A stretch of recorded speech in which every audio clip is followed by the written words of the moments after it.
ngasi sukna sinduna pangthokjariba kanglei mukna changyengna hariba mukna masana sida saruk yaba lakpiriba player sing isa isa gi phampham langda lengdana mukta leibiyo aikoi program asi honaba sem saba loijare maramaduna athubada honaba tawjarakani aduna player sing mapanda leiba yaurakasu manungda changbiraklaga isa isa gi phampham langda lengdana adumak leibiyo aduga akoi program asi hojringaida sanaba asi hojringaida koi lamdam asigi stage song adu koi punna taminaraga koi maduda ikai khumnaba punna uniminabagi madugi tanja adu amtang longminasi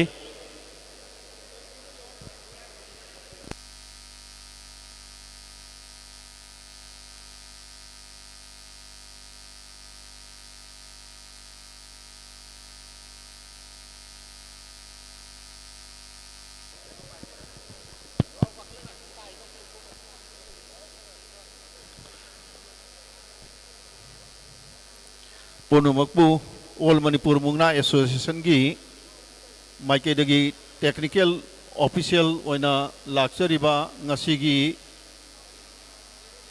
Mungna competition asi conduct tawgadoriba official singi maikadagi taram lokchabagaloina ngasi pangthokadoriba Mungna competition asigi category A haibadi 60 kg below amadi 60 kg above ani ki competition adi ani ase court number 1 aina laujari basina court number 1 haina khangna gani aduga somna kan thangbada je thangbada leiri basina court number 2 haina khangna gani aduna court number 1 asida kg humpu gi mathak haibadi 60 kg above ki messing somna kan thangba sida sanagani aduga court number 2 dana 60 kg below gi sanagani aduna akhoi ngasi lakchariba technical official singi duty allocation ado ongtang mya phum thamjage court number 1 sidaida aisamak m madhusudan singh joint secretary all manipur mungna association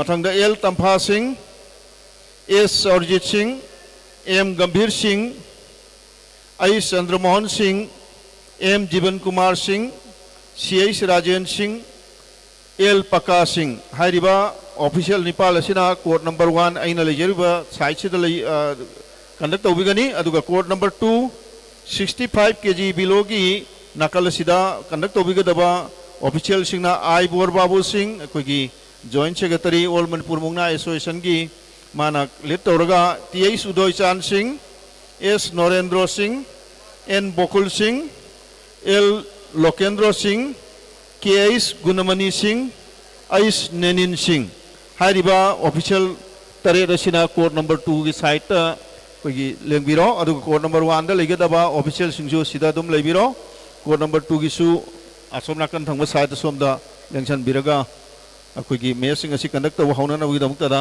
sinjage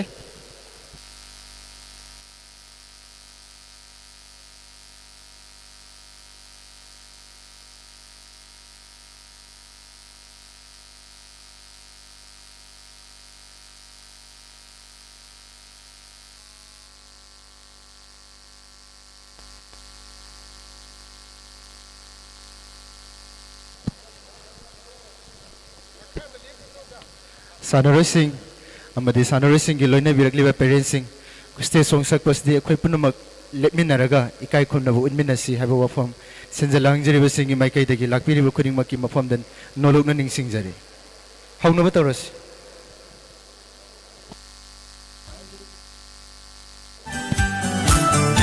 khoi punna lepminaraga ikai khumnabu unminasi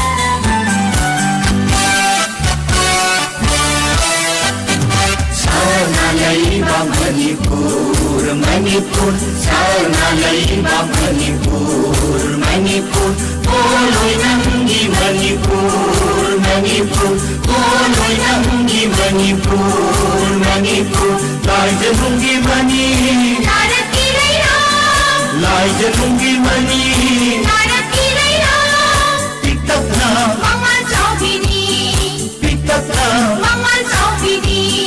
Saunalaiba Manipur, Manipur, Saunalaiba Manipur, Manipur, Poloi Nangi Manipur, Manipur, Poloi Nangi Manipur. Manipur.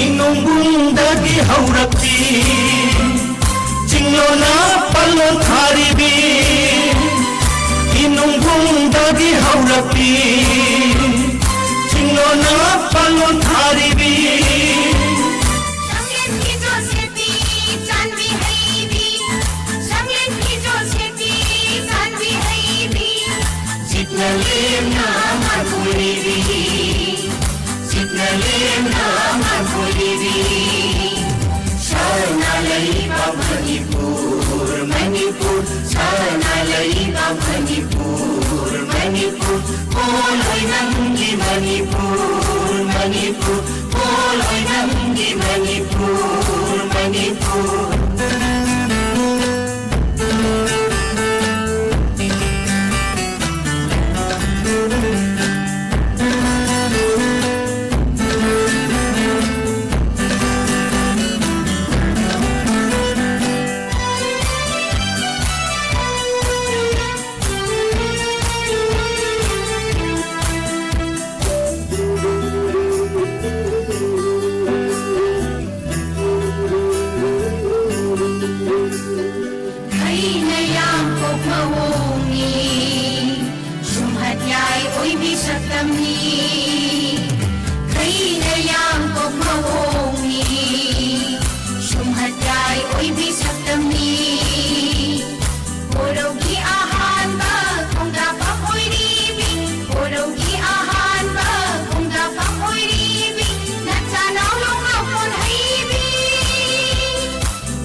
Lupana kongol tinbalam Sanana ithak khawbalam Lupana kongol tinbalam Sambalatiana hijam hoibi Sambalatiana hijam hoibi Manigun manganayini Manigun manganayini Sana laiba Manipur Manipur Sana laiba Manipur Manipur Poloy namgi Manipur Manipur Poloy namgi Manipur Manipur Lai janungi mani Narati laila Lai janungi mani Narati laila Pitatna Mama jauhini Pitatna Mama jauhini Sana laiba Manipur Manipur Sana laiba Manipur Manipur Poloy namgi Manipur Manipur Poloy namgi Manipur Manipur Poloy namgi Manipur Manipur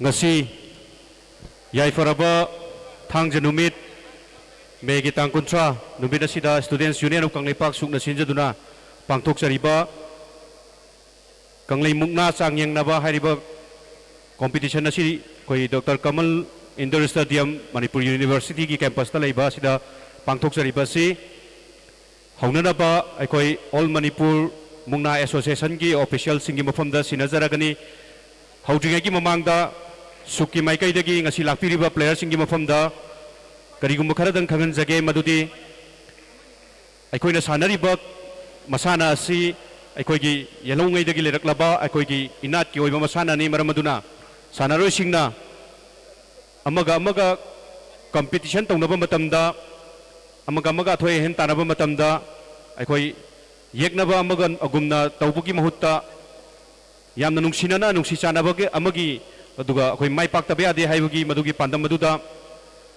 ꯌꯥꯝꯅ ꯅꯨꯡꯁꯤꯅꯅ discipline ꯂꯩꯅ ꯑꯩꯈꯣꯏ ꯊꯝꯂꯤꯕ ꯑꯩꯈꯣꯏꯒꯤ ꯏꯅꯥꯠꯀꯤ ꯃꯁꯥꯟꯅꯁꯤꯡꯒꯤ ꯂꯩꯔꯤꯕ discipline ꯑꯗꯨ ꯉꯥꯛꯅ ꯆꯠꯃꯤꯟꯅꯁꯤ ꯃꯁꯤ ꯍꯥꯏꯖꯕꯒ ꯂꯣꯏꯅꯅ ꯉꯁꯤꯒꯤ ꯀꯣꯝꯄꯤꯇꯤꯁꯟ ꯑꯁꯤ ꯑꯩꯈꯣꯏ ꯍꯧꯅꯅꯕꯒꯤꯗꯃꯛꯇ ꯑꯣꯜ ꯃꯅꯤꯄꯨꯔ ꯃꯨꯛꯅꯥ ꯑꯦꯁꯣꯁꯤꯌꯦꯁꯟ ꯍꯥꯏꯔꯤꯕ ꯑꯦꯁꯣꯁꯤꯌꯦꯁꯟ ꯑꯁꯤꯒꯤ ꯑꯣꯐꯤꯁꯤꯌꯦꯜꯁꯤꯡꯗ ꯁꯨꯛꯀꯤ ꯃꯥꯏꯀꯩꯗꯒꯤ ꯁꯤꯟꯅꯖꯔꯤ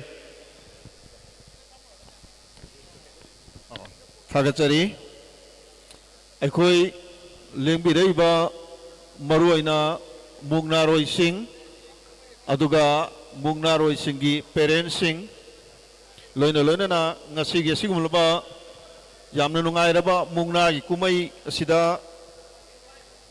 ꯌꯦꯡꯕꯤꯒꯅꯤ ꯑꯃꯗꯤ ꯃꯇꯦꯡ ꯄꯥꯡꯕꯤꯒꯅꯤ ꯍꯥꯏꯅ ꯂꯦꯡꯕꯤꯔꯛꯏꯕ ꯄꯨꯝꯅꯃꯛꯇ ꯑꯣꯜ ꯃꯅꯤꯄꯨꯔ ꯃꯨꯛꯅꯥ ꯑꯦꯁꯣꯁꯤꯌꯦꯁꯟꯅ ꯋꯥꯐꯝ ꯈꯔꯗꯪ ꯍꯥꯏꯕꯗꯤ ꯁꯥꯟꯅꯕꯒꯤ ꯀꯥꯡꯂꯣꯟ ꯍꯥꯏꯕ ꯇꯥꯔꯦ ꯃꯌꯥꯝꯅ ꯍꯥꯟꯅꯗꯒꯤ ꯈꯪꯅꯕ ꯈꯔ ꯂꯩꯔꯒꯁꯨ ꯑꯅꯧꯕ ꯑꯩꯈꯣꯏꯒꯤ ꯍꯧꯖꯤꯛ ꯃꯨꯛꯅꯥ ꯍꯥꯏꯕ ꯃꯁꯥꯟꯅ ꯑꯁꯤ ꯁ꯭ꯄꯣꯔꯇꯤꯡ ꯏꯚꯦꯟ ꯍꯥꯏꯕꯗꯤ ꯀꯣꯝꯄꯤꯇꯤꯁꯟ ꯑꯦꯔꯦꯅꯥꯔꯣꯝꯗ ꯆꯪꯁꯜꯂꯛꯂꯕꯅꯤꯅ ꯑꯩꯈꯣꯏꯅ ꯍꯥꯟꯅ ꯃꯇꯝ ꯑꯃꯗ ꯊꯥꯏꯅꯒꯤ ꯑꯍꯜ ꯂꯃꯟꯁꯤꯡꯅ ꯁꯦꯝꯕꯤꯔꯝꯕ ꯅꯤꯇꯤ ꯅꯤꯌꯣꯝ ꯑꯗꯣ ꯑꯩꯈꯣꯏꯅ ꯍꯧꯖꯤꯛ ꯁ꯭ꯄꯣꯔꯇꯤꯡ ꯂꯥꯏꯟꯗ ꯆꯪꯂꯛꯑꯕꯅꯤꯅ ꯃꯗꯨ ꯑꯦꯃꯦꯟꯃꯦꯟ ꯇꯧꯊꯣꯛꯑꯒ ꯁꯥꯟꯅꯕꯒꯤ ꯀꯝꯄꯤꯇꯤꯁꯟꯒꯤ ꯑꯦꯔꯦꯅꯥꯔꯣꯝꯗ ꯂꯥꯛꯄꯒꯤ ꯈꯣꯡꯖꯪ ꯑꯗꯨꯅ ꯃꯔꯝ ꯑꯣꯏꯔꯒ ꯉꯁꯤ ꯑꯩꯈꯣꯏꯅ ꯁꯥꯟꯅꯒꯗꯧꯔꯤꯕ ꯃꯦꯠꯁꯁꯤꯡ ꯑꯁꯤꯗ ꯑꯩꯈꯣꯏꯒꯤ ꯑꯣꯜ ꯃꯅꯤꯄꯨꯔ ꯃꯨꯛꯅꯥ ꯑꯦꯁꯣꯁꯤꯌꯦꯁꯟꯒꯤ ꯔꯨꯜꯁ ꯑꯦꯟड ꯔꯤꯒꯨꯂꯦꯁꯟ ꯍꯥꯏꯕꯗꯤ ꯁꯥꯟꯅꯕꯒꯤ ꯀꯥꯡꯂꯣꯟ ꯅꯤꯇꯤ ꯅꯤꯌꯣꯝ ꯐꯖꯅ ꯂꯩꯈ꯭ꯔꯦ ꯂꯩꯔꯤꯕ ꯅꯤꯇꯤ ꯅꯤꯌꯣꯝ ꯑꯁꯤ ꯑꯩꯈꯣꯏ ꯆꯠꯅꯕ ꯌꯥꯅꯕꯒꯤꯗꯃꯛꯇꯗ ꯑꯩꯈꯣꯏꯅ ꯃꯅꯤꯄꯨꯔꯗ ꯍꯧꯖꯤꯛ ꯍꯧꯖꯤꯛ ꯁꯥꯟꯅꯔꯛꯏꯕ ꯃꯨꯛꯅꯥ ꯈꯨꯗꯤꯡꯃꯛꯇ ꯑꯩꯈꯣꯏꯒꯤ ꯀꯥꯡꯂꯣꯟ ꯍꯥꯏꯕꯗꯤ ꯔꯨꯜꯁ ꯑꯦꯟड ꯔꯤꯒꯨꯂꯦꯁꯟꯁꯦ ꯆꯠꯅꯕ ꯍꯧꯔꯕꯅꯤ ꯑꯗꯨ ꯃꯔꯨꯑꯣꯏꯕ ꯑꯃꯅꯤꯗꯪ ꯉꯁꯤꯒꯤ ꯃꯨꯛꯅꯥ ꯁꯥꯟꯅꯕ ꯍꯧꯗ꯭ꯔꯤꯉꯩ ꯃꯥꯡꯑꯣꯏꯅꯅ ꯁꯥꯟꯅꯔꯣꯏꯁꯤꯡ ꯑꯃꯗꯤ ꯄꯦꯔꯦꯟꯁꯁꯤꯡꯗ ꯃꯔꯨꯑꯣꯏꯅ ꯍꯥꯟꯅꯒꯤ ꯆꯠꯅꯕꯤꯗꯨꯗ ꯂꯩꯔꯝꯕ ꯍꯧꯖꯤꯛꯅ ꯑꯅꯧꯕ ꯑꯣꯏꯅ ꯂꯥꯛꯈ꯭ꯔꯕ ꯔꯨꯜ ꯑꯩꯈꯣꯏꯅ ꯑꯦꯃꯦꯟ ꯇꯧꯔꯕ ꯔꯨꯜ ꯑꯃꯅꯤꯗꯪ ꯃꯌꯥꯝꯗ ꯅꯣꯂꯦꯖ ꯑꯣꯏꯅꯕ ꯊꯝꯖꯒꯦ ꯑꯩꯈꯣꯏ ꯁꯤꯗ ꯂꯩꯔꯤꯕ ꯁꯥꯟꯅꯕꯨꯡꯁꯤ ꯃꯇꯝ ꯑꯃꯗ ꯁꯥꯟꯅꯕꯨꯡꯒꯤ ꯄꯥꯛꯄ ꯆꯥꯎꯕ ꯂꯩꯔꯝꯗꯦ ꯂꯝꯄꯥꯛ ꯑꯃꯗ ꯍꯦꯛꯇ ꯁꯥꯟꯅꯔꯝꯕ ꯃꯨꯛꯅꯥꯅꯤ ꯑꯗꯨꯕꯨ ꯍꯧꯖꯤꯛꯇꯤ ꯁ꯭ꯄꯣꯔꯠꯁꯀꯤ ꯂꯥꯏꯟꯗ ꯂꯥꯛꯄꯅ ꯃꯔꯝ ꯑꯣꯏꯔꯒ ꯁꯥꯟꯅꯕꯨꯡꯁꯤꯒꯤ ꯄꯥꯛ ꯆꯥꯎꯕ ꯁꯤꯒꯤ ꯑꯩꯈꯣꯏꯒꯤ ꯑꯥꯎꯠꯁꯥꯏꯗꯀꯤ ꯁꯥꯔꯀꯝꯐꯔꯦꯟꯁꯁꯦ ꯃꯤꯇꯔ 8ꯀꯤ ꯑꯁꯥꯡꯕꯅꯤ ꯃꯅꯨꯡꯒꯤꯁꯤꯅ ꯃꯤꯇꯔ 6ꯅꯤ ꯀꯔꯤꯒꯨꯝꯕ ꯀꯥꯟꯗ ꯑꯩꯈꯣꯏꯅ ꯃꯨꯛꯅꯥꯁꯦ ꯑꯩꯈꯣꯏ ꯃꯌꯥꯏꯗꯒꯤ ꯍꯧꯔꯀꯥꯟꯗ ꯁꯥꯟꯅꯕꯁꯤ ꯃꯌꯥꯏꯁꯤꯒꯤ ꯃꯅꯨꯡꯗ ꯊꯥꯅꯒꯗꯕꯅꯤ ꯀꯔꯤꯒꯨꯝꯕ ꯀꯥꯟꯗ ꯃꯨꯛꯅꯥꯒꯤ ꯂꯧ ꯇꯧꯅꯔꯒ ꯃꯌꯥꯏꯒꯤ ꯍꯥꯏꯕꯗꯤ ꯃꯤꯇꯔ 6ꯀꯤ ꯃꯅꯨꯡꯗ ꯂꯩꯔꯤꯕ ꯑꯦꯔꯦꯅꯥꯁꯤꯒꯤ ꯃꯅꯨꯡꯗꯒꯤ ꯃꯨꯛꯅꯥꯁꯤ ꯂꯧ ꯇꯧꯔꯒ ꯂꯪꯕꯒꯨꯝꯕ ꯅꯠꯇ꯭ꯔꯒ ꯑꯩꯈꯣꯏꯒꯤ ꯀꯩꯅꯣ ꯊꯥꯅꯅꯕꯒꯤ ꯂꯪꯂꯛꯄ ꯃꯇꯝꯗ ꯃꯅꯨꯡꯒꯤ ꯂꯥꯏꯟꯁꯤꯒꯤ ꯃꯅꯨꯡꯗꯒꯤ ꯂꯪꯕ ꯇꯥꯔꯒꯗꯤ ꯃꯄꯥꯟꯗ ꯇꯥꯔꯒꯁꯨ ꯃꯗꯨ ꯑꯩꯈꯣꯏꯅ ꯂꯧꯏ ꯀꯔꯤꯒꯨꯝꯕ ꯀꯥꯟꯗ ꯃꯁꯤꯒꯤ ꯂꯥꯏꯟꯁꯤꯒꯤ ꯋꯥꯡꯃꯗ ꯂꯧ ꯇꯧꯅꯔꯒ ꯑꯗꯨꯝ ꯂꯥꯛꯑꯒ ꯂꯥꯏꯟꯁꯤꯒꯤ ꯋꯥꯡꯃ ꯍꯦꯛ ꯂꯥꯟꯊꯣꯛꯈꯤꯕ ꯇꯥꯔꯕ ꯑꯗꯨ ꯑꯣꯏꯇꯥꯔꯗꯤ ꯑꯩꯈꯣꯏꯒꯤ ꯖꯖꯅ ꯑꯩꯈꯣꯏ ꯔꯦꯐ꯭ꯔꯤꯅ ꯃꯗꯨ ꯃꯦꯠꯁꯇꯨ ꯁ꯭ꯇꯣꯞ ꯇꯧꯒꯅꯤ ꯍꯥꯏꯕ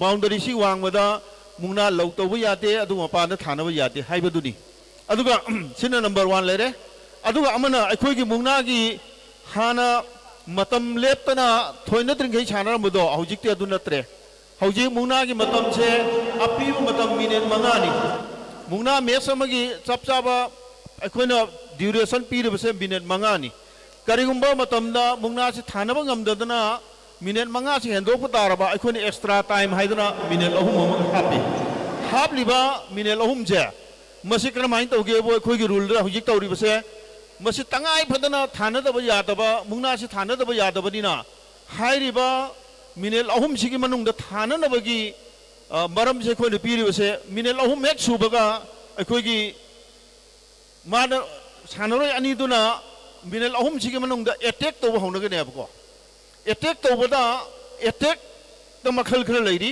ꯑꯩꯈꯣꯏꯗ ꯔꯨꯜ ꯑꯩꯈꯣꯏꯒꯤ ꯑꯦꯇꯦꯛ ꯇꯧꯕꯁꯤꯗꯩꯗ ꯇꯣꯉꯥꯟ ꯇꯣꯉꯥꯟꯕ ꯂꯧ 6 ꯈꯛ ꯑꯩꯈꯣꯏꯅ ꯁꯤꯖꯤꯟꯅꯩ ꯂꯧ 6ꯁꯦ ꯁꯤꯖꯤꯟꯅꯔꯒ ꯏꯍꯥꯟ ꯍꯥꯟꯅ ꯑꯦꯇꯦꯛ ꯇꯧꯕ ꯑꯅꯤꯁꯨꯕ ꯇꯧꯕ ꯗ꯭ꯌꯨꯔꯦꯁꯟꯁꯤꯒꯤ ꯃꯅꯨꯡꯗ ꯊꯥꯅꯕ ꯉꯝꯗ꯭ꯔꯒꯁꯨ ꯑꯦꯇꯦꯛ ꯇꯧꯕ ꯇꯥꯔꯒꯗꯤ ꯑꯦꯇꯦꯛ ꯇꯧꯕꯗꯣ ꯈ꯭ꯋꯥꯏꯗꯒꯤ ꯐꯖꯅ ꯑꯦꯇꯦꯛ ꯇꯧꯈꯤꯕ ꯃꯁꯤꯡ ꯍꯦꯟꯅ ꯑꯦꯇꯦꯛ ꯇꯧꯕ ꯃꯤꯑꯣꯏꯗꯣ ꯑꯗꯨꯅ ꯀꯔꯤꯒꯨꯝꯕ ꯃꯨꯛꯅꯥꯁꯤ ꯊꯥꯅꯗ꯭ꯔꯒꯁꯨ ꯃꯗꯨꯗ ꯑꯩꯈꯣꯏꯅ ꯄꯣꯏꯟ ꯄꯤꯔꯒ ꯃꯥꯅ ꯊꯣꯏꯔꯦ ꯍꯥꯏꯅ ꯑꯩꯈꯣꯏ ꯗꯤꯀ꯭ꯂꯥꯔ ꯇꯧꯒꯅꯦꯕ ꯃꯁꯤꯃꯗꯪꯗꯤ ꯃꯌꯥꯝꯅ ꯑꯃꯨꯛꯀꯁꯨ ꯍꯟꯅ ꯍꯥꯏꯖꯒꯦ ꯃꯁꯤ ꯌꯥꯝꯅ कंट्राडिक्शन होइबा बाबोक सिंगना अखोगी जजेस सिंगदा अदुगा ऑर्गेनाइजर दा हेक कंप्लेन तौगनबा एरिया दुने थमजैसे मुगना की अपीब मिनट मंगा की मनुंग करीब थानदब तारगदी एक्स्ट्रा टाइम मिनट अहुम पीबसे मसीदी अखोइना सानरिब मुगनारोय अनीदुना मखोइना थाब ngamnanabagi attack tawbado attack tawba aduda attack 1 attack 2 attack 3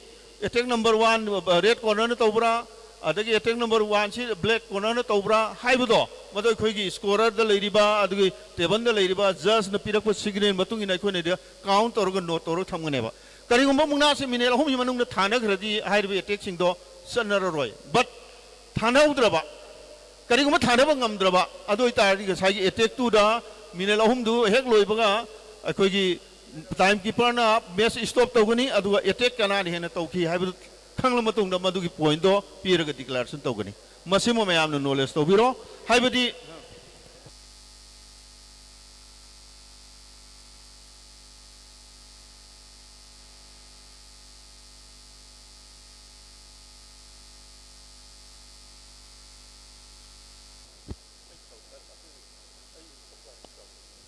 अखोई अगांसिंग नोई सानरोई सिंगदरी अखोई हाइरगे अखोई की लौ से मुंगना हाइव गेम सिदा अखोई मरोइना लौ अखोई की हुमपुनी थोई लबिसि मनुंग दा तरा तरेट हाइ तारे 17 की मनुंग 17 जे अखोई कमन ओइना सानबनी को सिगे मनुंग दे खोने लौ मंगा खक खंदोए बको लौ से ओजि की दो करियबो जाउ ता हेरो आई केनो काइसे आ लोंखरौ लेरे चेपचिंग लेरे निंगोंग लेरे कमला कोटपी लेरे खुदोंग हाइबी असिंगसी अखोइगी हाइब लौसिंगसे मसि सिजिनरगा मखोइने अटैक तौबदो मदुने खोइ लौगदोइसि अदुन मयाम हौजि मुंगना से हौननबगी तंजादो लौजरगा सुकना सिगुमलबा मणिपुर की मैहौरोंदगी लेरकपा मुंगना हाइब मसानसी जोखननबगी लौखलैब खोंथांसिबु ऑल मणिपुर मुंगना एसोसिएशन ना ngamkhai leitana akoigi thagat performli makoina chahi khuding sinba program che makha tabadasu yamna phajana sinba oyesunu haiba iswar phamda koina thamjab goloina na aina lepchari besi code number 1 ni code number 1 da match conduct obigada official sing asi ai samang leire l tampha singh s arjit singh ku thangat bi akoi nai mai na kanung tang chat piro ja sing aige saita legado si tampha saurjit gambhir अदुगा ओजा चंद्रमोहन ओजा जीवन कुमार ओजा राजेन ओजा पक्का हारिबि सिंह सोम लेबिरो अदुगा नकल code number 2 दा ओजा bore बाबू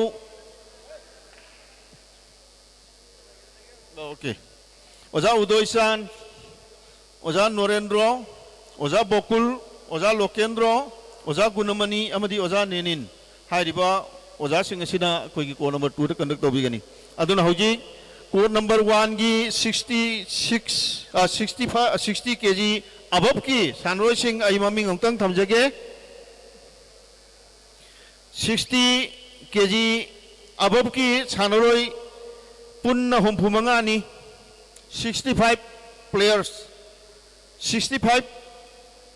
की मनुंगा kg हुमफु दगिना kg 100 फाउ यौबगी चांगदा सानरोई से मसीद पार्टिसिपेट तवी कोइना वेट weighing अखोई ऑर्गेनाइजिंग कमिटी ओन मतमदा अदुना अखोई सिदा लेदिबा 65 पार्टिसिपेंट्स की ममिंग दो आई सीरियल वाइज दा अहानबा नॉलेज ओइन बम थमजगे Bungthoi Soibam MIS school P Yaiphaba Meitei Lilong higher secondary school M Victor Mangang CC higher secondary school Thomas Asom MIS आइस Salainganba Meitei MIS L Napoleon saint Stephen K Tony MIS N Nongthonba Keibi high school नोंगपोंग आनबा KS MIS SH Biken Meitei new era Thoubal O K Maipham Wangkheiya school जायखोंबल आश्रम MIS Y Prithviraj Mangang MIS M ओनरास CC higher secondary N Daniel Maitai KB High School, K Hurricane Singh New Era, Ais Joymayai Kuman Premier English Academy, K.S. White Singh New Era, W. Donas Saint Stephen, Jurit Laisram RM School, Bir Jumnang RM School, Ais Bonus Lamlong Higher Secondary, Nilkaman Hijam Johnston, S. Rohit Maitai Birmangol College, Suranjoy Merangthem KM Blooming School, A. Sanju Maitai MU, T.H. Lanchenba LM Memorial School, Abinam Usam Comet L. Napoleon Khambo Higher Secondary School, S. Romesh Wangkai High School, Sridhar Laikhuram Johnston, Dev Kumar Ningombam Wangkai,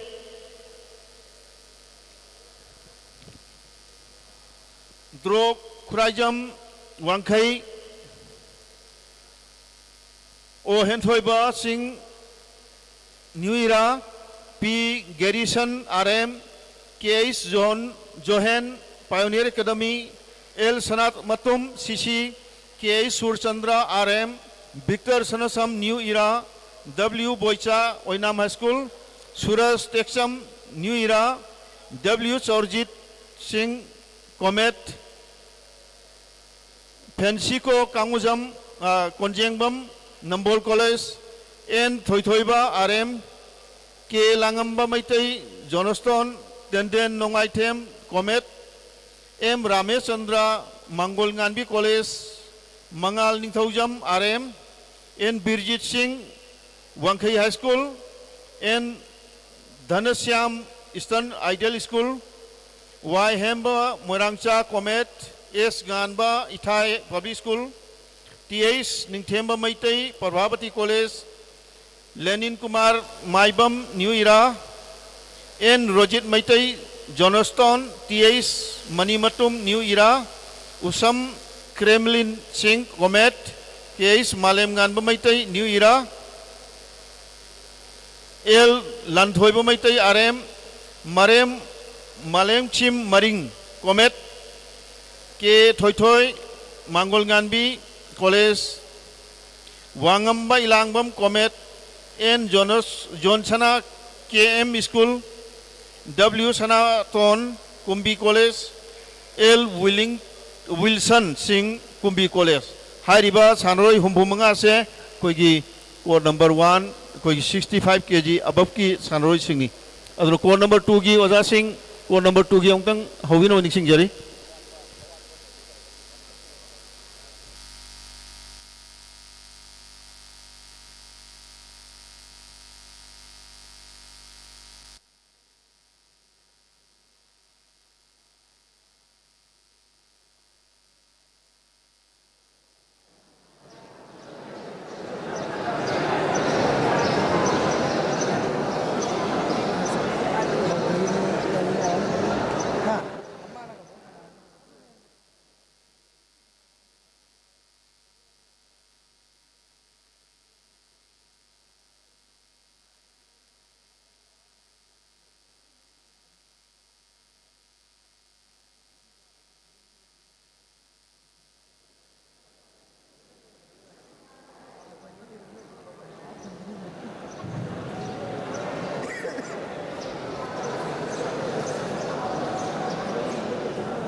Aduga marakta sanaba haukhra matungda disturbance leitana bagi damakta da sanaroi singda mangjawna namatang hayoge nakhoigi khujin sangba yauragadi haujik medical team aduga khoigi technical gi sidaida khujin kangnanaba nail cutter lere masima yam thuna kahoro heka yawro maikei aduga खुदांगदा अखोगी खुजी सीबा खुदोप अदुगा नाकोंगदा ना अखोगी सना सिना चिंबसे अमत कनो तौबु यादे नाकोंगी सना लौथोकपु यारगना लौथोकपिरो नत्रगना अखोगी doctor की मनाक चलगा plaster न नपसन बिरो खुदांगदा खुजी करिगुंबा लौथोकपु यादरगना bandage नत्रगा अखोगी sellotape को मना बुझलगा हाइबदी ornament अमत यावबु यादे हाइबनी मधु खंगना सानरोइसिंग कनो तौरो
Attention please. Court number 1, 65 kg above की सानरोई सिंह अहानबा सानगदबा Bungthoi Soibam MIS school versus P Yaiphaba Meitei Lilong higher secondary school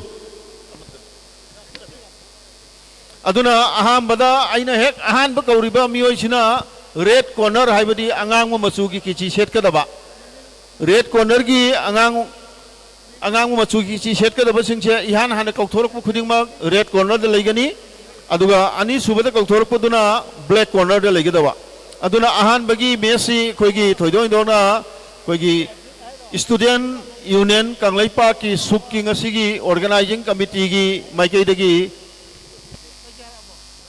organising president Dhanakumar ना ngasiगी मेसी ओपन तौबिगदबनी अदुना अहानबदा बुंगथोई सोइबम वर्सेस पी याइफबा अनियसे रेड कॉर्नर मदि ब्लैक कॉर्नर दा रिपोर्ट तौबिरो मथु बतंगदा M Victor Mangang CC higher secondary versus Thomas Asom MIS अनिसु रेड कॉर्नर रिपोर्ट तौबिरो अदुना अहानबा राउंड दा खोगी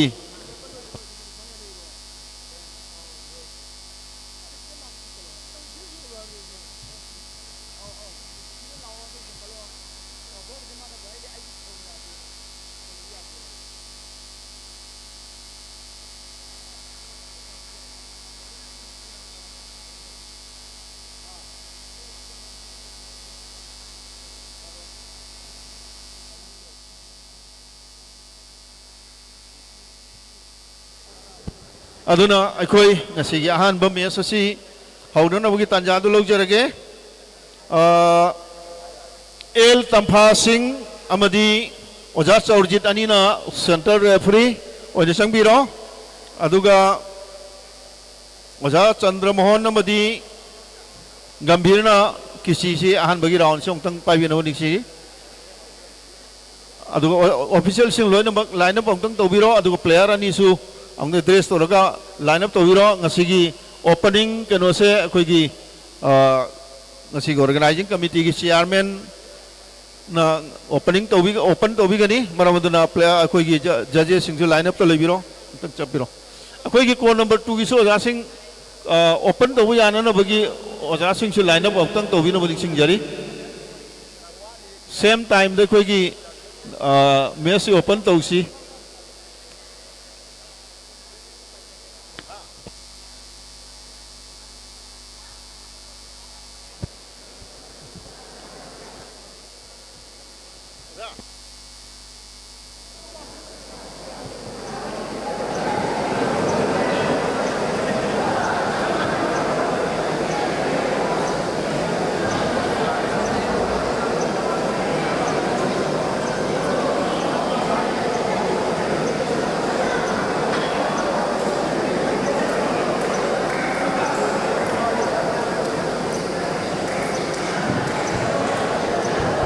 So now, on behalf of the SUK and the All Manipur Mukna Association, I would like to request Dhanu Kumar Singh, President, Student Union of Kangleipak, to open the Mukna competition. Thagachari ngasi Students Union of Kangleipak sungna sinduna pangthokchariba Kanglei Mukna changyengna khoigi inatki masana yokhachi haiba thim madu da pangthokchariba si Manipur University gi Dr. Kamal Indoor Stadium da pangthokchariba competition asi ngasi dagi hojabani aduga tang 38 da final pangthokchagadabani maram aduna ngasi pangthokchariba Mukna asi lamdam asibu konbiriba ibdau event daubu ithanung da chetna thagun najabaga loinana asoi ngam yaudaba tekta kaidaba adu mai pakna pangthokpa ngamba oijage ha bo pham du thamjari aduga Mukna asi Students Union of Kangleipak sungna sinjabani tawutabu koigi masana sigi guide tawdoriba aduga masana sibu hek haubadagina loibu phawba kari da soi kigadage haiduni action gadoriba si All Manipur Mukna Association hariba association asinani maramudunga sigi Mukna asi Suki Saitagi Hodokshare have opened with Hamjaraga Mukna Association Game from the Sinajari. Thank you. Thank you. Thank you. This is the first match of the 65 kg above. Bungthoi Soibam, red corner from MIS School versus P. Yaipaba Maitai Lilong Higher Secondary School. Hello, hello, hello.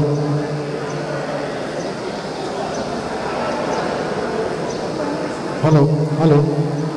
Hello, check.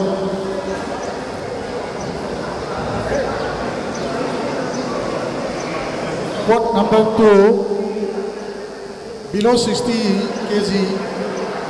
A koi arena number 2 da koi players in Levio koi hariba koi court number 2 ki minus below 60 kg group A. Ahmada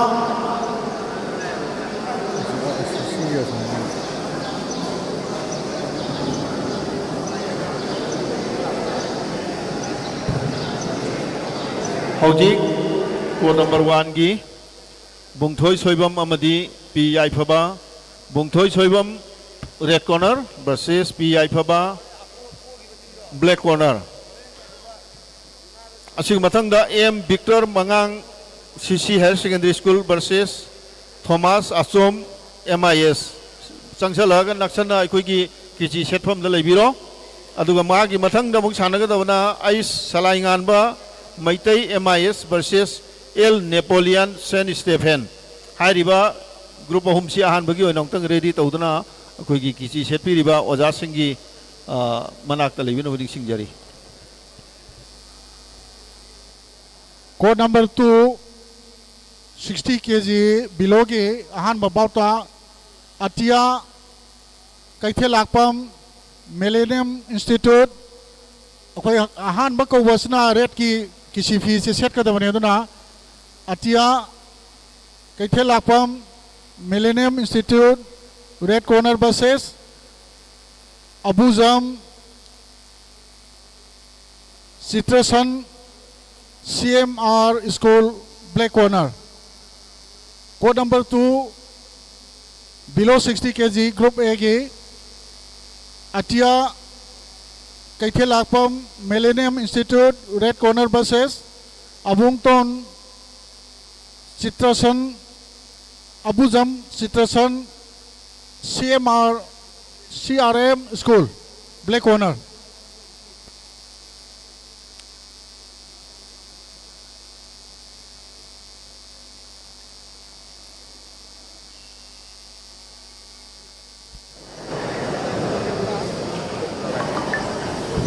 Ahan Babauta si Hobina Bugdongtana Oza Tampa Oza Chaurjit aduga sigi jury chief jury Oza El Paka Kisi da lebiriba Oza Chandra Mohalamadi Oza Gambhir. अदुगा आइगी नाक्ता time keeper CH Rajen Singh जजेस please start the match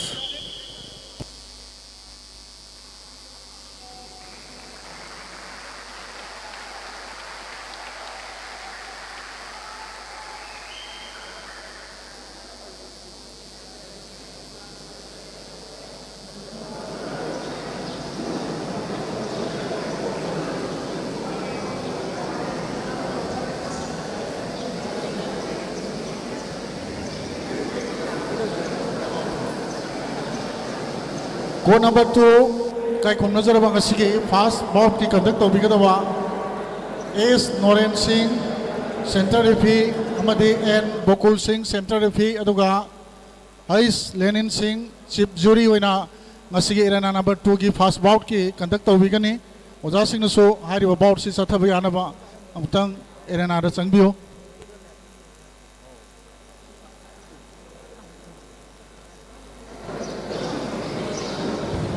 प्रजा सिंह की मफमदा मुना की येंबलाइबा interested बाबोक Singh मफमदा कइनोम ता ngaijage अखोइना authorise तौरगा लैरिबा camera Singh असि नतना अतोपा माइकैदगी camera लौबीबा खोटबीबा तौरगसु मदुगी result number मोरगा अखोइदा complain तौबा अदुगा ऑब्जेक्शन तौबा नत्रगा अपील तौबदो अमत लौरोय एक्सेप्ट अखोइगी ऑथराइज होइरबा अखोइगी कैमरा से असिखक्तदगी अखोइना करिगुम तंगाई फदबा कांदा येंगनी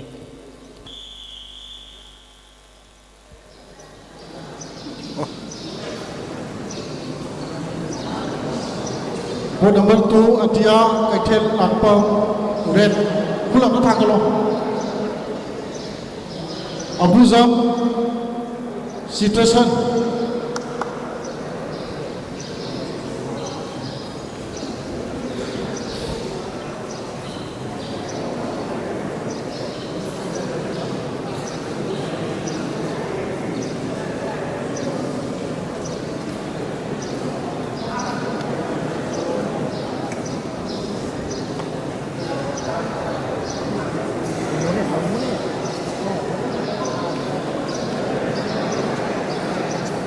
Jangan mau jadi yang satu pilihan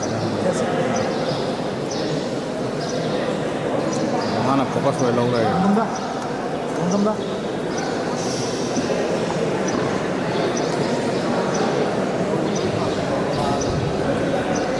Players 1 minute over.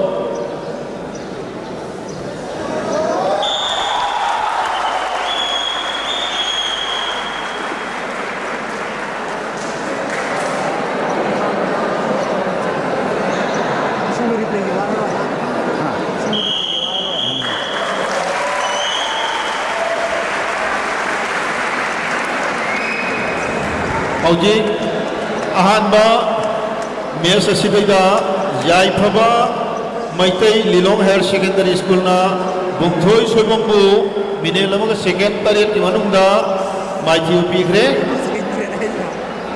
man thawani aduna akhoi loser oiba id aujiki lehoba bungthoi do mangjona nongta lauthoge organizer sing gi tagi mesta hek pohoba सानोरी Singh ID मखोई की participation certificate issue तौरी मरमदुना सिदैदा पोबा हाइब तारे मधुगी प्लेयर खुदिमुक तो अनाउंसिंग पोइल सोमदल रंगसलगा मागी मागी पार्टिसिपेशन सर्टिफिकेट तो लौबीगनी अपोबदं जंगल बिरोसिदा अदुना मेस हेक लोइबगा अखोई लेहौरबा हाइब तारे माइथि हौरबा सानोई सिंह मखोई पार्टिसिपेशन सर्टिफिकेट टेबल ऑफिशियल लगी अदुम लौबी खिनब दिसिंग जारी मथंगी match Victor Mangang versus Thomas Asom Victor Mangang versus Thomas Asom Victor red corner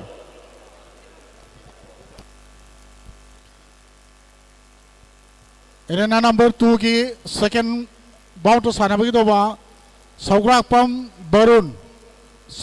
Barul LMMEA versus Ningthaujam Manimatum Eastern Star Higher Secondary School Black Corner. Next bout kudung the same sadon level.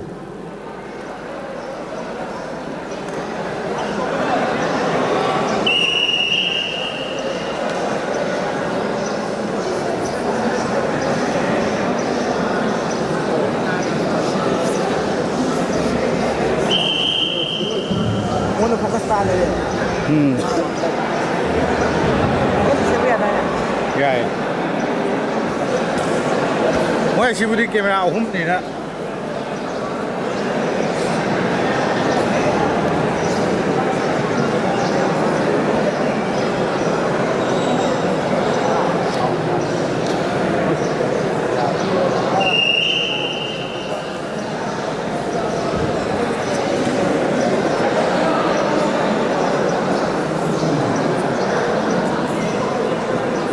Victor Mangang amadi Thomas Asomgi mathang na sanagadaba Ais Salainganba Maitei Red Corner El Napoleon Stephen School Black Corner Sangsal atulak kisi sepi namun singjari Sigi mathang da sanagadaba Tony K Tony MIC MIS versus N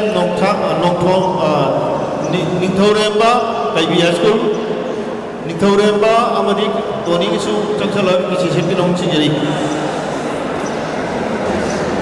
Salaingan ba Maitei MIS School Salaingan ba Sangsal kisi selalok Zasing na pagani na niya Jagambir Adu aja Chandramor Kisi itu kau sesa lagi ready tapi yo kau sambil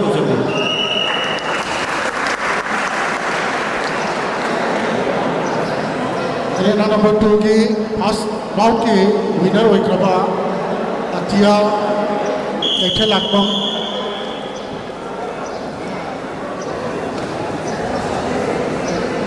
next bout Sawrakon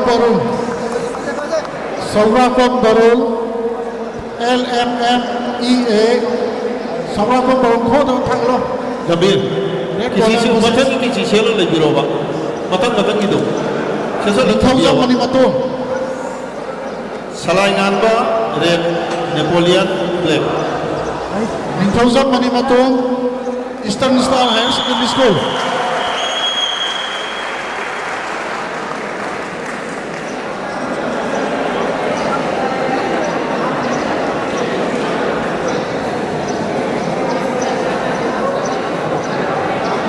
Ningthaujam Manimatum Eastern Star Higher Secondary School Victor Mangang na Thomas Asombu second Putra Mangai Manunda Maiti Peter Matangi round sangre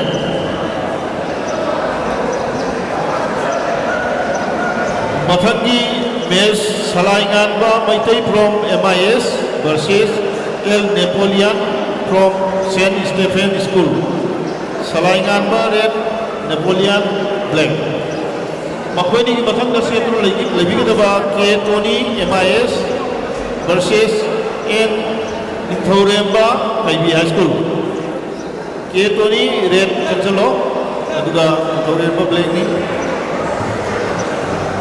Ningthaujam Manimatum Black Corner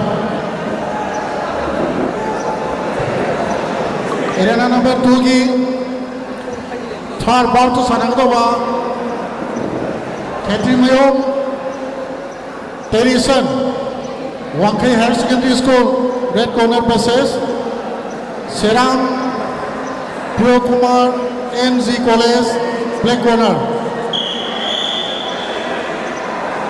Sanaroi Singda Kanganjaribadi code number 1 na 60 above kini aduga code number 2 na 60 below gi Sanaroi Singidi isa na khangna code 1 amasung 2 da changgadabasi khangna changbirau aduga Sanaroi kudimak mathang sanagadabasingdo same sado lebiram ningsingjari thank you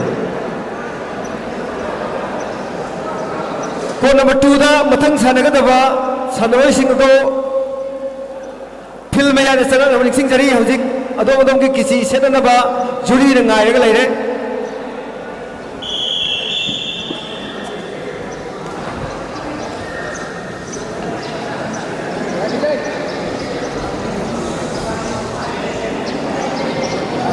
Tony K Tony अमदी Nithourenba Tony red corner Nithourenba black corner सेंसल लगा ले रहा तीजी नबा हौजी black corner की Napoleon ना सलाइंगान बबू सेकेंड तरा दोई मनुंगा माइती बिग्रे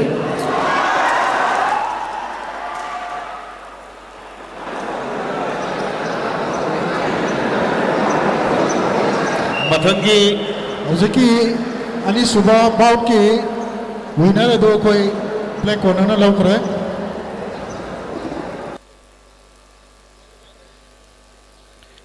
मथंगी match K Tony MIS school versus N Nithourenba IB high school Tony red corner Nithourenba black corner ꯈꯦꯇ꯭ꯔꯤꯃꯌꯨꯝ ꯇꯦꯔꯤꯁꯟ ꯔꯦꯠ ꯀꯤ ꯁꯤꯗ ꯑꯗꯨꯒ Seram Priyo Kumar NG college Seram Priyo Kumar NG college black corner Tony अमदी निथौरेंबगी मथंग सानगदबा नोंपोक गानबा from MIS versus SH Biken Meitei new era Thoubal नोंपोक गानबा रेड कॉर्नर संसलो अखोई जोजा गंभीर किसी सेलो अदुगा बिकेन मैतई ब्लैक कॉर्नर ओजा चंद्रमोहन दा किसी सेलो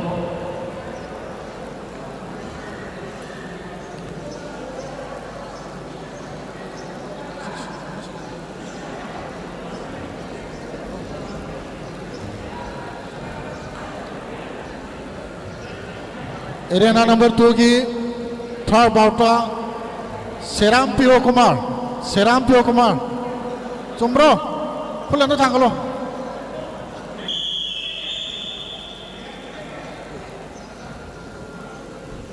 अरुगा करिगुमंतक खंगन जगे अखोई 60 बिलो की अखोइना फर्स्ट राउंड कौरक्त्रबा प्लेयर सिंह दो अखोई बाइदा विनर ओइरबा कांगबु ngaktani aduna अखोइना कौरक्तबदु सेकेंड राउंड दी लोई लानी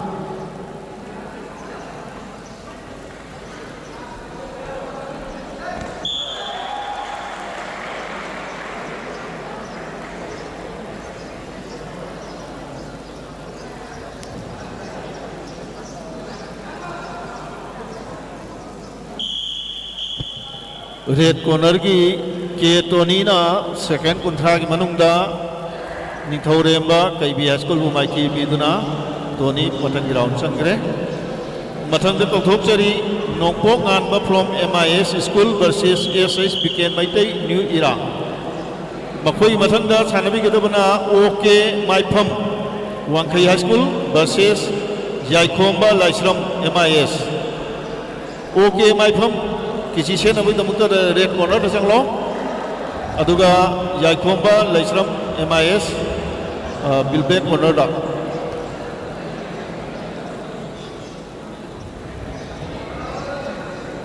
मथंगी Mangan Sana Arambam MIS school versus Thoksom Suraj pole star college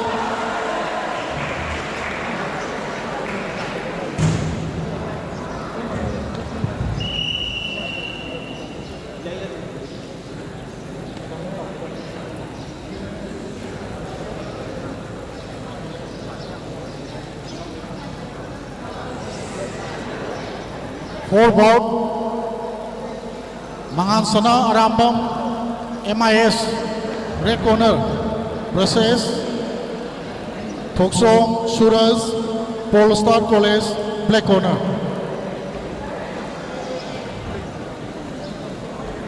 forward Mangan Sana Arambam खुलब तो थांगलो मंगान सना आरामबम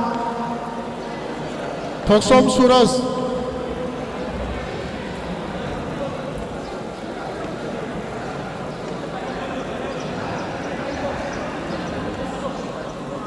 मुक्तगा खंगन जगे खोई 60 below ki khoi na first round da kawrak ta ba jaw bu sing ado One khoi minute bai over. winner wai ba kangbu ne na lau thok sari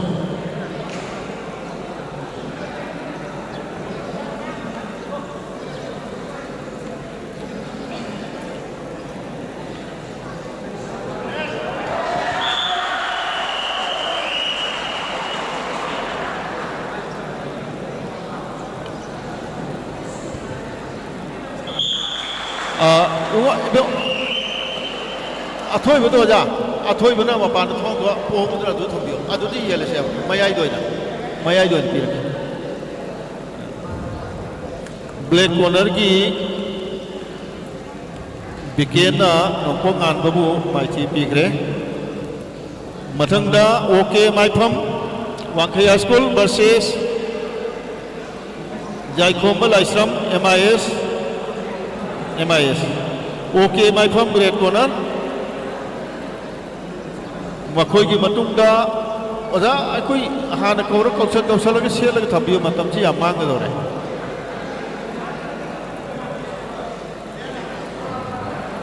Prithviraj ꯃꯉꯥꯡ MIS school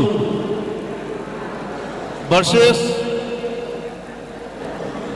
M Umaraj Singh CC Prithviraj red ꯀꯣꯔꯅꯔꯗ report ꯇꯧꯔꯣ ꯑꯗꯨꯒ Omaraj ꯅꯪꯁꯨ black ꯀꯣꯔꯅꯔꯗ report ꯇꯧꯔꯣ ꯍꯦꯛ ꯀꯧꯕꯒ ꯆꯪꯁꯜꯂꯛꯑꯒ ꯔꯦꯐ꯭ꯔꯤꯒꯤ ꯑꯩꯈꯣꯏꯒꯤ ꯀꯤꯆꯤ ꯁꯦꯠꯂꯤꯕ ꯑꯣꯖꯥꯁꯤꯡ ꯃꯅꯥꯛꯇ ꯆꯪꯁꯜꯂꯣ ꯄ꯭ꯔꯤꯊꯤꯕꯤꯔꯥꯖ ꯑꯃꯗꯤ Omaraj ꯆꯪꯁꯜꯂꯣ ꯑꯗꯨꯒ ꯃꯊꯪꯗ Daniel Meitei Keibi high school ꯑꯃꯗꯤ ꯍꯦꯔꯤꯀꯦꯟ ꯅ꯭ꯌꯨ ꯏꯔꯥꯁꯨ ꯆꯪꯁꯜꯂꯣ Daniel red ꯀꯣꯔꯅꯔꯅꯤ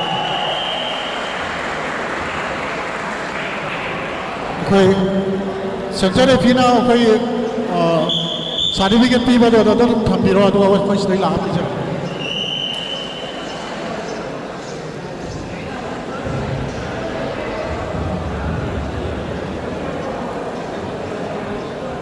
next Thokso Saphaba LMMEA red corner versus Asem Lansenba Laisam Mani Memorial English School black corner Thoksom Saphaba LMMEA red corner versus Asem Lansenba Laisam Mani Memorial English School.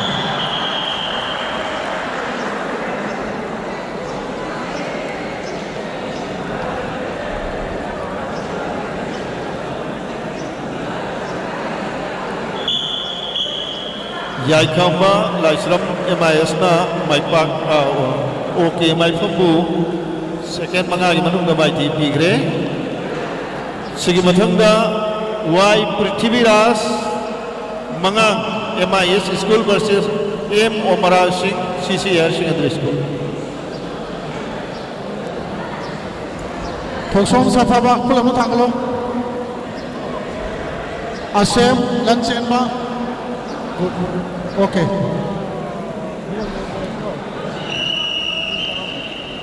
Housing Mathangi Mes Y Prithviraj Mangang versus M Omaraj CC Higher Secondary School. Mathangi arena number 2 ki Salam Rishikanta Matum Institute Y Prithviraj Mangang Science red corner red sorry M Omaraj CC Higher Secondary School black corner.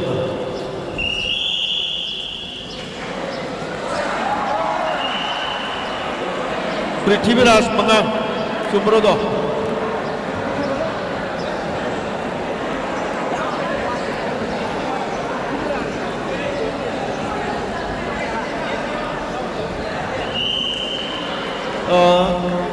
Omaraj CC lakte Omaraj aina ahan ba korupuduna red corner ni haibuduni aduna red corner da yaugdaba haibini red ki kisi set ka daba khaido red lom da loina layu oi da set ka daba oi thang side som da loi leiro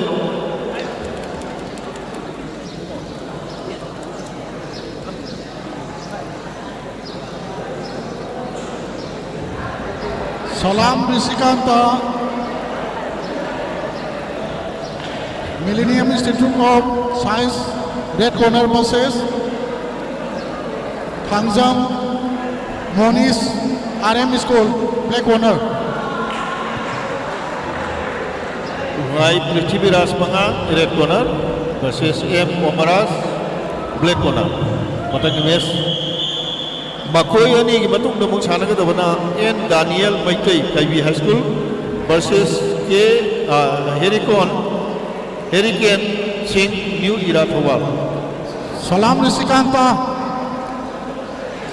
Risikanta, red corner versus Thangzam Monis.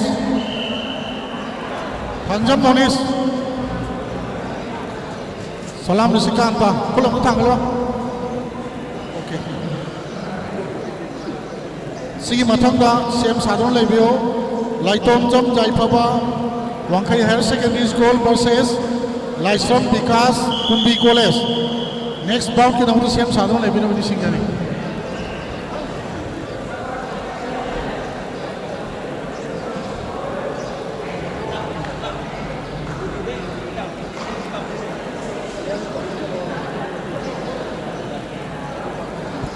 Aduga attention to all players.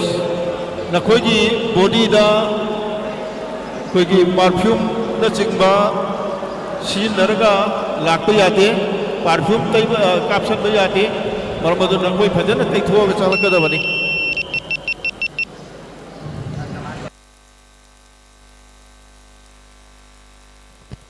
Daniel Maitai KV High School versus Hurricane mathangi same saro. Daniel red corner. Aduga Hurricane New Era School black corner.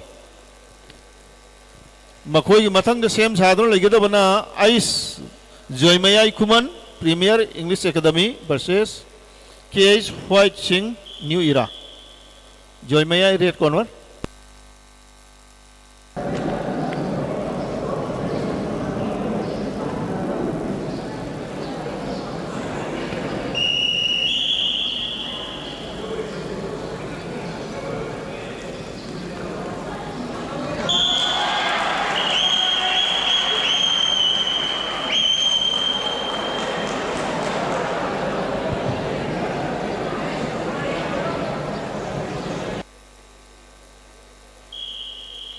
Black corner ki Omara CCR Secondary School na Prithviraj Mangang MIS School Bumai team bigre.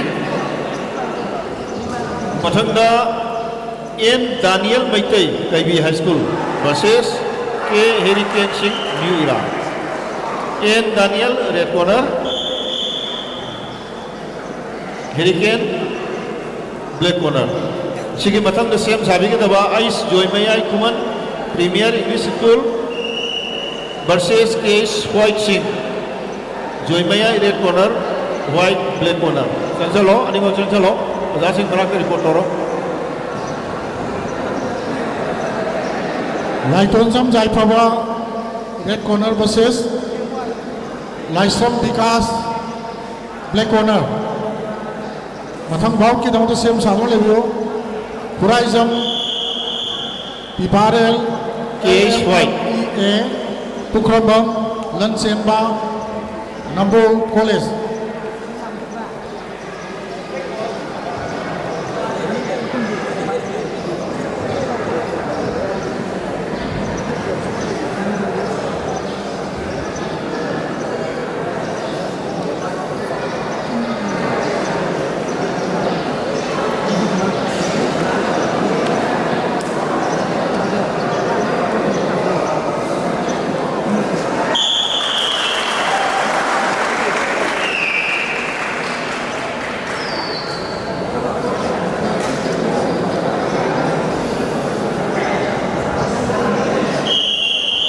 Hurricane Daniel ke biasa juga Hurricane na Daniel ku second ku mangai manungda Matthew Bigre. Mathangda Ice Joymayai Kuman versus KH White Singh. Marak sidai koi official longtang change tau jage.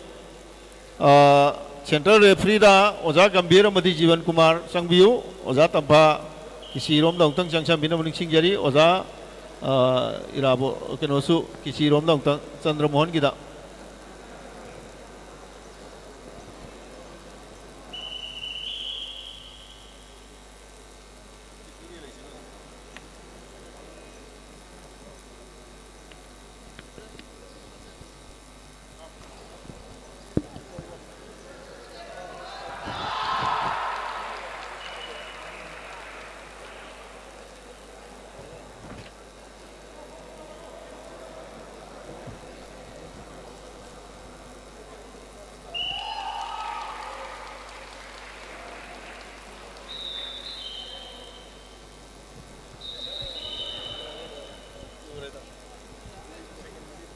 Khuraizam Pibarel LMM EEA red corner versus Pukhambam Lanchenba Nambon College black corner. White na joy may bu second mangai manungda yam na thu na sing badagi khu saugi na mai thiore mathangi W Donas Chen Stephen Higher Secondary School versus Jurid Laisram RM School. W Donas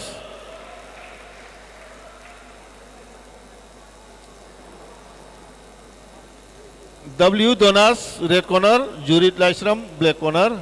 Makhoi ki mathang dana Bir Jumnam RM School versus Ice Bonus Lamlong Higher Secondary School. Bir Jumnam red corner. Jurid Laisram. Jurid Laisram.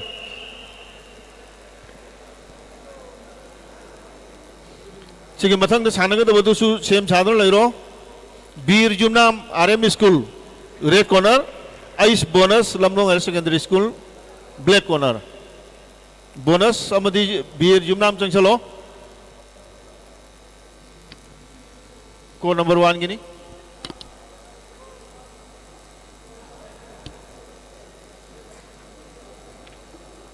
Code number 2 next bout Dhanajit Laisram MIS College versus Gibson Laisram Commerce School Imphal.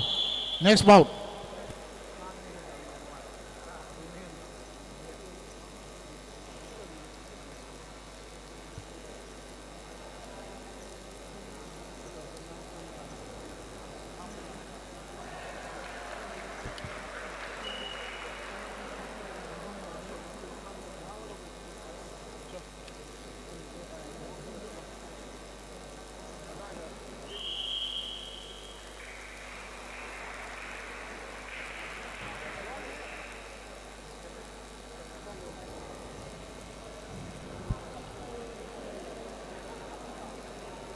Dhanaras Laisram. Pull the thangalo. Dhanaras Laisram. 60 Bilogi. Dhanaras Laisram. Red corner versus Gibson. Gibson. Okay.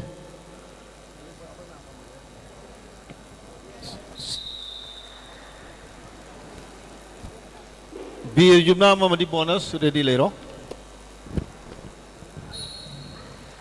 Red corner ki Donas na 16 second manungda Jurid Laisrambu mighty pikre. Bir Jumnam versus Ice Bonus Lamlong. Bir Jumnam red Sigmathangda Nilkaman Hijam Jonaston Higher Secondary red corner versus Ice AS Rohit Maitai Biramangul College.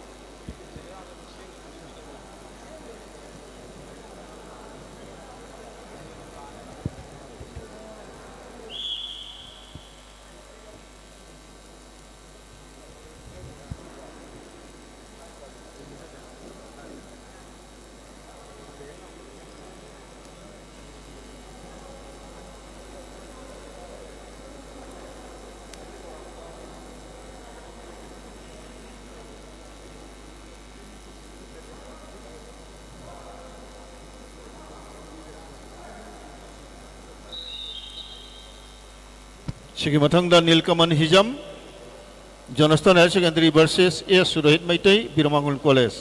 Nilkaman red corner. Nilkaman kichi selo adu Rohisu kichi selo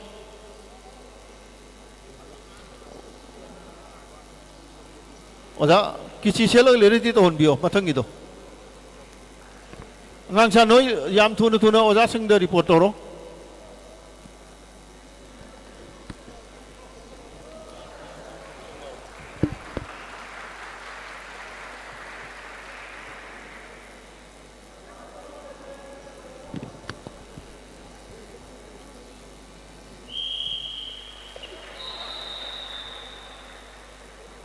Rohit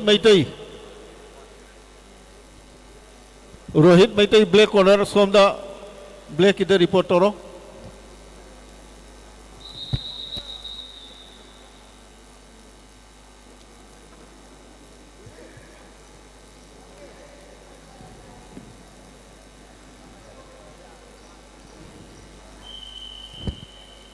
black corner की bonus ना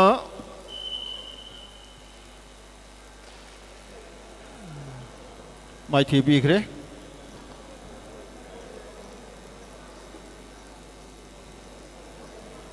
मथंगी Nilkamal Hijam Johnstone higher secondary school versus S Rohit Meitei Birmangol college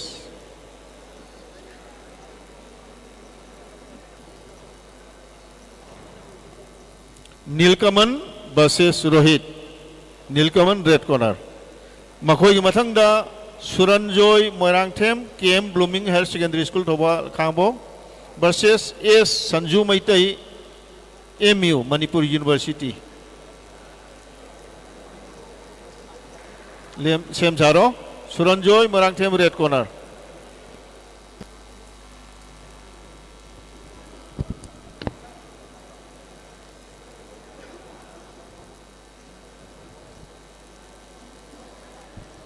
Next bout, Lemapok Pam Suzakanta Premium English School Red Corner versus Khwarakpam Daniel KM Black Corner. Lemapok Pam Suzakanta Red Corner versus Khwarakpam Daniel Black Corner.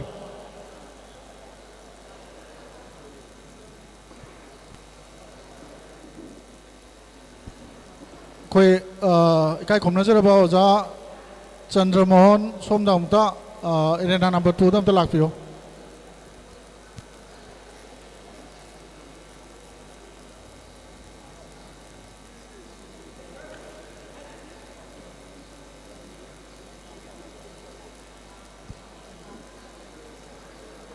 कोई official की अहोंबा खरा लेजरे कोई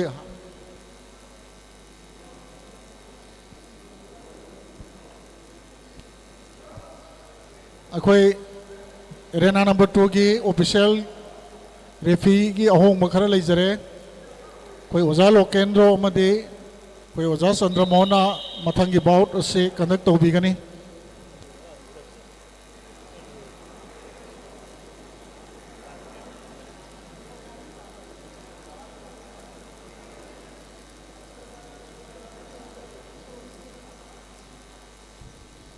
ओजा नोरेन का कोई ओजा बोकुन गना कोई किसी भी सेपी बता रहे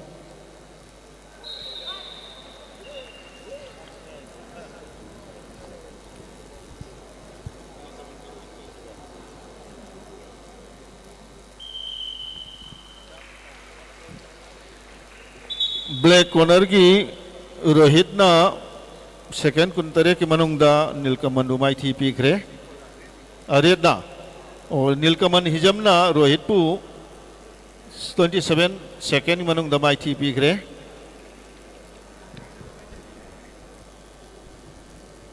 मथंगी कोई सानगदवा सेम साधन लेबियो Loitongbam Phulendro D M college red corner versus Morris Phairembam R M school black corner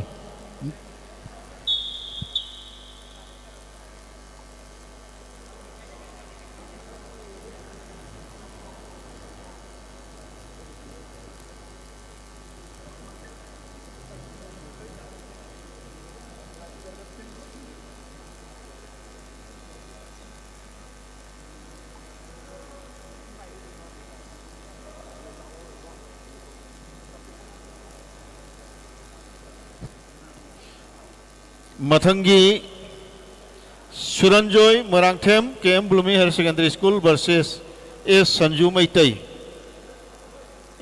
Meitei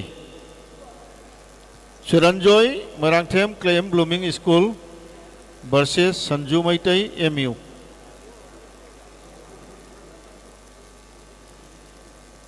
Sigi mathangda TH Lanchenba LM Memorial English Academy versus Abhinam Usam Comet School. Siam Saro TH Lanchenba red corner ni.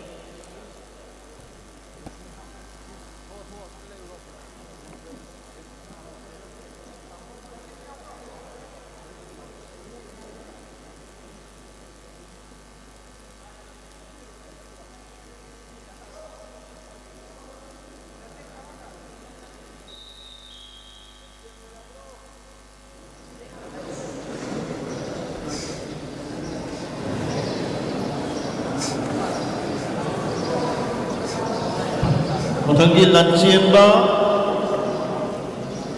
TH Lanchenba LM Memorial English School Academy versus Abhinam Usam Comet. Siam Saro TH Lanchenba.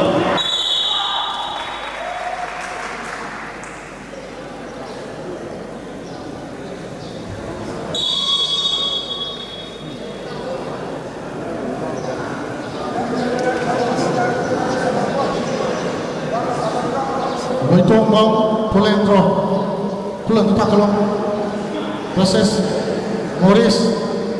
Okay. Mathanggi Siam Saro la Unimam Daniel Kangabang Wangkai Higher Secondary School versus Loitong Bang Bebek Ras Kumbi College. Black corner.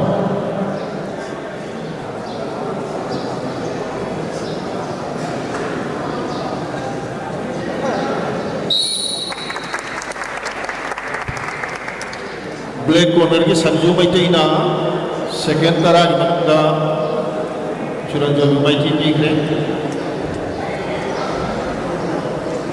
मथंग की match TH Lanchenba LM Memorial English Academy versus Abhinam Usam Comet. TH Lanchenba red corner. सिगी मथंग के same साबिक दबा L Napoleon Higher Secondary School versus S Romesh Wangkai High School. El Napoleon red corner, Romesh black corner. Sanjalo, jadi tahu lah lagi nama. 65 below के कोई next सारा का तो वो same सारों ले बियो Daniel Kangabang Wangkai Higher Secondary School red corner versus Loitong Bang Bebek Ras Kumbi College black corner. कोई player सिंगा next kita mata कोई हमें वो किसी भी से सेफ्टी ना किसी दे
red corner की लंचेन बना अभिनव मिने नमक के सिक्के लमोई मनंदा माइटी बिग्रे मथंगी Napoleon Higher Secondary versus S Romesh Wangkai.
Daniel Kangabang, David Ross, Mathangi,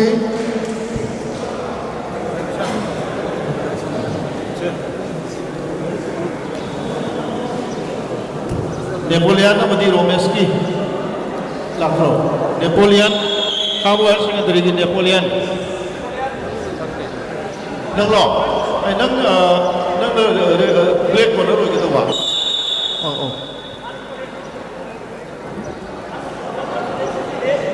aduga Romesh ti labo Romesh ko si le ri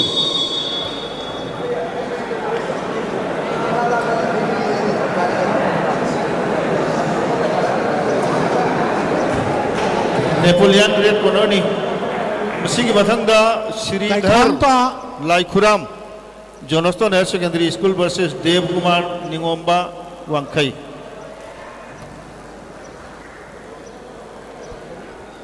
Kaikhangta Iris, Laisamani Memorial Higher Secondary School koi red corner versus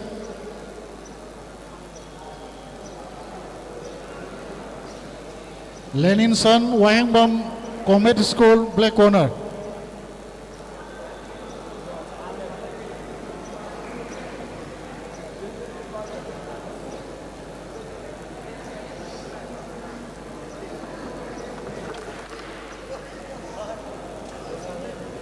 Leninson, pulam tu thangalo. Leninson, okay. Red corner, Kaikhangta Iris. Red corner.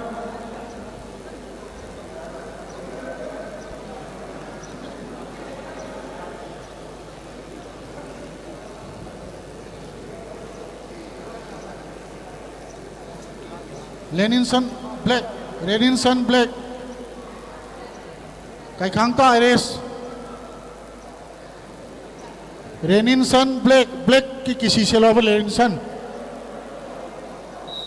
Leninson का नानो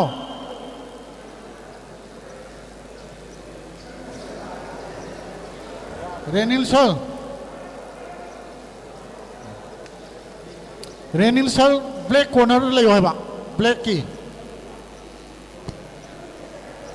Kaikhangta red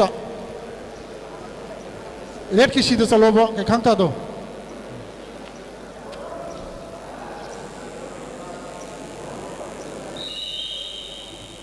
Leninson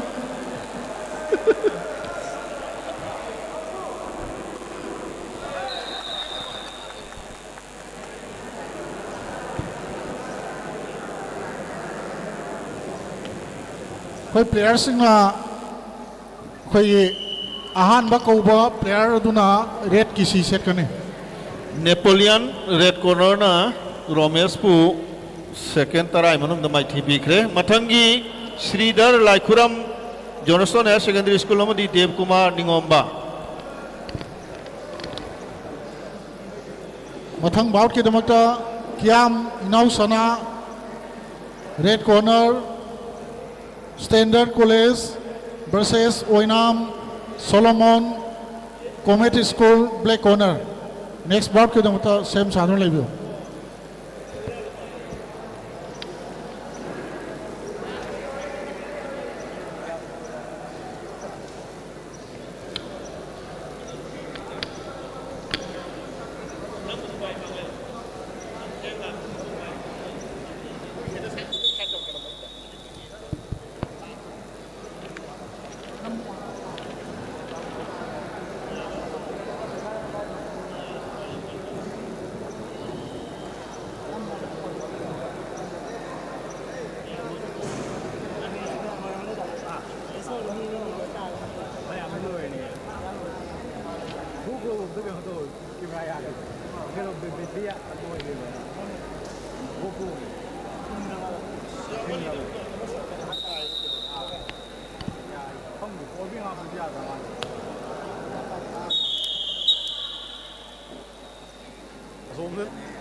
Kiam inaw sana kulan na takalo red kisi ta sepiro aduga oinam Solomon black kisi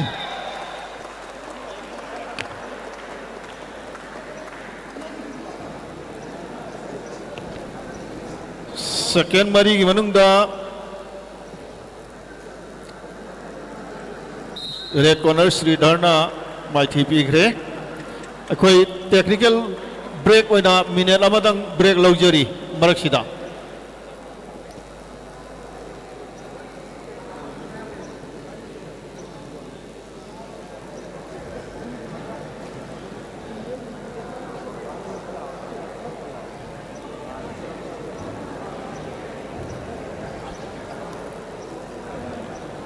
$60 below ke matang ki sem san le bio Ningombam Banti the KB High School versus Kangembam Nelson KM Blooming Higher Secondary School next bout.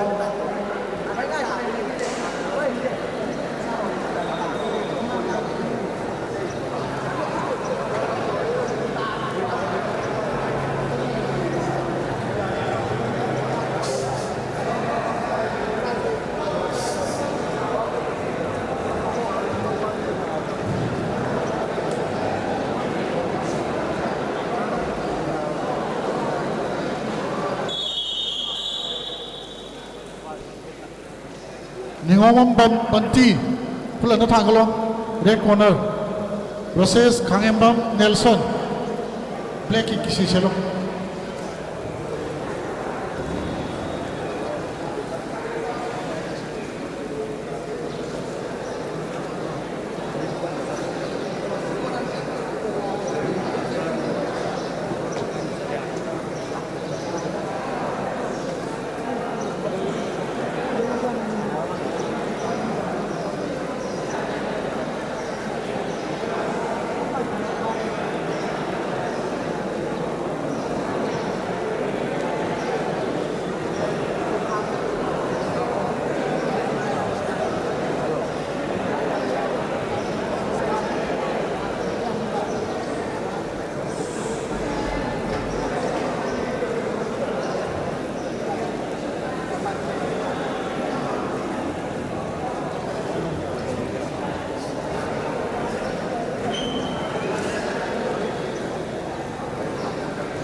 Makataba Mias Athanabu Namtada Dro Kurajam Wankai High School versus O Hentoiba Singh New Era. Dro Kurajam red corner Wankai High School O Hentoiba New Era.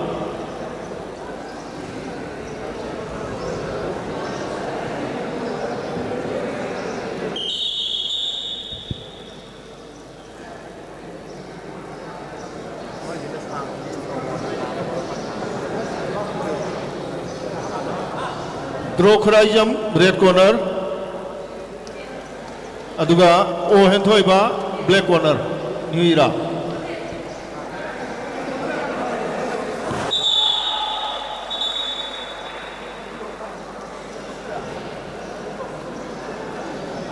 Sige matangda P Garrison RM School versus KS Johan Pioneer Academy. Mocho lakpiro Garrison wadi Johan P Garrison red corner da du Johan red corner ni. Banti red corner versus Nelson. Masigi mathangda koi masigi mathangda Rustam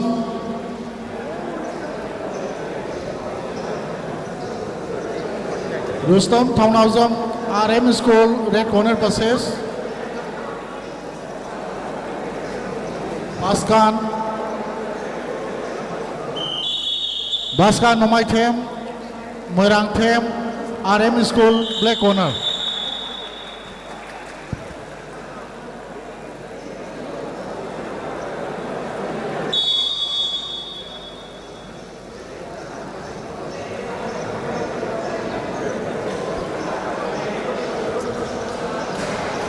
Rustam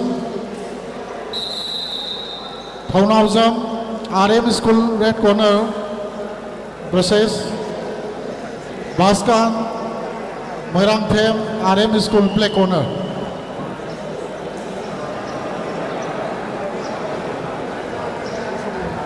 Rustam khula na thangalo Rustam red corner. Baskan Moirang Them black corner. P Garrison RM School red corner da somda report to aduga KS Johan Pioneer Academy somda black ta makhoi gi mathang da L Sanamatum CC Higher Secondary School versus K Surchandra RM. Sanamatum red corner da allow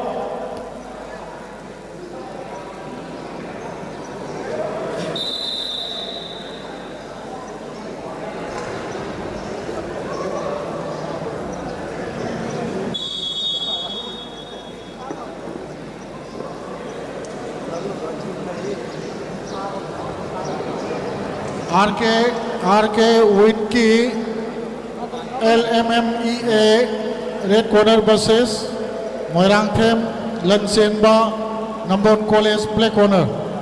Next bout same Sadhun review.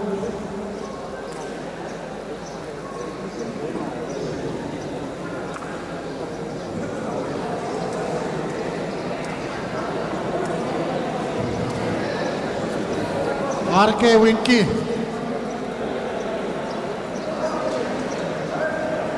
Moirang Them Lansenba khula na thangalo Moirang Them Lansenba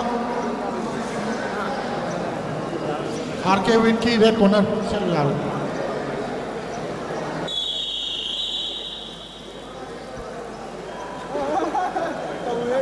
RK Winky khula na thangalo RK Winky red corner gi kisir selo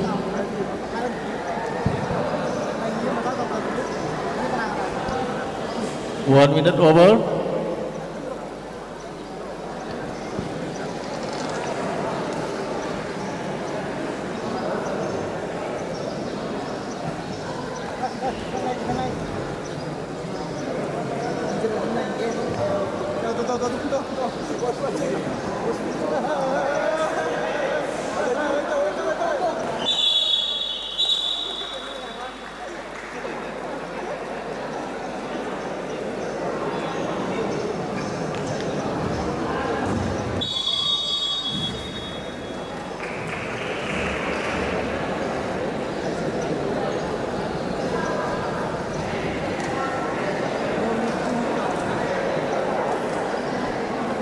Mathangi Amom Salamba CC Higher Secondary School red corner versus Ningthaujam Mangan 2 minutes over.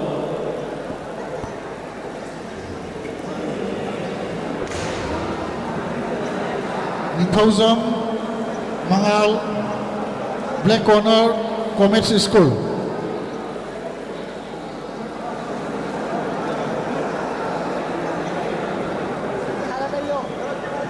Amom Salamba, red corner. Ningthawjam Mangal, Comedy School, black corner.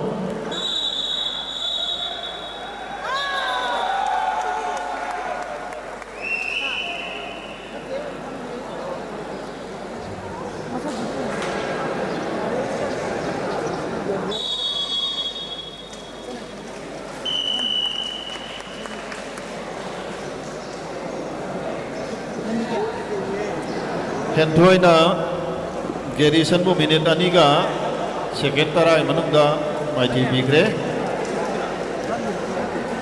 draw kura jambu mathangda Garrison RM School versus KS Johan Pioneer Academy. Garrison red corner. Amom Salamba, CC Higher Secondary School. Pulang ke Tanggalo. Amom Salamba.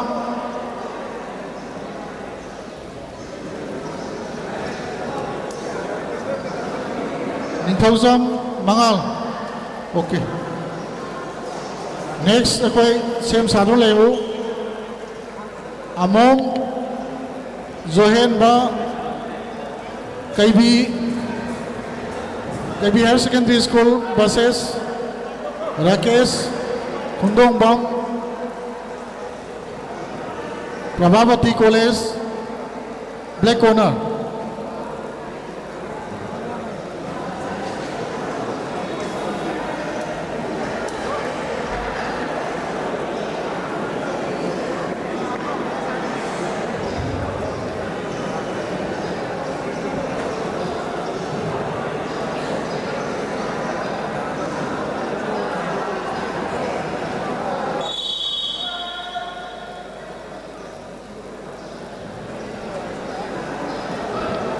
Ojik chana na basem sarvasi P Garrison amadi Johan ni mathangda chana ka taba L Sonamatum CC Higher Secondary School versus K Surchandra RM School. L Sonamatum CC Higher Secondary red corner da aduga Surchandra black corner. Bakhoi ki matungda chana ka taba na Victor Sanasam New Era School versus W Boicha Oinam High School. Victor Su red corner ni.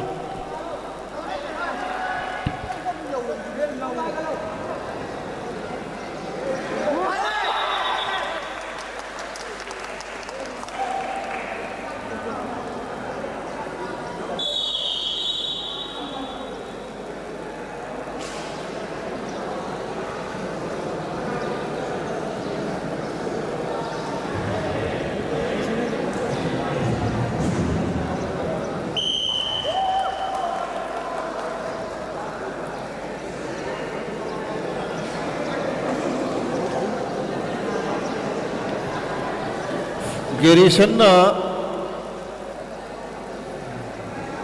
Johan bu second 26 second manam damai ji pikre mathangda L Sanamatum from CC Higher Secondary School versus K Surchandra RM School. L Sanamatum red corner, Surchandra black corner. Si mathangda Sam Chakataba madi Changsalakataba Victor Sanasam New Era versus W Boicha Oinam High School. Victor Sanasam red corner da Chango duga Boicha na black corner da.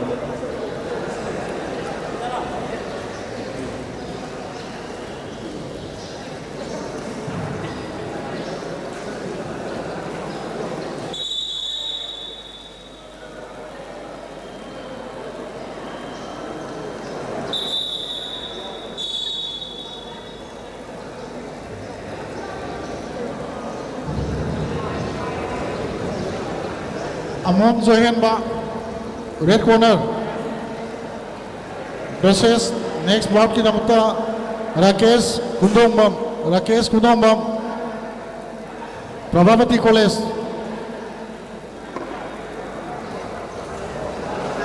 black corner Rakesh Kundombam black corner.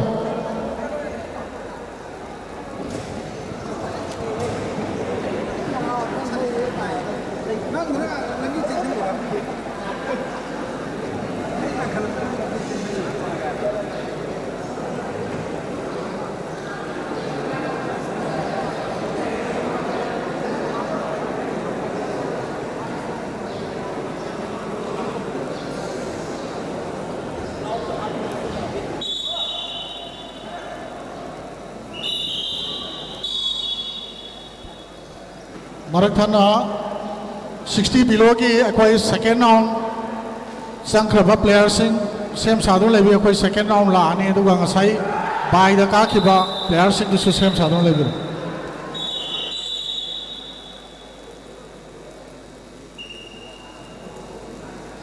सनावतुम मदी सूरचंद्र की मेसदुदा सनापतुम red corner ना second round आई मनुंदा सूरचंद्र माइथि पिग्रे मथंग द विक्टर सनसम वर्सेस W बोइसा ओइनाम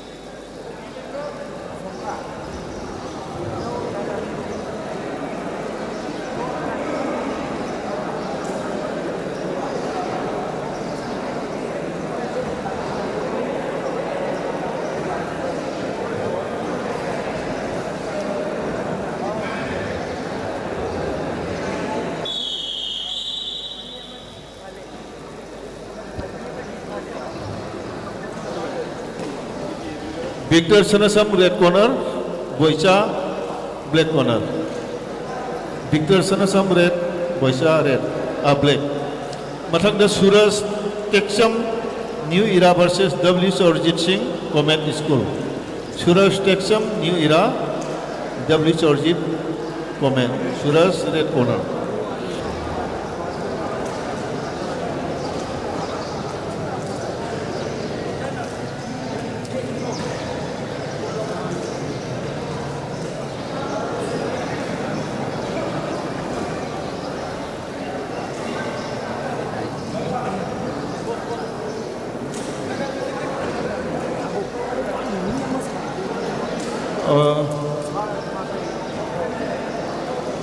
विक्टर सनसम कदाइनो Victor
Music api ba mata minute mga how khare extra time minute ahum madu continuous sathabi gani Victor यार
Boychana second Nifumathoi Manunda Maki opponent of ITP Gre.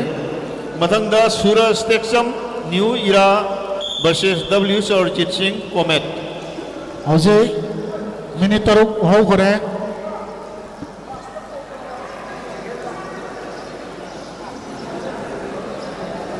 Sura Stexum red corner ni Sarjit black corner. Sing Matanga Francisco Kamuzam Konjengbam hai ba Francisco Konjengbam Nambol College versus N Thoithoiba RM School. Francisco Konjengbam Nambol College red corner, Thoithoiba RM School black corner.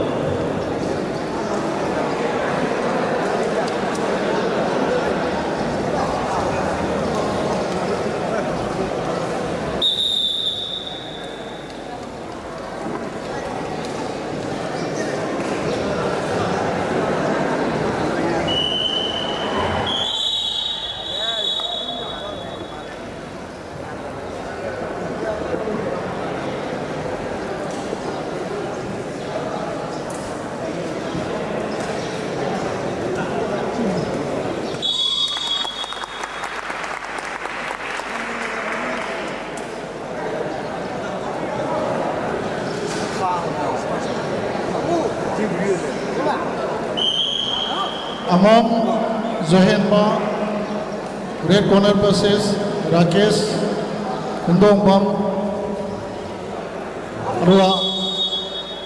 Next same Sadon Levimba Pitrivi Raz Huidrom Oinam Government High School red corner versus Thoksom Amit Kumar Mangom Ambi College black corner. Mathang drop ke namata koi kisi sepi na bani singjari.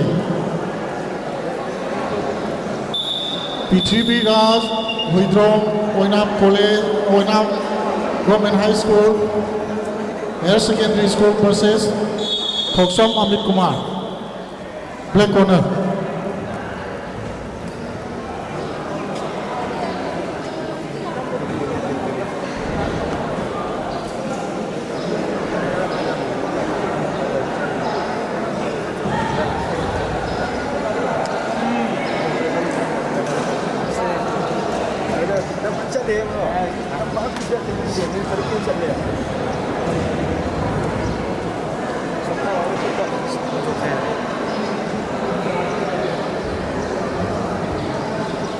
Simathangda Francisco Kamujam Konjengbam amadi N Thoithoiba ready tawra leiro.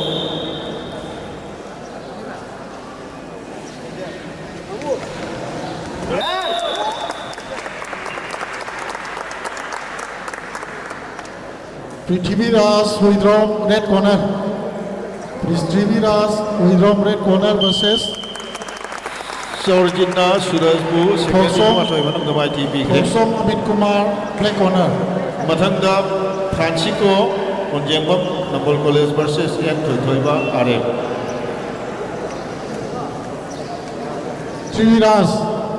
Prithvi Raz red corner. Thoksom Amit Kumar Mangom Ambi College. Simathangda ki Langamba Maitai Johnston Higher Secondary School versus Tenden Nomaitem Comet. Langamba Maitai red corner da Langamba red corner da chango. Ke Langamba adu Tenden Nomaitem black corner da Comet ki. Langamba ga Comet Tenden bikrai lagi. 60 below के second round Atia Kathia Lakpa Millennium Institute red corner versus Laisam Abinas Onam Government High School. Thoithoiba Francisco Babu second traffic Manunda ITP Gre. Langamba Maitai Johnston Higher Secondary School versus Tenden Nomaitem Comet.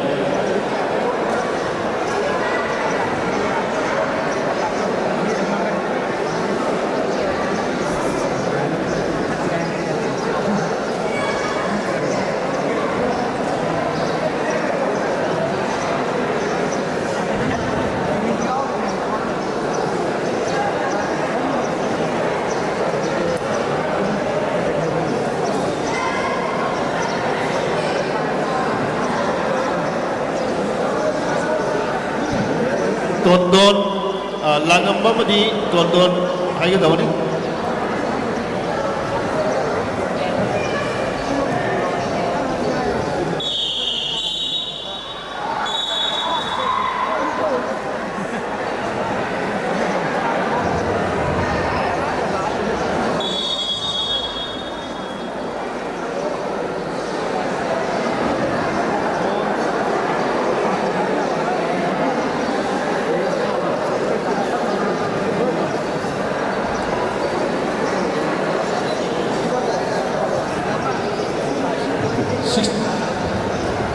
Below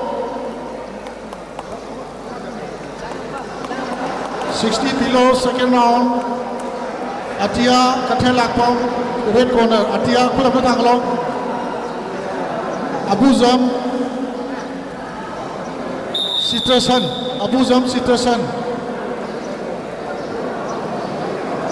CMR school Abuzam Citrasan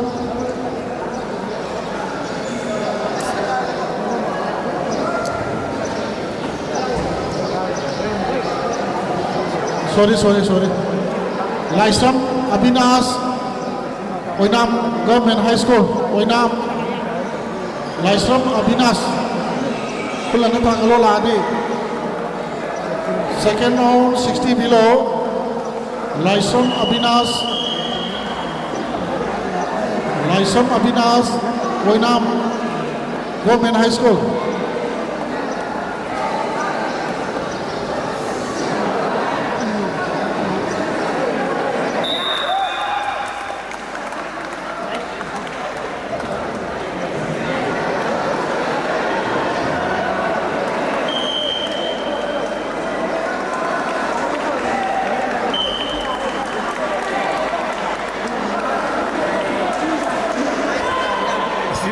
Langambana Tondon Bu second round ay minum gamay GP3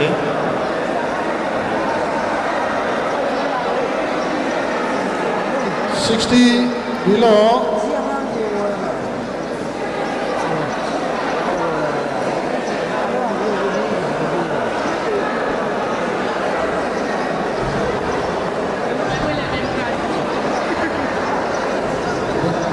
Ani Suba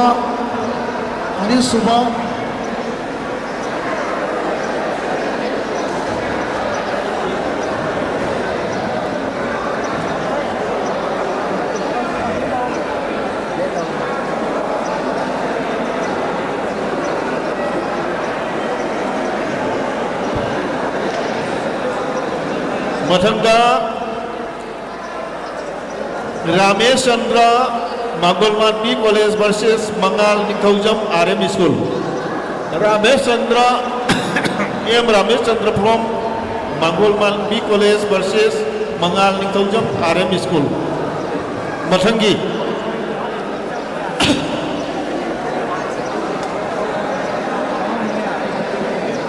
Next 60 below second round Yani Subapauta Ningthaujam Manimatum Eastern Star Higher Secondary School red corner versus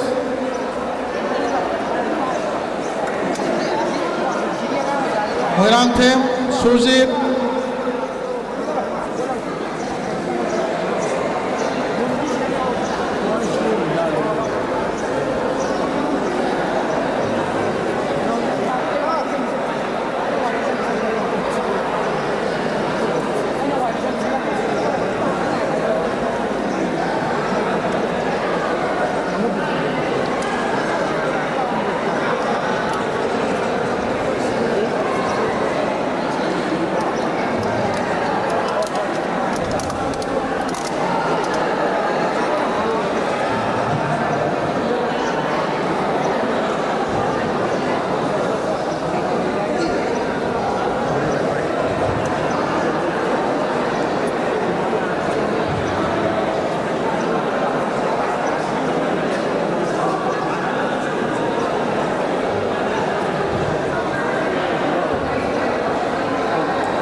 second round ge 60 below second round ge ani subabo Ningthauzam Manimatum Eastern Star Higher Secondary School red corner versus Moirangthem Surjit Khangabok Higher Secondary School black corner.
Ningthauzam Manimatum second call.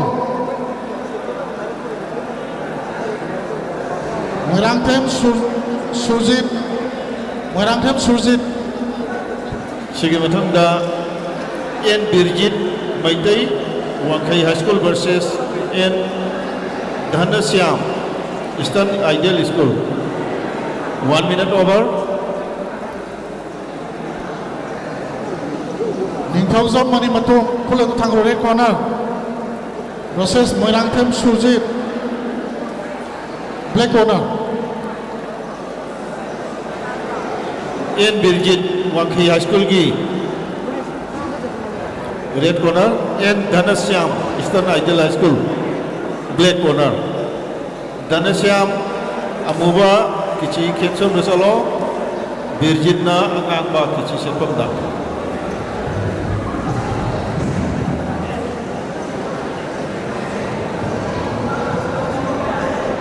Mathangi 60 below ki Ahum Subabab Sem Sadron Levio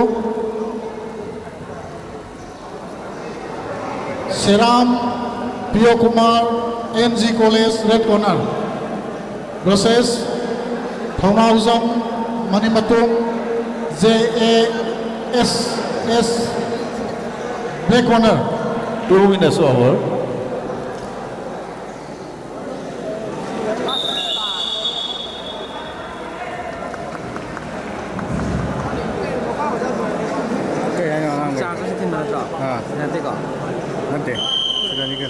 Ramesh Chandra Mangol Gandhi College na maki opponent Mangal Ningthaujambu 2 minutes ka 14 seconds mai ki bigre mathang chi made koi official ki sel sitang tojege oja tapha amadi oja rajen ani na mathang ki base ya to conduct tobiu oja tapha ga oja rajen ga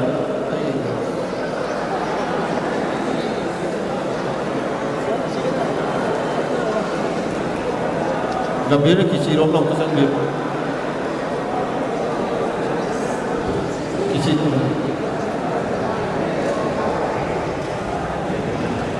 Seram Pio Kumar mathangi mes Birjit Seram Pio Kumar Maitai Wangkhai High School versus N Dhanasyam Eastern Ideal High School. Seram Pio Kumar NG College red corner pulang thang lo red kisi selo duga Thaunawzam Manimatum JICSS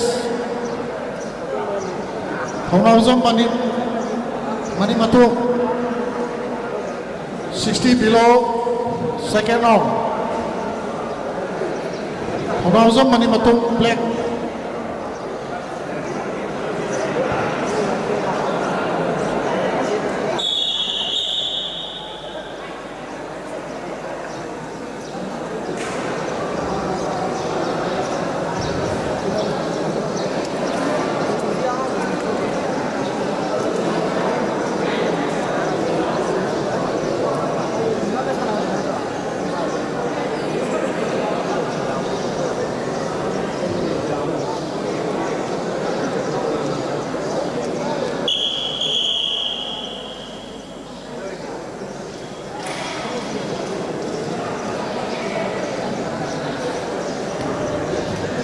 ꯃꯁꯤꯒꯤ ꯃꯊꯪꯗ ꯋꯥꯏ ꯍꯦꯝꯕ ꯃꯣꯏꯔꯥꯡꯆꯥ Comet school versus S ꯉꯥꯟꯕ ꯏꯊꯥꯏ public school ꯋꯥꯏ ꯍꯦꯟꯕ ꯃꯣꯏꯔꯥꯡꯆꯥ ꯀꯣꯃꯦꯠ ꯁ꯭ꯀꯨꯜ ꯔꯦꯗ ꯀꯣꯔꯅꯔꯗ ꯑꯗꯨꯒ ꯑꯦꯁ ꯍꯦꯝꯕ ꯏꯊꯥꯏ ꯄꯕ꯭ꯂꯤꯛ ꯁ꯭ꯀꯨल ब्लैक कॉर्नर मखोई मथंगना T H Nithemba Meitei Prabhavati college versus Lenin Kumar Maibam new era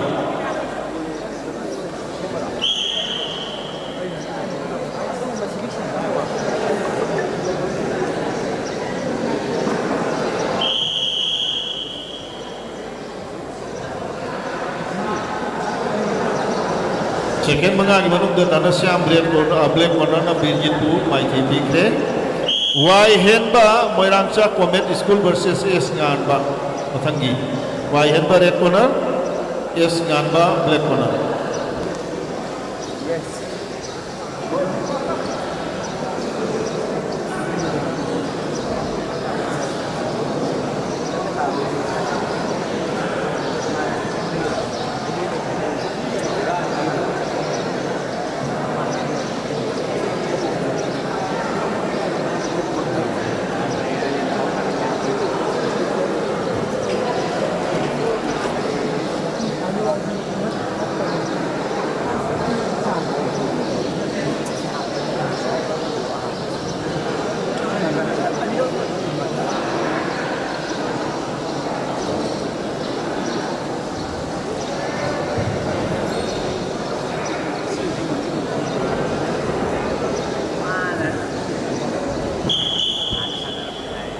मखोई की मतुंगदा सानगदबा होजिक सानगदरबसी हेनबा मदी आनबनी मथंगदा T H Nithemba Meitei Prabhavati college red corner versus Lenin Kumar Maibam new era black corner T H Nithemba Meitei मदी Lenin Kumar Maibam Lenin Kumar black corner दा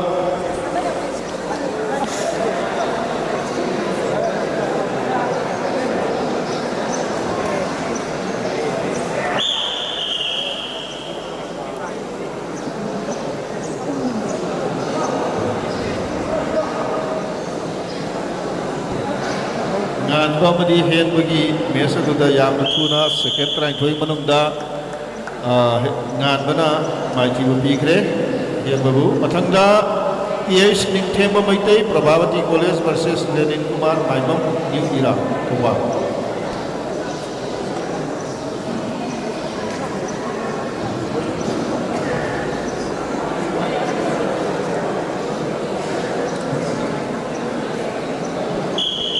कोई 4 मिनट हो गए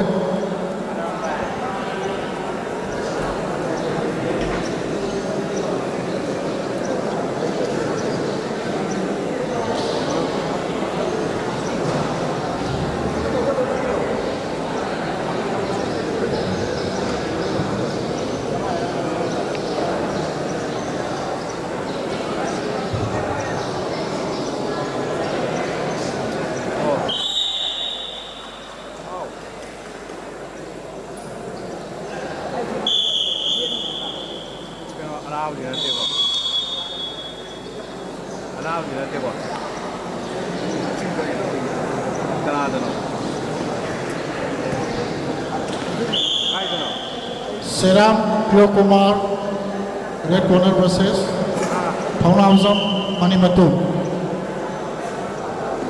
निथेंबा मदी लेनिन कुमार की मेस अदुदा निथेंबना सेकेंड तरा तरीक मनुंगदा लेनिन कुमार माइथी पीखरे मथंगदा N Rojit Meitei Johnstone higher secondary school versus T H मणिमतु new era N Rojit Meitei Johnstone higher secondary school red corner अमदी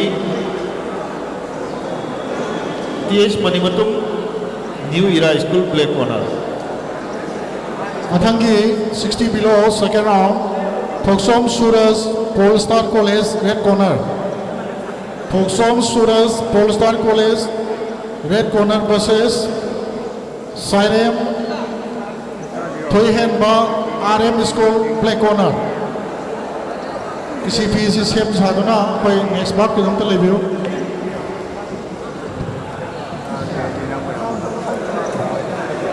mani matum lo yes Hore nang thong kare di jaba dong.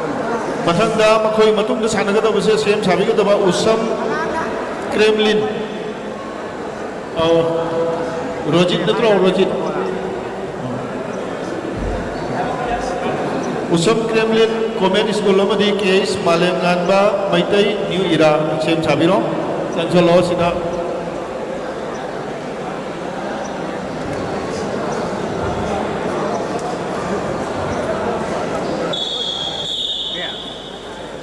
Em đâu thì để có coi ông cứ thật là yung nó bồi nhìn nó cũng đối không. Đấy, anh yung ta làm cái tiếng to kìa. Anh đi vào nó theo rồi kìa mà. Anh đi cái ô tô rồi tân là và anh đi quay nó cũng cho như thực cái này cái đi tân để cũng có những điều. Những người kia là cái tiếng nó quân dân và đi không mất của sân rồi. Cái tiếng nó lâu kìa. Bây giờ thì các bạn nó tàu vào trong đây năm sinh dần là lâu kìa. Nó cũng cả đang là cái này.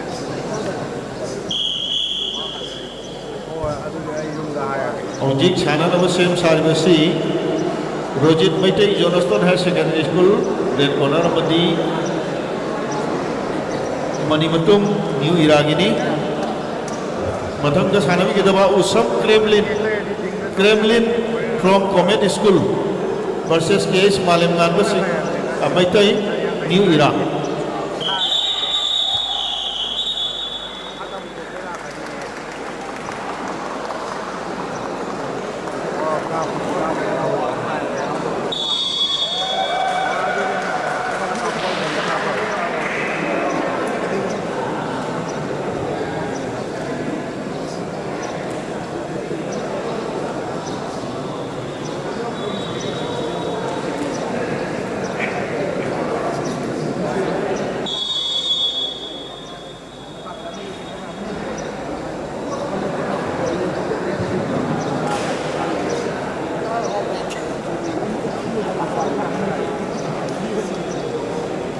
Thongsom Suras pulam tu thakalong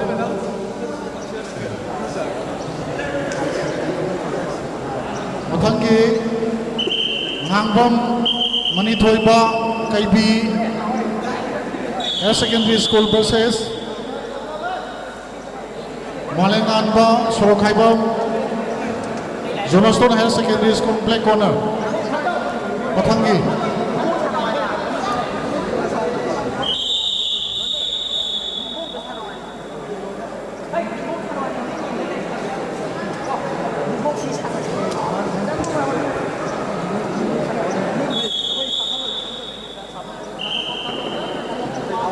Number kita kapag yang apa? Kapag gitu. Đó là cái gì nên là cái Wah, dia 360.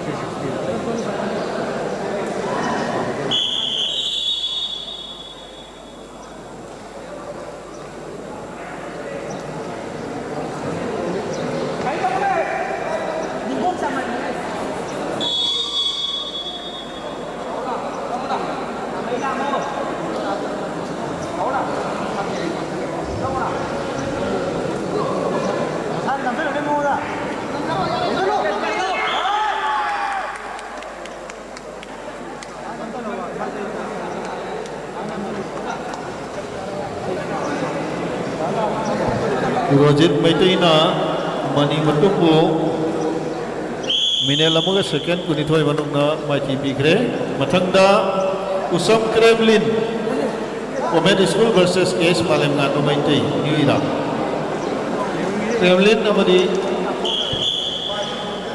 Malem Ganba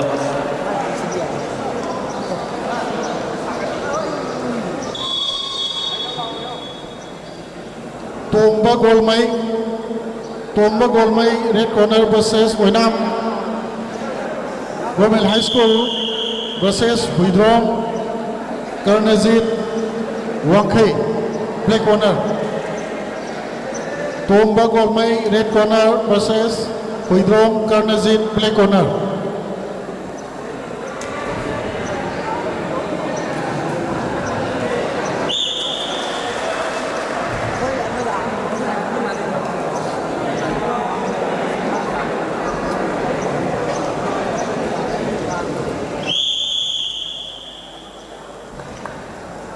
Malem Nganba Black Corner na Kremlin Bu second kun manung na mai team bigre mathangda L Ngan Thoiba Maitai RM School versus Marem Molengsim Maring Women School L Ngan Thoiba Maitai Red Corner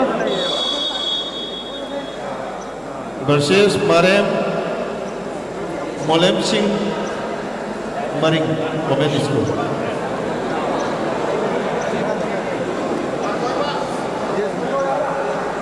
Akhoi matungda sem sabi ke tabana K Thoi Thoi Manggol Gandhi College versus Wangan Ba Langbam Women School. K Thoi Thoi Red Corner Wangan Ba Tolba Gomai, Black Tolba Corner. Gomai Thangalo versus Huidrom Karnazit. Okay.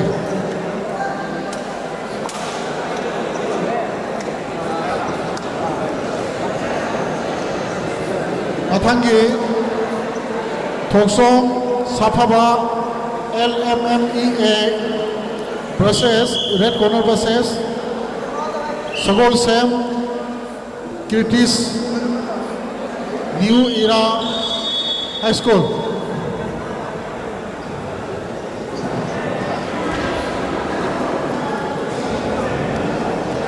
Thoksong Saphaba Red Corner versus Sagol Sam Kirtis Black Corner.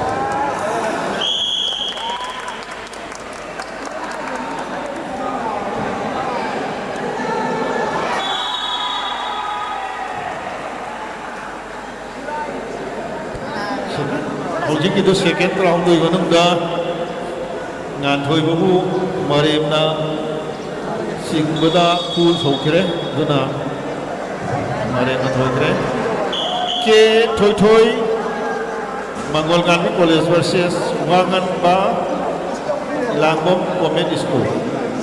K Thoi Thoi Red Corner Sigi mathangda N Johnsona RM School versus W Sanaton Kumbi College.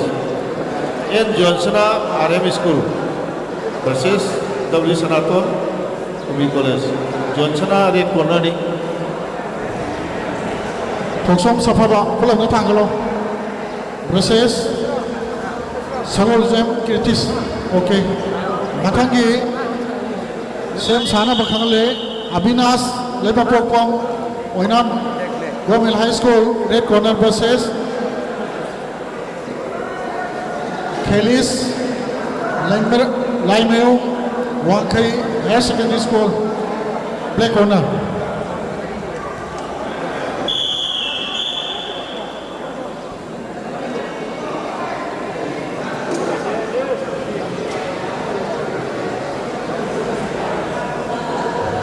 Avinas Lepapokpong Pulang na Thangalo Avinas Lepapokpong Red Corner Red Kisi Selo Red Avinas Race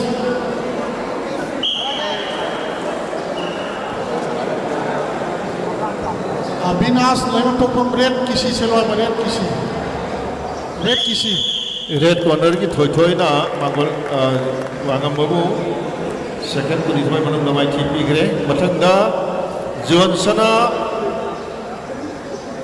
N Johnsona KM School versus KM Oidu. KM Blooming School versus W Sanaton Kumbi College. Kelis Laimeo. Okay. Johnsona from KM School, KM Blooming School, Khambok. N Johnsona Red Corner Johnson red lona. कोई players Singh ना कहीं सना गुम्बा कोई जंत्र गुम्बा यार का दी कोई medical की दशा का कोई प्लस्टर के नौ सिक्स ऑप्शन भी हाना सिगी मथंगा अखोगी श्रीधर लाइखुराम जोनोस्टोन स्कूल की छात्र कदाई लेके खुलों को थांगलो उन्हें ये ओके नक मथंगा मेरे समझ लाइको बाई अम्म के छानगे तो बनी महाका छानगे तो बना TH मालेम गानबा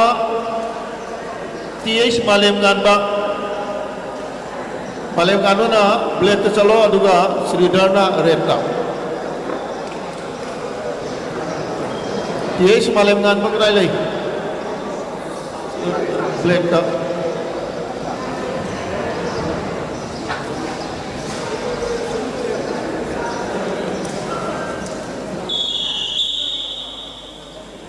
श्रीधर रेड लोग चलो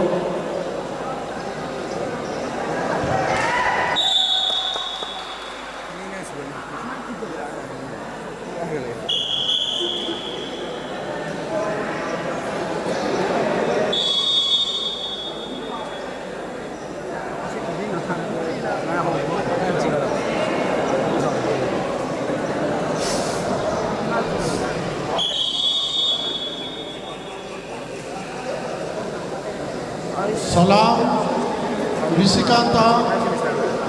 Next bout Salam Risikanta.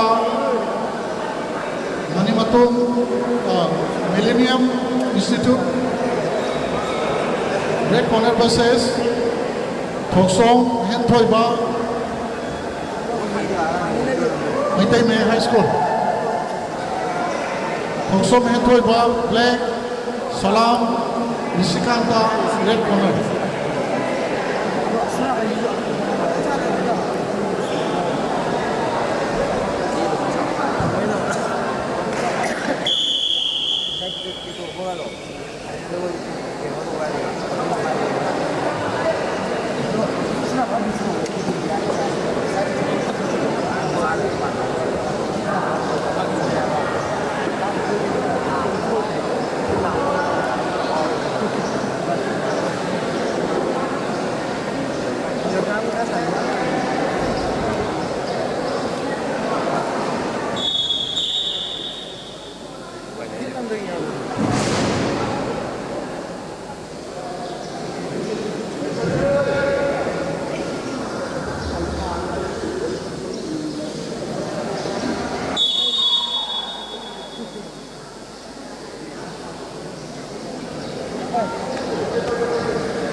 One minute over.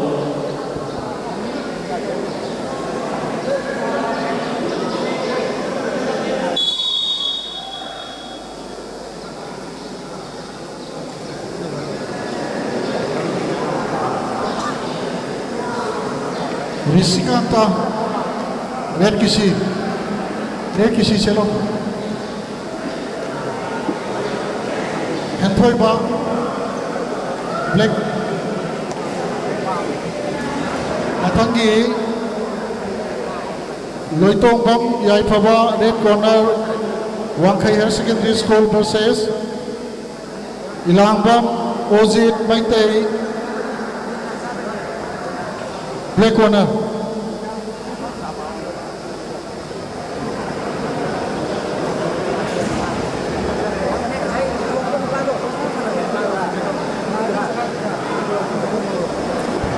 Two minutes over.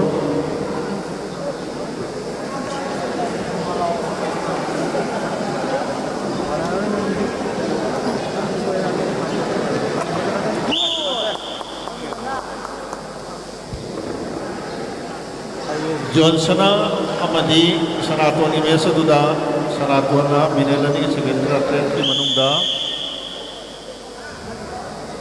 Johnson Machi Pigre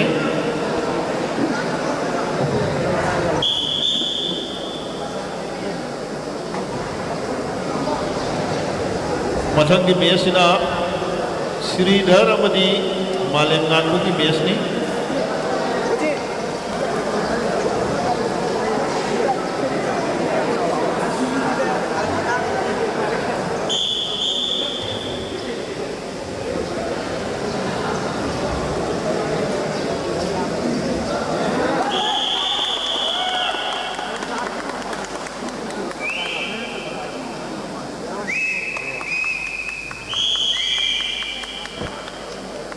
Shridhar ना मालेम नानबु सेकेंड रामाथोय मनुंदा माइथि बिग्रे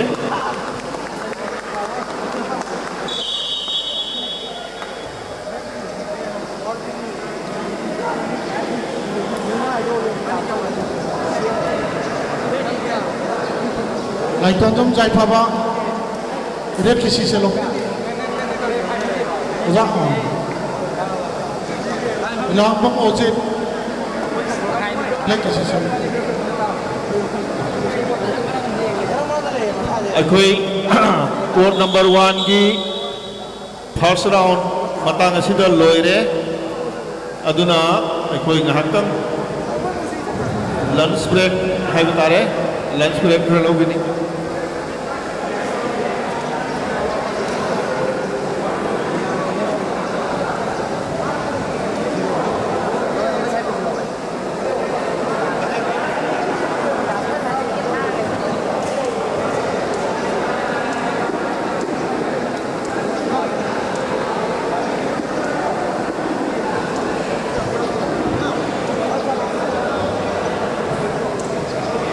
मरगसिदा कोर्ट नंबर 1 हाइबदी 60 kg above की सेकेंड राउंड संग्रवा सानोर सिंह ममिंग दो नंग लाउथोक चरके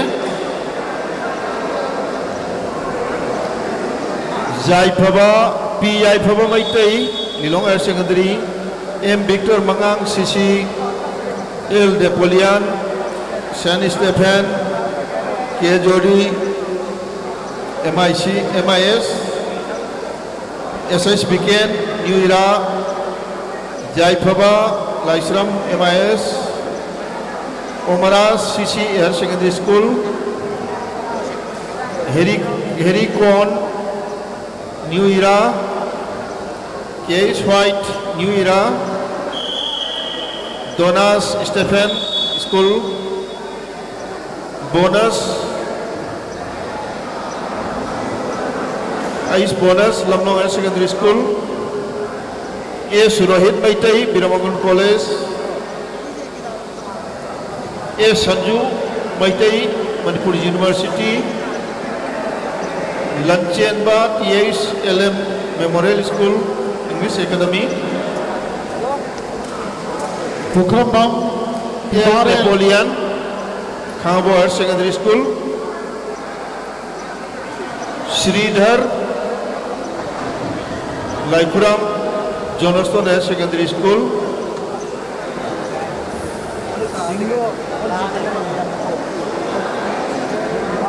Shridhar Pukram Lanchenba Nambon College Red Corner Buses ओ हेथोई बा Kundrak Nuira. Sinkai Thangabo Black Corner next ball की number Garrison RM school Sanamatum CC higher secondary school Boicha Oinam high school W Chaurjit comet school N Thoithoiba RM school Lamganba Meitei Johnstone higher secondary school Ramesh Chandra Mangalganbi college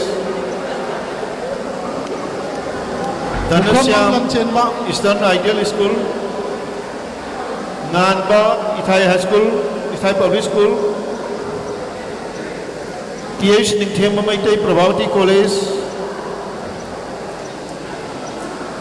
N Rojit Meitei Johnstone higher secondary school KH Malemganba Meitei new era Malengsim Maring comet school K थोथोई मंगलगानवी college W Sanatan Kumbhi high school Kumbhi college हारिबो सिंसे ꯑꯗꯨꯃꯛ ꯂꯩꯕꯤꯔꯣ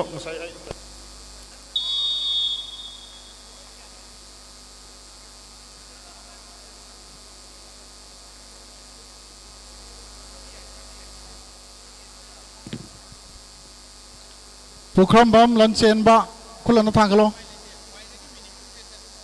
ꯈꯨꯟꯗ꯭ꯔꯥꯛꯄꯝ Chingkhei Khundrakpam Chingkhei Khangabok higher secondary school Khundrakpam Chingkhei Khangabok higher secondary school ꯑꯩꯈꯣꯏ lunch break ꯄꯨꯡꯈꯥꯏ ꯑꯃ ꯄꯤꯒꯅꯤ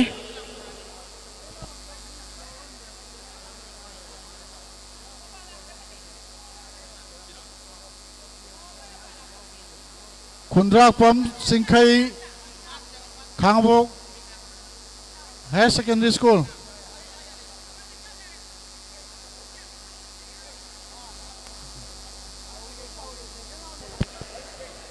ꯍꯧꯖꯤꯛ lunch break ꯄꯤꯖꯔꯤ lunch break ꯑꯁꯤ ꯄꯨꯡꯈꯥꯏ ꯑꯃ ꯃꯇꯝ ꯄꯤꯖꯒꯗꯕꯅꯤ ꯃꯔꯝ ꯑꯗꯨꯅ ꯍꯧꯖꯤꯛ ꯄꯤꯔꯤꯕ ꯃꯇꯝ ꯑꯁꯤꯗꯒꯤ ꯄꯨꯡꯈꯥꯏ ꯑꯃ ꯍꯦꯛ ꯐꯥꯕꯒ ꯑꯩꯈꯣꯏ ꯄ꯭ꯂꯦꯌꯔꯁꯤꯡ ꯃꯐꯝ ꯑꯁꯤꯗ ꯑꯃꯨꯛ ꯍꯟꯅ ꯆꯪꯁꯤꯟꯕꯤꯔꯛꯀꯗꯕꯅꯤ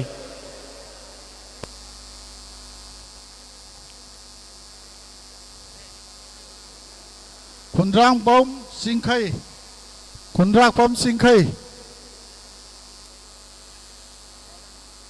Khundrakpam Chingkhei Khangabok higher secondary school black corner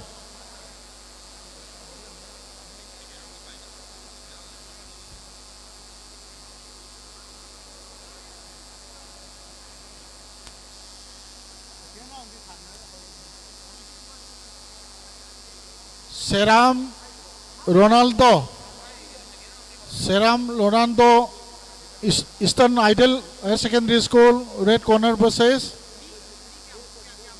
Thingbaizam Biar Maitai red corner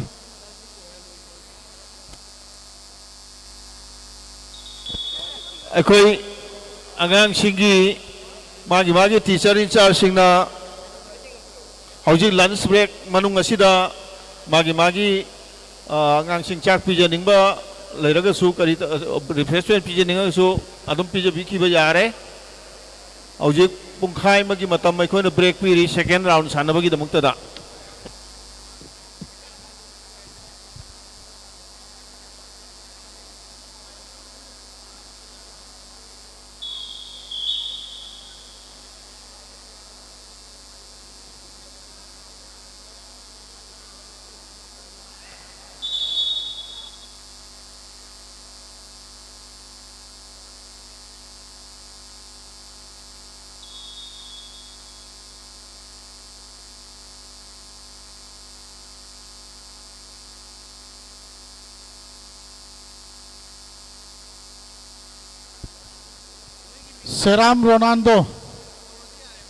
Seram Ronaldo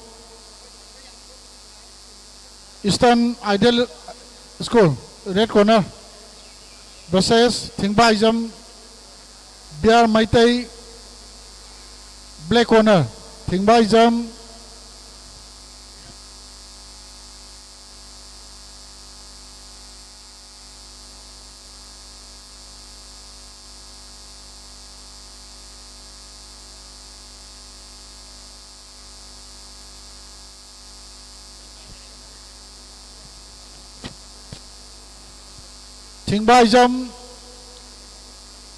Thingbaizam Biar Maitai Success School Thingbaizam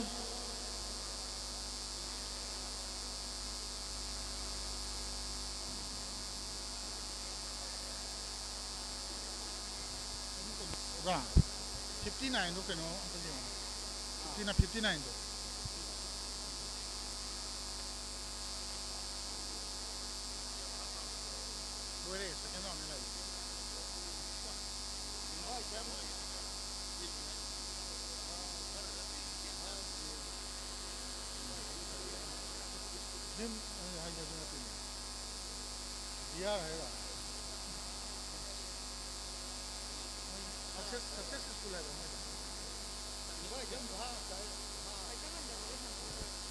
Thingbaizam Bar Maitai success school खुलम दा थांगलो okay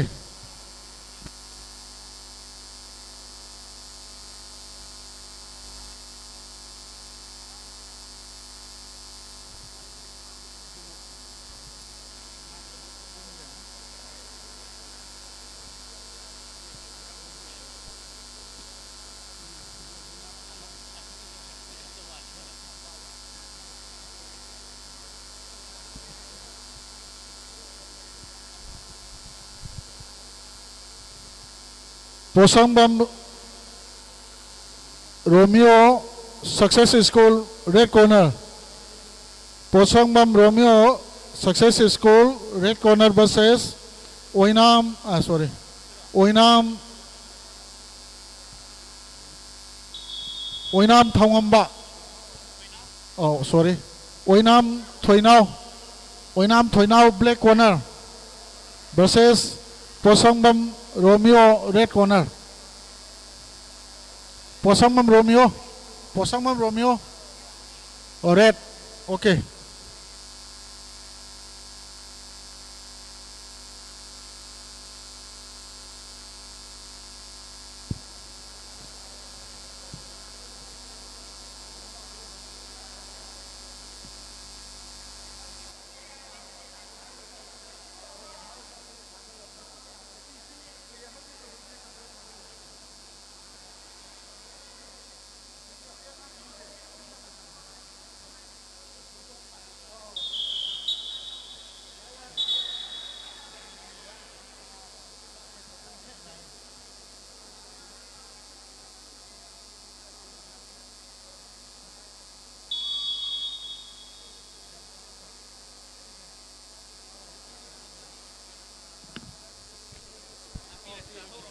Posangbam Romeo red Oinam Thoinao okay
कोई मॉर्निंग सेशन की एरेना नंबर 2 की कोई से lunch break कोई ngakhtang lobinana ba कोई ओजाजों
ꯏꯔꯥꯜꯂꯁꯦ ꯀꯅꯥꯗ ꯁꯤꯜꯂꯅꯤ ꯏꯔꯥꯜꯂꯁꯦ ꯀꯅꯥꯗ ꯍꯥꯞꯀꯅꯤ ꯄꯣꯠꯇꯨꯝ ꯑꯁꯦ ꯍꯜꯂꯛꯂꯤ ꯍꯧꯈ꯭ꯔꯕ ꯃꯄꯣꯛꯀꯤ ꯃꯤꯑꯣꯏꯅ ꯏꯔꯛꯂꯦ ꯃꯥꯂꯦꯝꯒꯤ ꯁꯪꯒꯥꯏꯗ ꯊꯣꯏꯅ ꯀꯅꯥꯗ ꯁꯤꯟꯒꯅꯤ ꯏꯔꯥꯜꯂꯁꯦ ꯀꯅꯥꯗ ꯁꯤꯟꯒꯅꯤ ꯏꯔꯥꯜꯂꯁꯦ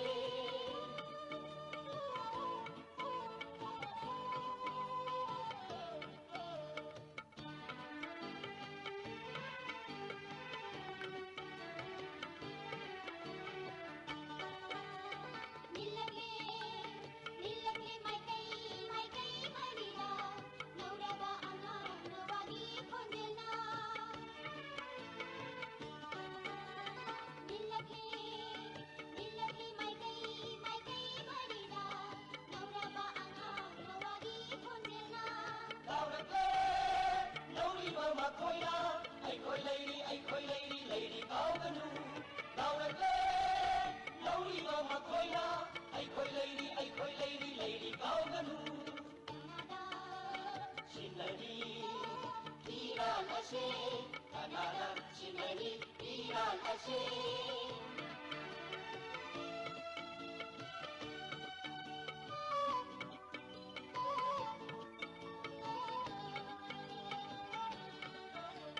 ꯉꯝꯒꯗꯔ ꯊꯥꯗꯣꯛꯄ ꯊꯋꯥꯏ 남가다라 비토파 본시 ꯉꯝꯒꯗꯔ ꯊꯥꯗꯣꯛꯄ ꯊꯋꯥꯏ 남가다라 비토파 본시 ꯀꯔꯤ ꯂꯩꯗꯨꯅ ꯂꯧꯔꯕ ꯅꯈꯣꯏꯒꯤ ꯆꯤꯡꯅꯔꯨꯏ ꯑꯍꯜ ꯑꯣꯏꯕ ꯃꯈꯣꯏꯅ ꯀꯔꯤ ꯂꯩꯗꯨꯅ ꯂꯧꯔꯕ ꯅꯈꯣꯏꯒꯤ ꯆꯤꯡꯅꯔꯨꯏ ꯑꯍꯜ ꯑꯣꯏꯕ ꯃꯈꯣꯏꯅ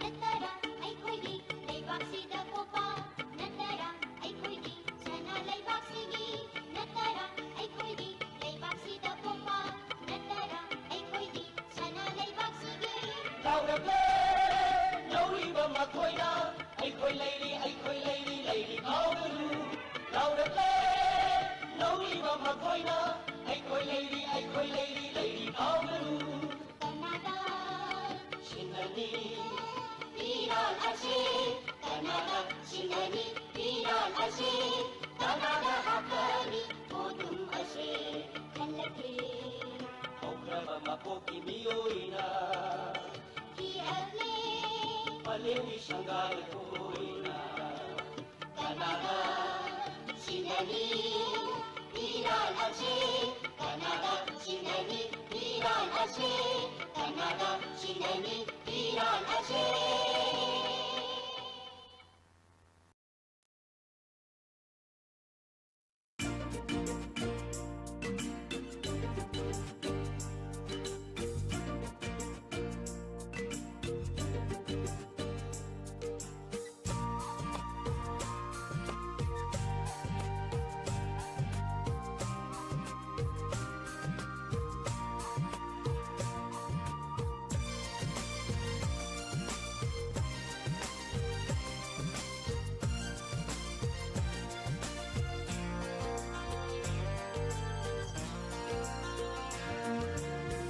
Manglan khudum ure nangi nungsiwi shaktam no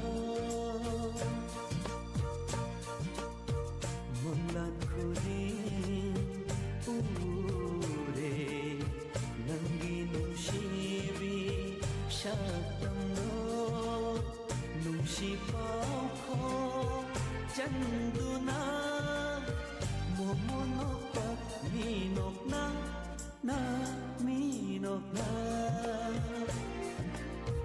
Manglan khuding ure nangi nungsibi shaktam no ꯑꯩꯈꯣꯏꯒꯤ ꯏꯍꯥꯟ ꯍꯥꯟꯕꯗ ꯑꯩꯈꯣꯏꯒꯤ ꯃꯦꯠꯆ ꯑꯃꯇꯪ ꯍꯥꯟꯅ ꯁꯥꯟꯅꯈꯤꯒꯅꯤ कोर्ट नंबर 2 दा L Wilson Singh Kumbhi college versus W Sanatan Singh मासु कुंबी कॉलेज नी कोई बाई तारक पटकी अनि तारक की बनी W Sanaton versus L Wilson ani di mesina ihan hana ko number 1 sida sanagani moromaduna sanroy ani du ihan hana ko ready to leina ko kangali W Sanaton versus Yura U Sanaton hai bor mane versus L Wilson noi bana hungerdi ꯊꯃꯣꯏꯅ ꯅꯪꯕꯨꯗꯤ ꯅꯨꯡꯁꯤꯖꯩ ꯋꯥꯈꯜꯅ ꯅꯪꯕꯨꯗꯤ ꯈꯟꯖꯔꯤ ꯂꯥꯛꯂꯣꯅꯦ ꯏꯅꯥꯛꯇ ꯆꯥꯅꯕꯤ ꯁꯨꯞꯀꯤ ꯚꯣꯂꯨꯟꯇꯤꯌꯔꯁꯤꯡ ꯃꯄꯥꯟꯗ ꯂꯩꯔꯤꯕꯁꯤꯡ ꯑꯗꯨ ꯃꯅꯨꯡꯗ ꯆꯪꯅꯕ ꯇꯧꯔꯣ ꯍꯧꯖꯤꯛ ꯄ꯭ꯔꯣꯒ꯭ꯔꯥꯝ ꯑꯁꯤ ꯍꯧꯗꯣꯔꯕꯅꯤ ꯃꯔꯝ ꯑꯗꯨꯅ ꯁꯨꯞꯀꯤ ꯚꯣꯂꯨꯟꯇꯤꯌꯔꯁꯤꯡ ꯍꯣꯜ ꯑꯁꯤ ꯃꯅꯨꯡꯗ ꯆꯪꯁꯤꯜꯂꯛꯑꯣ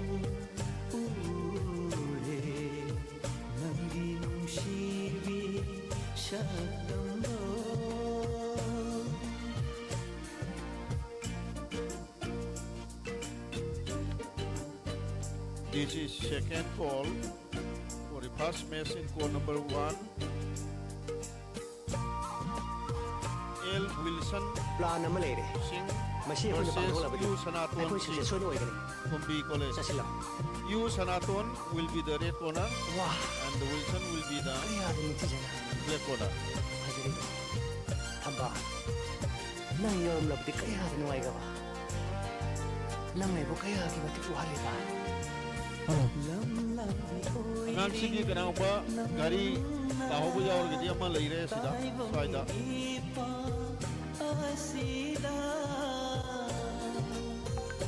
हेलो वे इवनिंग सेशन के 60 बिलो सेकेंड राउंड वालों को तो कोई हो सके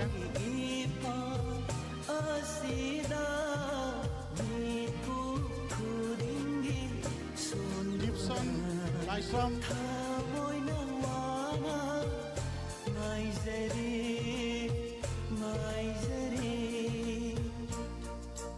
Gibson Lysam Comet School red corner versus Lysam Zoris CRM red corner Gibson full of the Kaisam Zoris black corner Mathangi Sem Sadon Levinaba Hangzam Ranveer Baby Secondary School versus Oinam Samananda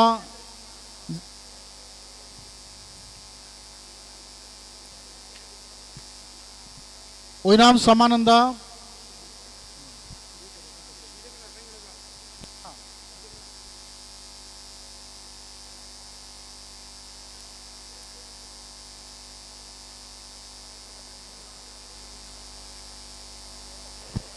Officials for the court number 1, center judges Saurjit Singh and Gambhir. Adu Kichi L Tampa Singh and Shesh Rajan Singh. Chief jury L Pakka Singh. Timekeeper Jivan Kumar Singh. I repeat again, officials to conduct the match in court number 1, S. Saurjit Singh and M. Gambhir Singh respectively, center judges, and Kichi P. L. Tampa and C.H. Rajan.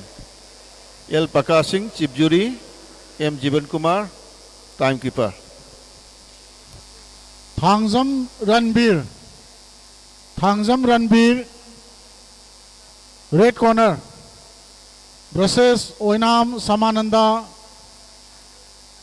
Oinam Government High School black corner Court number 1 Yahan Basanagadaba Wilson U Sanaton versus L Wilson. U Sanaton red corner, L Wilson black corner. Huh?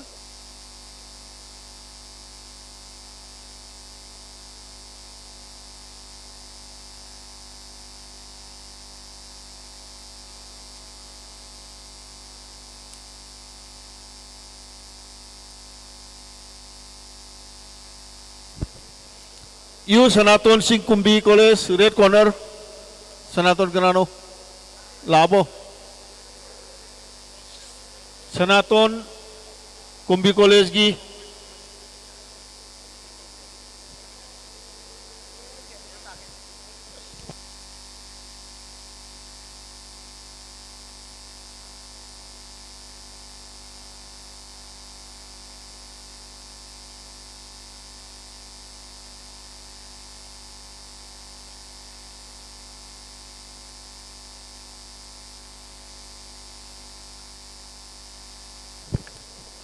U Sanatan from Kumbhi college U Sanatan Sanatan ngसाई first round माई पाखिबा ngang Kumbhi college की स्वाइद लेत्रिदो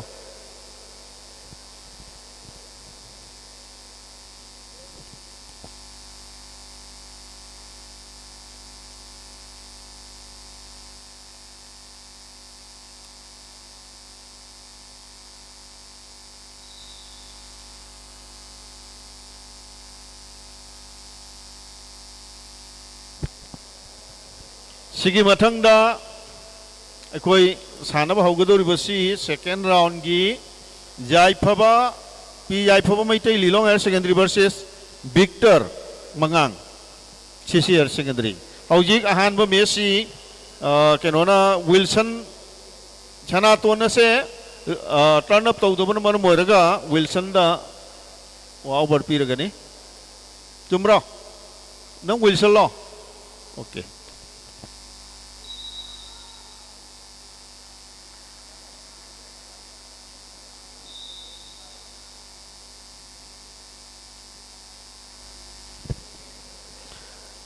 Now, Jaipaba P. Jaipaba Maitai Lilong Hair Secondary School, red corner versus M. Victor Mangang CC Hair Secondary School. Jaipaba in the red corner, Victor in the black corner. Jaipaba Madi Victor Kaila Ikrake. Jaipaba Victor.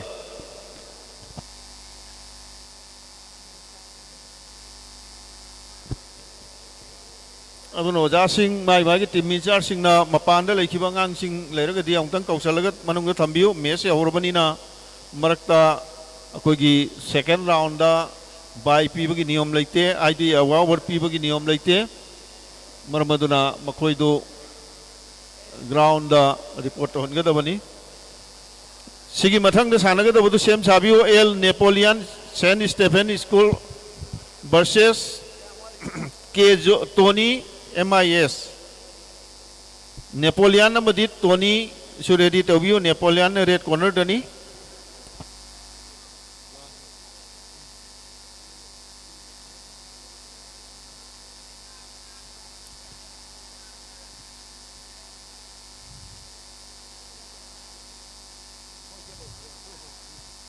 थांजम Ranbir खुलम तो थांगलो red corner versus Oinam Samananda Oinam Samananda Oinam Samananda Oinam Samananda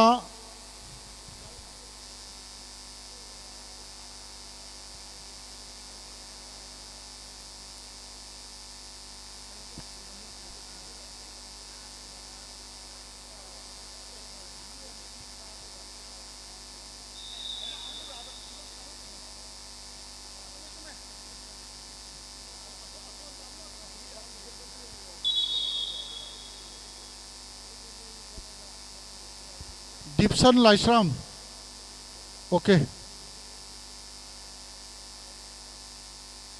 Oinam Samananda Oinam government high school Oinam समानंदा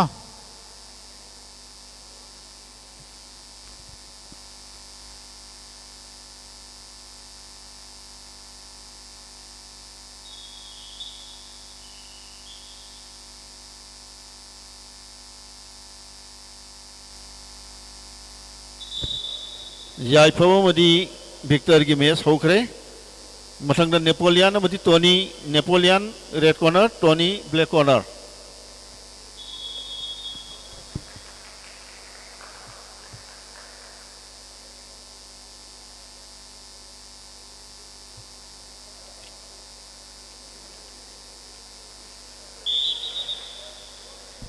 Oinam Samananda Fulan Tanglo Oinam Samananda Oinam High School Red corner ki yai phabana Victor bu second kunthra thoi ki manung da mai thi pi Oinam Samananda mathang da Napoleon versus Tony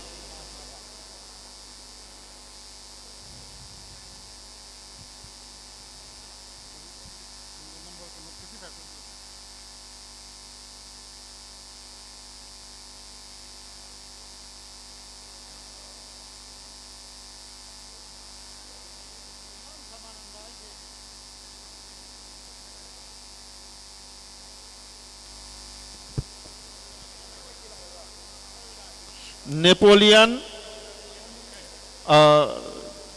si kenogi niko Saint Stephen School gi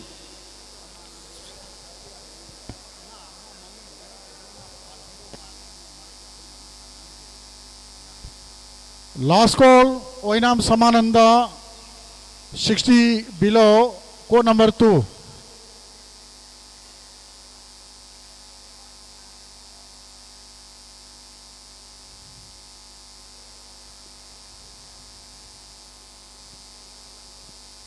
Oinam High School, last call.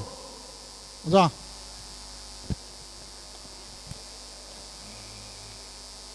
mathang da BKN amadi yai khamba Laisram MIS BKN red corner da laigani New Era dagi yai khamba na black corner dani moi chong ta sangsalo ready toro yai khamba amadi BKN red corner yai khamba black corner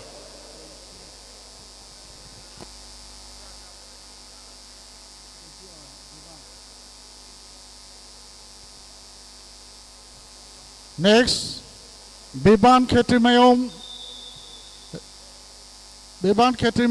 red corner versus Silbas Akoizam. Black corner versus Beban Ketrimayom, red corner.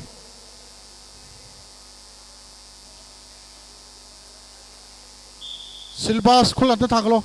Okay. Beban Ketrimayom. Red corner.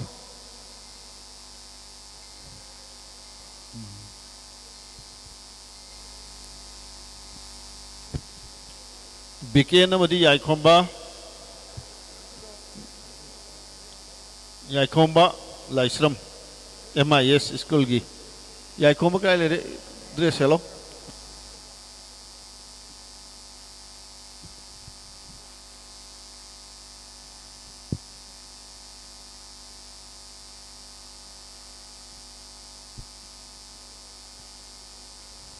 Mathangi same Sanaba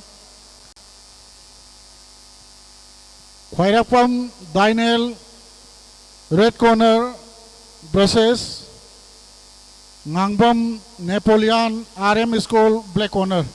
Next bob ki damakta khoi dress set pinaba kisi pi set pinaba nising jari. 1 minute over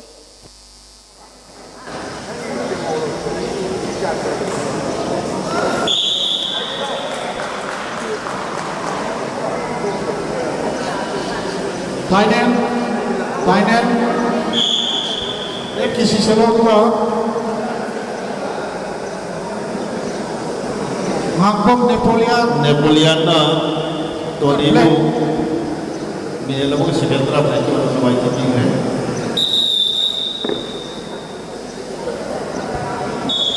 mathang da BKN amadi yai khamba napoi mathang da sana ka na ne Omaras CCS in the school versus Hurricane New Era Omaras amadi Hurricane Omaras red corner da photo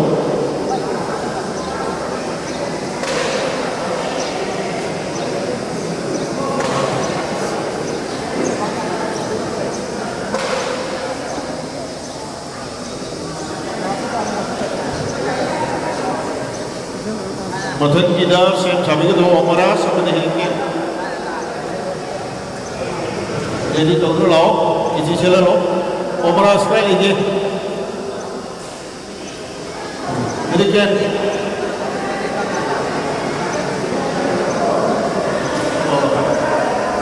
Sini mathang na same chagi ka bana white. KH White Singh New Iragi amadi W Donas Saint Stephen High Secondary School. Muslim same charo Donas white na rin ni.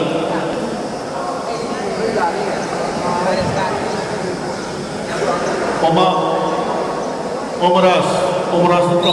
Oh.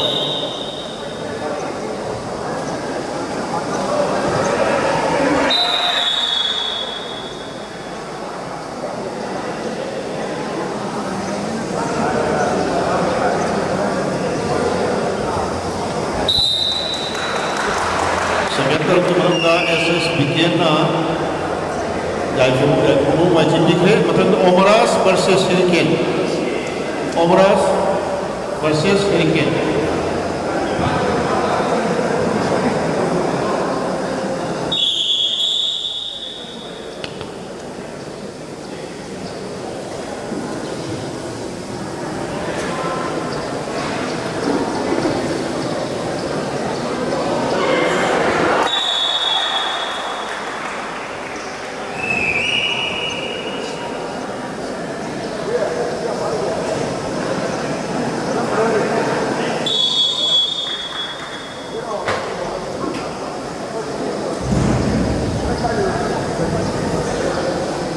Omaras versus Hurricane.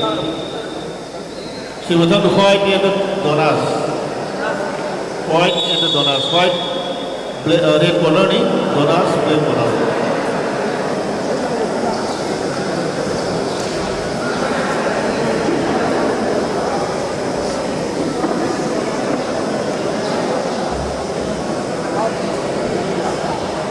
Next, Mutum Rocky LMMEA Red Corner versus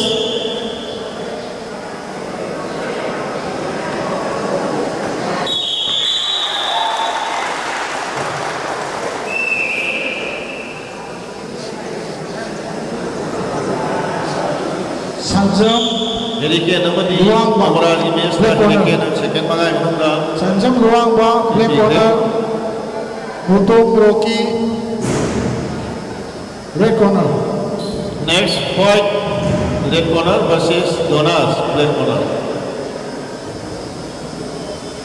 Mengkoi makan dah macam cakap dah mana bonus, ice bonus lalu High Secondary versus S Rohit Maitai Birawan College. Bonus sama di Rohit, same caro bonus red corner ni.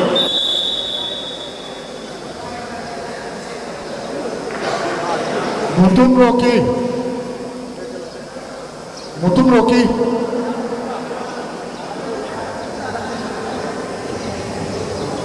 Sanjam Luangba Black.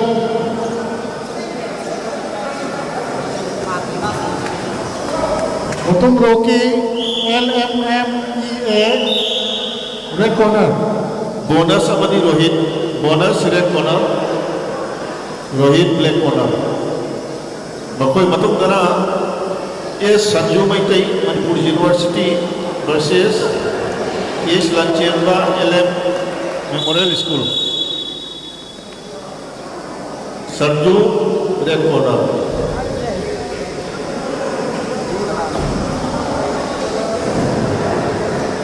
Mutum Rocky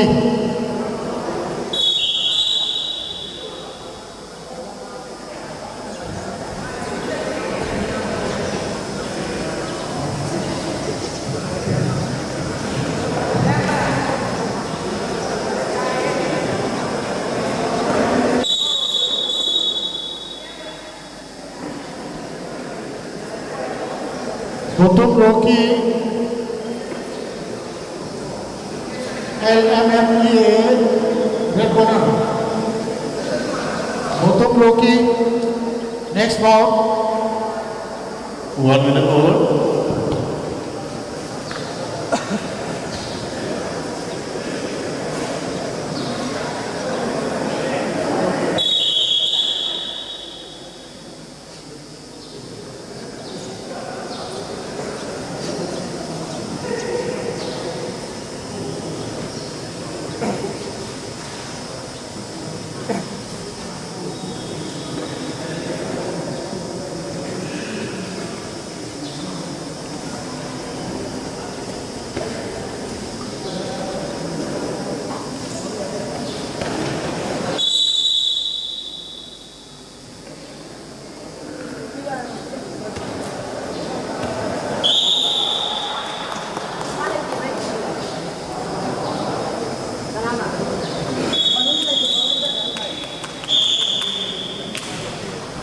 Donas amati white ki mesa muda donas na 1 minute 56 second manuda white bigre. Matang the bonus and Rohit bonus dan mana from Lama High School versus S Rohit Mete from Tilmakan College. Next ball, Mutum Rocky, fast ball.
Next ball, Mutum Rocky, second ball.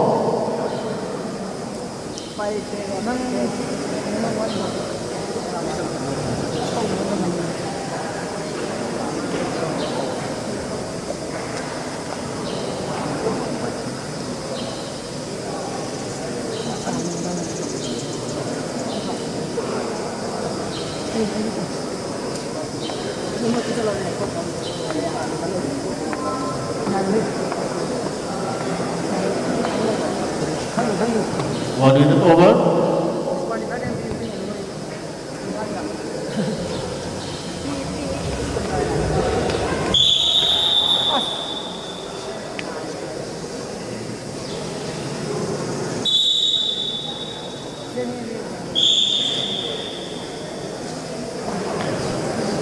Rohit amadi bonus ki mesa tu da Rohit yes Rohit Mete Tilmakan College na 1 minute ka 15 second manung da bonus tu aji bigre. Next Sanju versus Lanchenba. Sanju Mete Manipur University versus yes Lanchenba LM Memorial English Academy. Sanju versus Lanchenba. Sanju black red corner, Lanchenba black corner. Makoy matanda El Napoleon Kamo Higher Secondary School versus Sridas.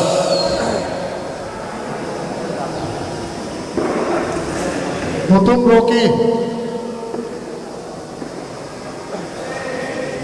Last call, Mutum Rocky. El Napoleon Kamo Higher Secondary versus Sridas Laikuram Jonaston. Matang idam kita ready toro Napoleon left corner. Matang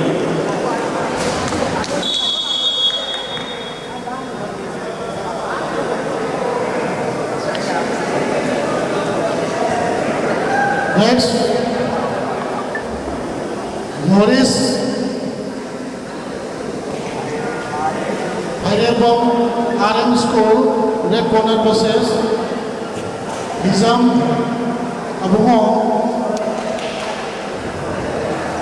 red corner. Morris Hyderabad, red corner versus Nizam Abuho, red corner.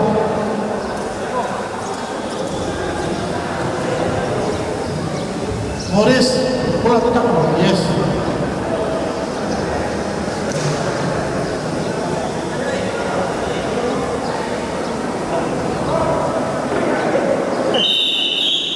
Matangi Loitongpom Bebek Ras red corner versus Lamban Mayo Lan Senpa black corner.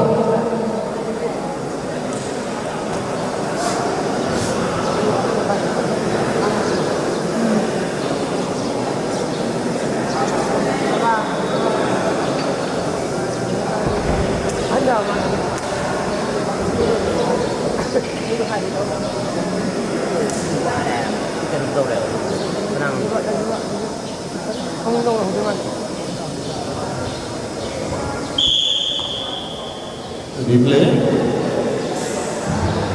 Replay.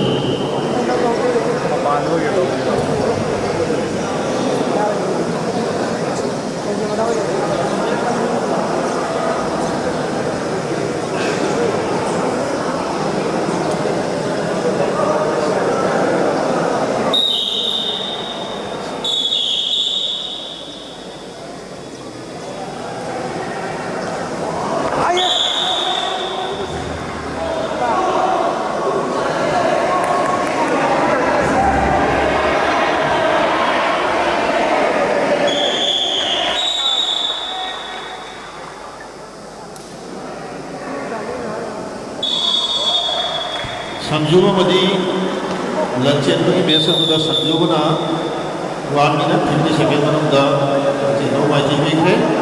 Next Napoleon versus Sridas. Sridas Laikuram. El Napoleon Khamar Secretary Sridas Laikuram Jonas Loitongpom Bebek Ras versus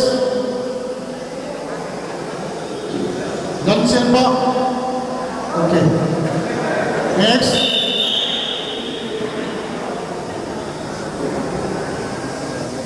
Kakanta Iris. Next bout Kakanta Iris red corner versus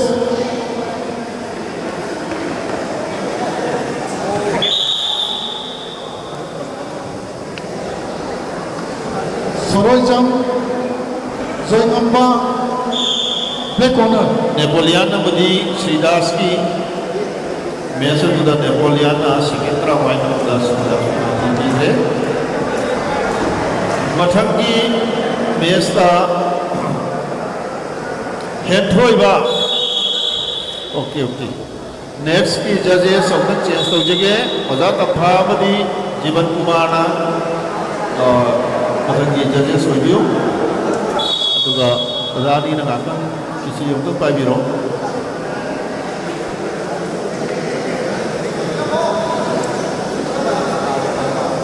Kakanta Iris Saroizam Zoingamba. Okay. Matangi Sim Samu Levio Mayengpom Benison red corner versus So Hentoiba Singh from New Era Higher Secondary School versus Tondonba Kangabom black corner. Garrison P. Garrison from RM School. Hentoiba versus Garrison. Garrison, where is Garrison?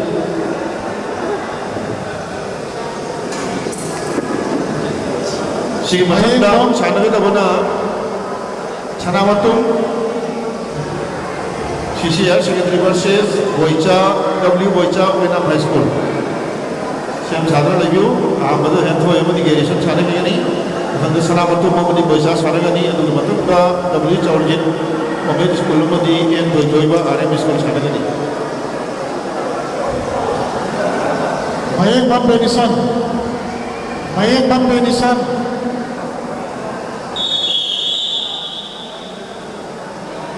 Mayengpom Benison red corner versus Tondonba Kangabom black corner. Benison pulang ke tanglo. Benison red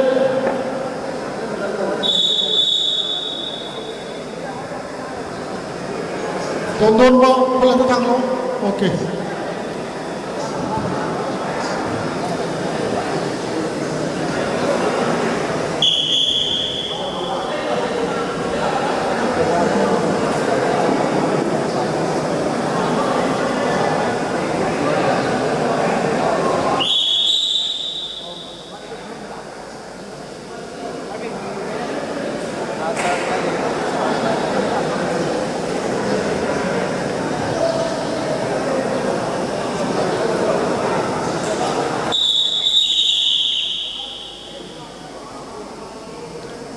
Heathrow यमनि गेरी सकी में सानरे सनामतो ममनी बोइसा दिन लेरे को अथक सौरजीत मनि थोय थोयबा मने से चाबिन मनि चिंगेरी Sourjit W Sourjit moment school red corner लापी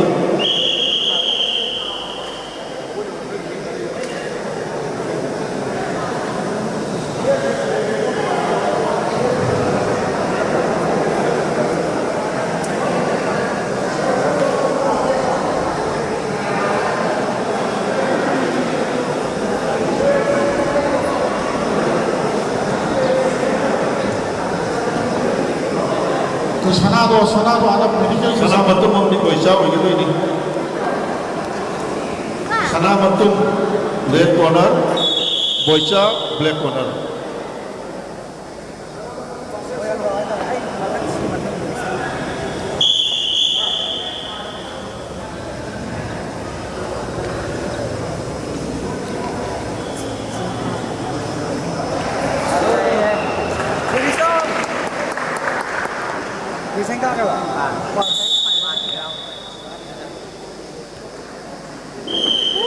Garrison मनि हथोय बुगी मेसदुदा गेरिसन ना एंतो उपाय की पिग्रे मथंदा सनामतुम मदि Boicha Sanamatum from CCR secondary school versus Boicha from Mainam high school सिंग मथंग दसेन जागे नमस्ते औरजी W Sourjit Singh comment school लगी रुगेन Thoithoiba RM school Sourjit red corner Venison, red corner versus third corner, black corner. Attack the same side of the view. Kia, now Sana, red corner versus Islam, Tomba, black corner. Kia, now Sana, red corner versus Islam, Tomba, black corner. Next bout to the same side of the view.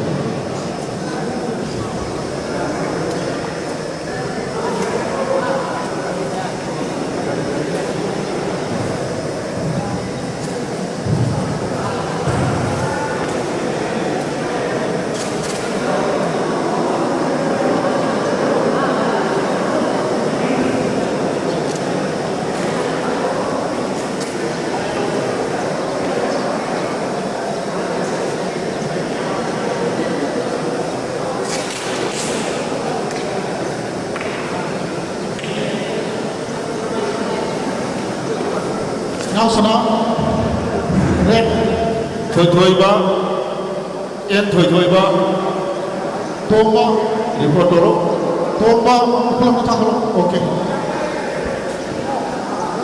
1 minute over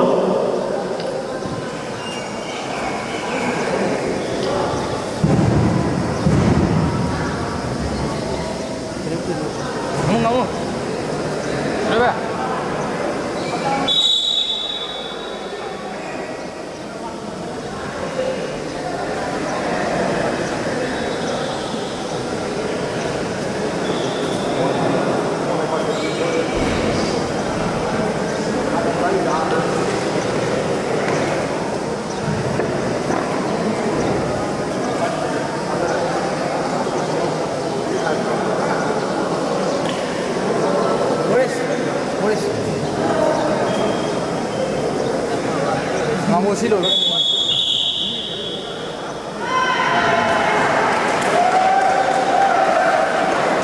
2 minutes over.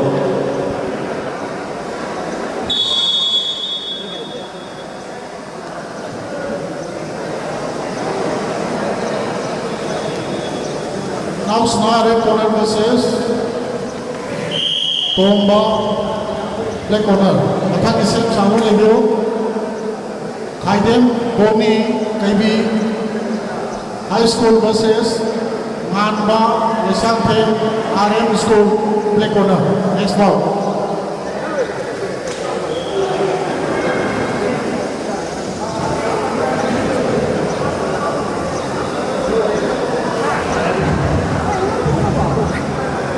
Jaidev Boni, red. Manmo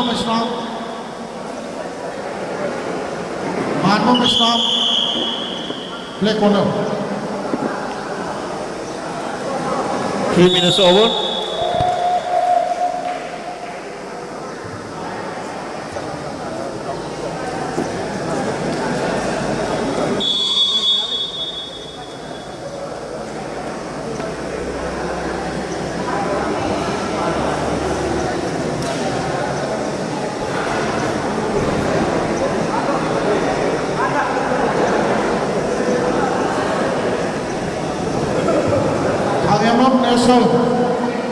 Kangembom Nelson versus Salam Zenio, black corner. Next bout. Kangembom Nelson, red corner. Salam Zenio, black corner.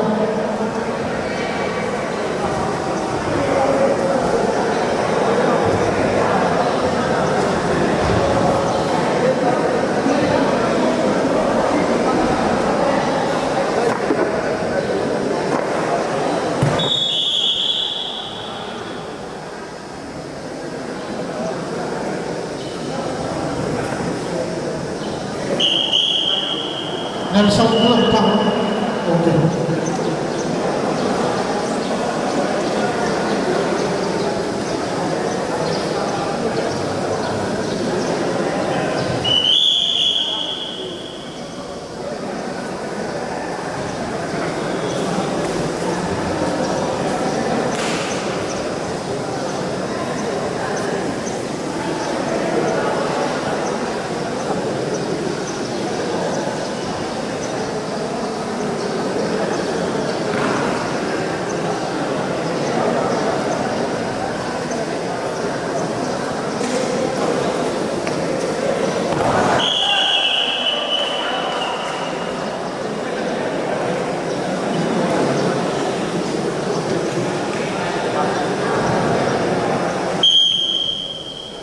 Sanamatuna Bojabu Bidelo second Pravai Maki Patanda W. Sarjit Singh Comment School versus N. Toitoiba RM School. Makoi Matunda Sananaba K. Langamba Maitai Joloson High Secondary School versus M. Ramesh Chandra Mangol Nandi College. Langamba Amadi Ramesh Chandra Matangi Meski Dhamtada Langamba red corner, Ramesh Chandra black corner.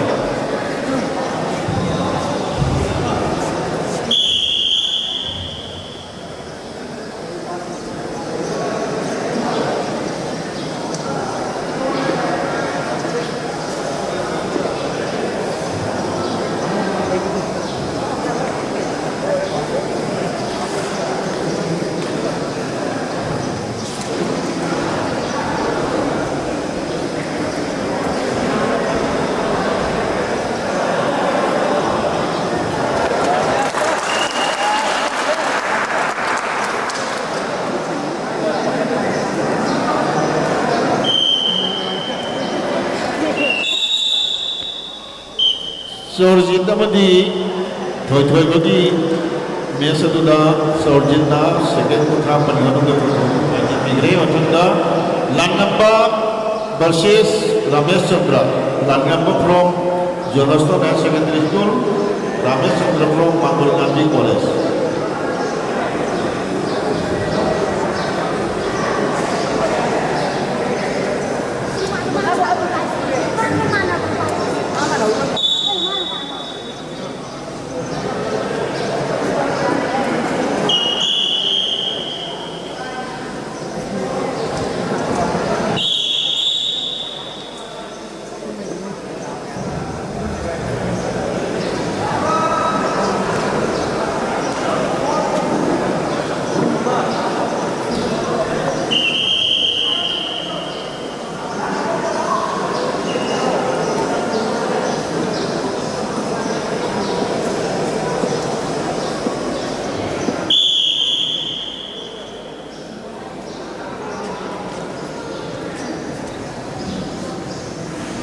ꯑꯁꯤꯒꯤ ꯃꯊꯪꯗ ꯁꯥꯟꯅꯒꯗꯕ ꯙꯅꯁ꯭ꯌꯥꯝ from Eastern Ideal High School versus S Nganba from Ithai Public School.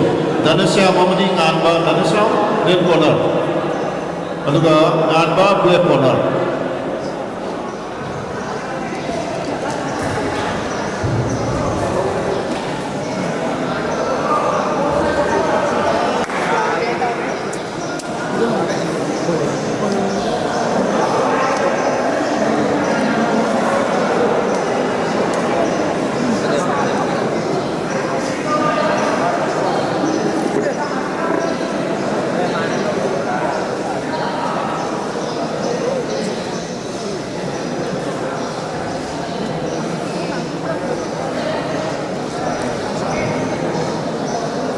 One minute over.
Two minutes over.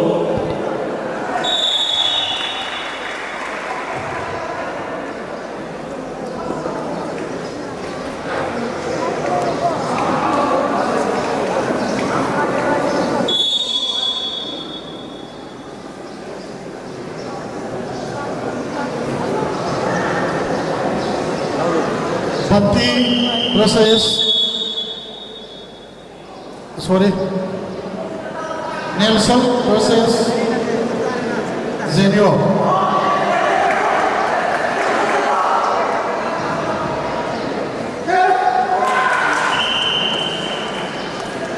Mathanga Serin Sabam Gangarin red corner versus Ramesh Chandramadi Thokso Langamba red corner. Langamagi Mesadu Ramesh Chandra 2 minutes 43 seconds. Langamau Maiki Pikre. Mathanga Dhanashyam versus Nganba. Dhanashyam versus Nganba.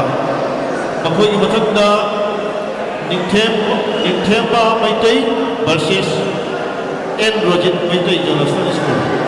Ningthemba Maitai Prabhavati College and Rojit Maitai Jonathan School. Serin Sabam Gangarin red corner versus Thokso Langamba black corner. Gangarin pull up the tangalo. Gangarin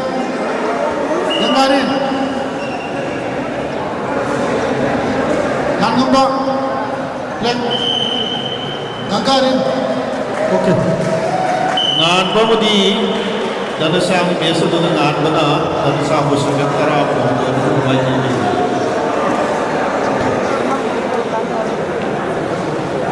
Mathanga Ningthemba Maitai Prabhavati College versus Rojit Maitai Jonasno.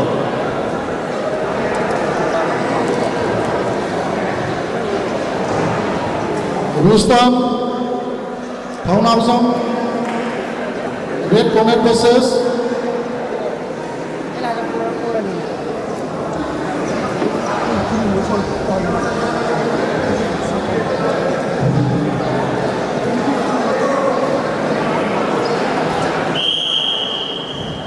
Ombia Dennis black corner next ball. Rustam Thaunamsam red corner versus Mangbiam Dennis, Mongbizam, I'm sorry, Mongbizam Dennis.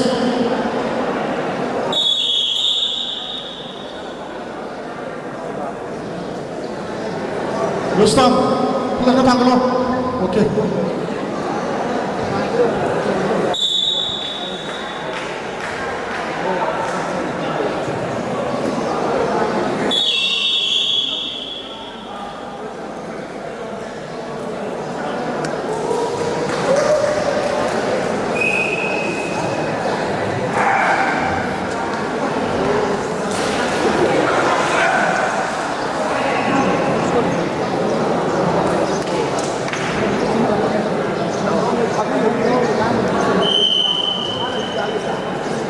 Ikemamadi Rajan ke mesa do minit manungda second pun manungda ikemana Rajan maji bingke mathangda Malem Case Malem Nganba Maitai from New Era versus Malengship Maring Combat School. Malem Nganba red corner, Marem black corner.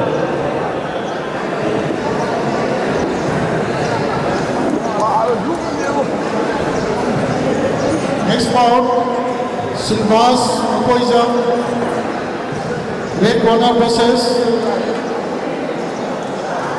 Poison, Sinkheng Anba, black corner. Silvas Poison, red corner versus Poison, Sinkheng Anba, black corner. Next bout.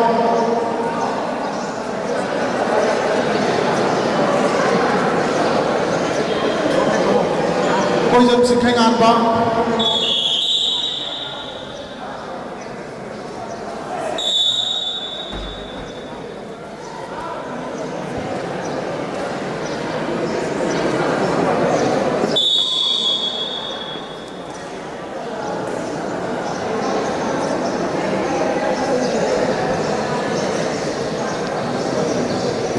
Apagi Merang Them Lanchenba Nambok College, red corner person, Psycho, Luang Anba, KMB,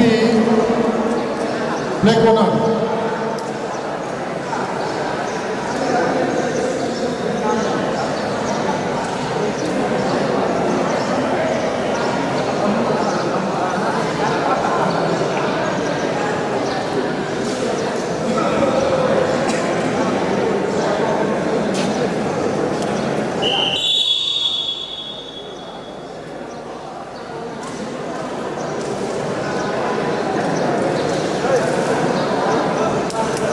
Merate, Luangba, okay, Psycho, Langamba, Psycho Langamba,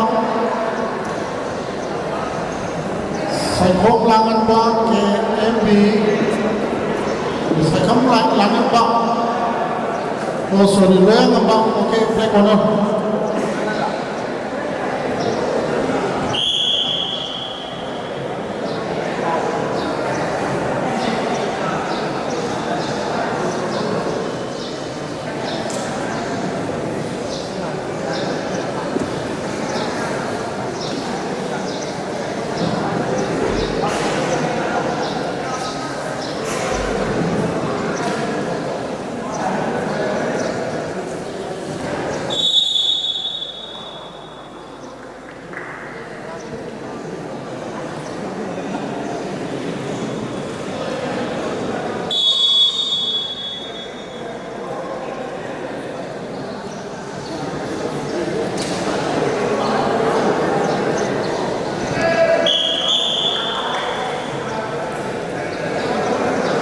Malem Nganba Madi Mari Gunes Sigi Mathangda Thoi Thoi versus Wilson, Thoi Thoi versus Wilson, Thoi Thoi red corner.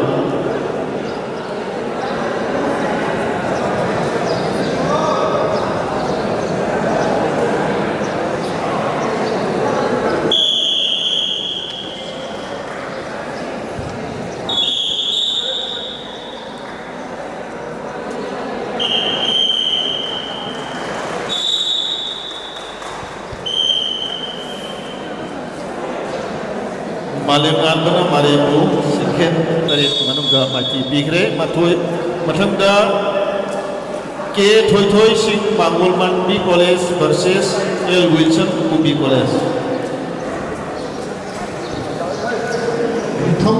Thousand Mangan red corner versus Kundrakpam Johnson. Kundrakpam Johnson red corner black corner versus Thousand Mangan red corner. Thousand Mangan pulang utang lo. Thousand Mangan utang lo. Red corner. Kundrakpam Johnson pulang utang. Okay.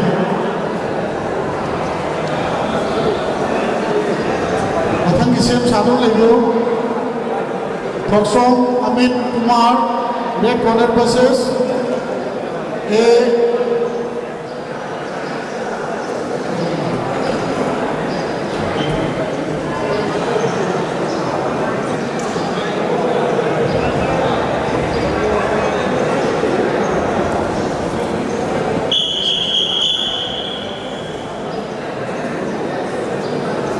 Korongan ba Winam Government High School black corner next block kita buka Thoksong Amit Kumar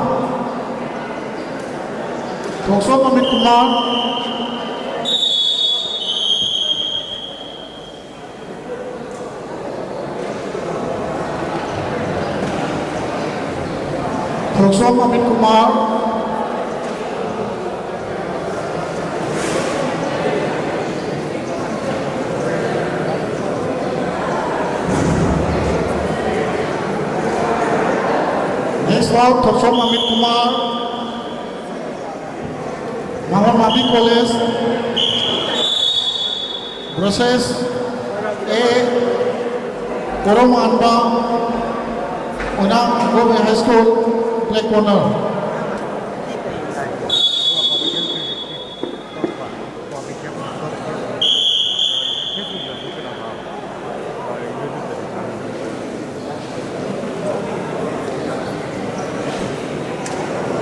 Thoksong Amit Kumar lang trabo. Thoksong Amit Kumar versus A Korongan ba black corner. A Korongan ba Amit Kumar red.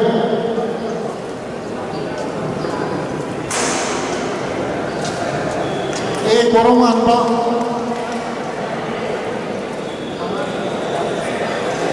fast ball A Korongan ba Winam Government High School.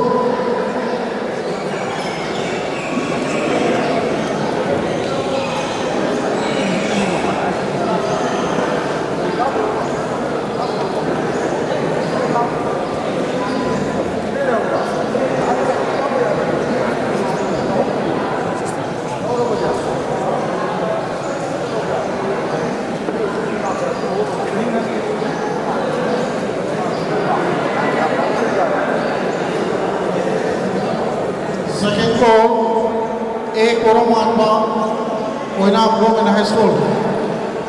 1 minute over.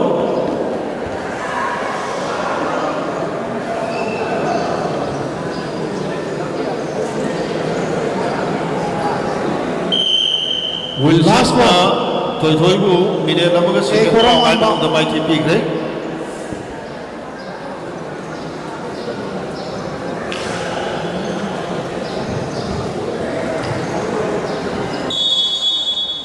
Mathangi round ꯍꯧꯅꯕꯒꯤꯗꯃꯛꯇ ꯑꯩꯒꯤ ꯑꯣꯐꯤꯁꯤꯌꯦꯜꯁꯤꯡꯁꯤ ꯑꯃꯨꯛꯇꯪ change ꯇꯧꯖꯒꯦ ꯒꯝꯚꯤꯔ ꯑꯃꯗꯤ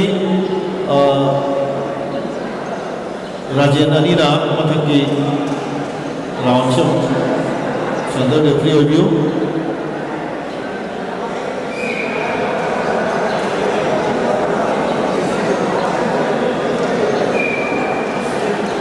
Next round, Rakesh Pundongbam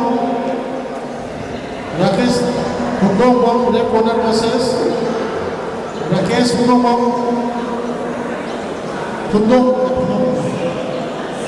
Rakesh Pundongbam versus Islam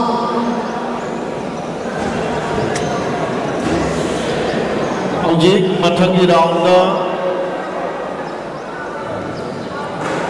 P Yaithaba Maitai Lilong Higher Secondary School versus L Napoleon Saint Stephen School. P Yaithaba Maitai Lilong Higher Secondary School red corner versus L Napoleon Saint Stephen School black corner. Islam Arbis Yaithaba ni Napoleon angkang di Portororo. Yaithaba red corner dak. Islam Arbis black corner.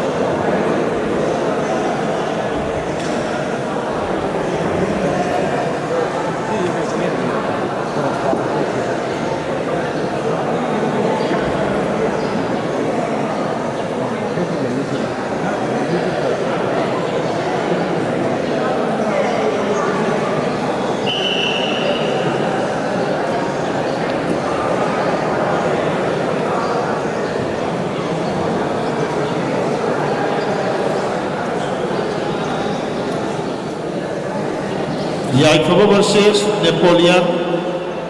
Makoy ni mathang ka sanaga dabana Biken versus Hurricane. Biken versus Hurricane. Siap sanaga ena beri sini. Biken report torono Hurricane zoom.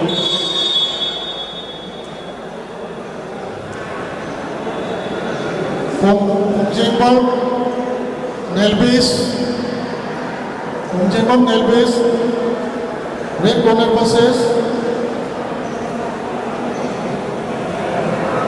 Kukramgam Lexi black corner. Kukramgam Lexi black corner versus Kumjengpal Nelbis.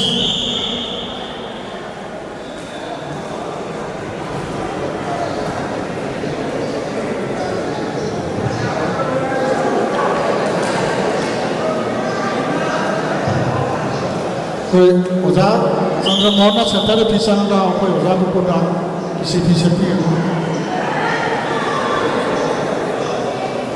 नेल्बिस okay Napoleon madi Yaithaba mesatula Napoleon sebentar Yaithaba bu mai TP duna Napoleon quarter final nanti qualified hoire. Mathangda Biken SS Biken Maitai from New Era Higher Secondary School Bhopal versus Hurricane New Era also. Ani masih New Era itu ni.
Hurricane na Biken ko 44 second manungda ranking hai.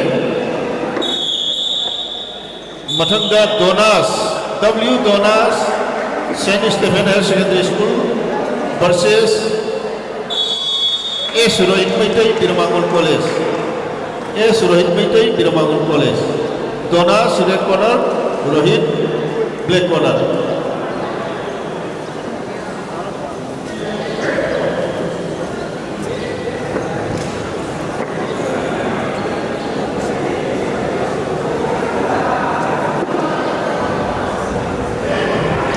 Red corner, Donas.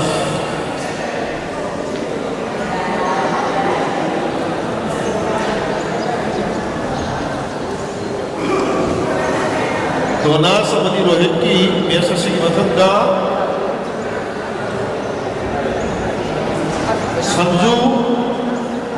Sanju Maitai Manipur University versus L. Napoleon Higher Secondary School.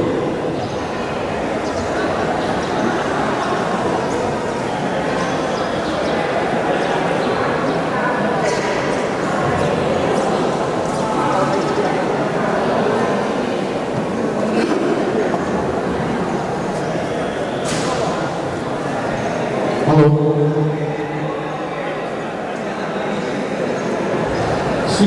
60 below game.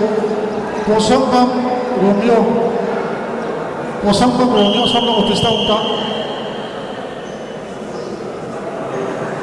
Success is school. Posangam Romeo.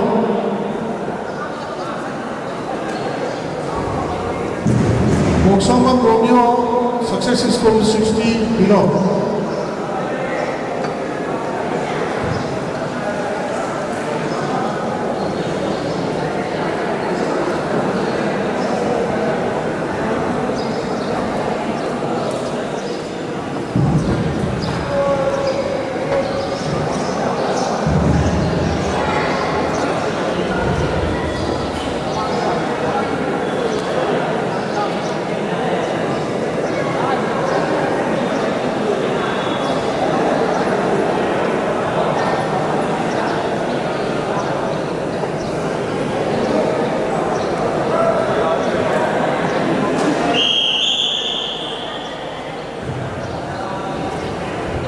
S. Sanju Maitai MU Ribotoro L. Napoleon Higher Secondary School play corner Sanju na red corner Napoleon black corner.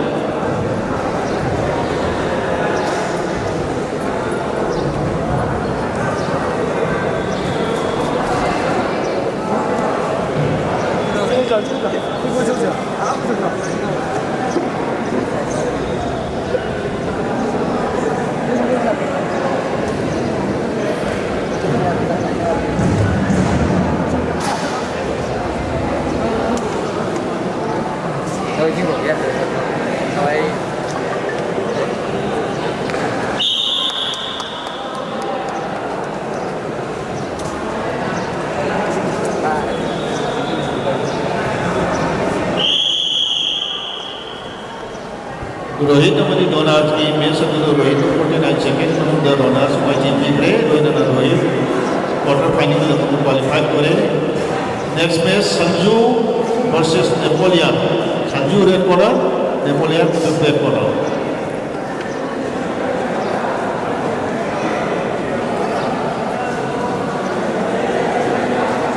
Langan bang pulang ke tanggalong. Okay. Romeo ke tanggalong.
1 minute over.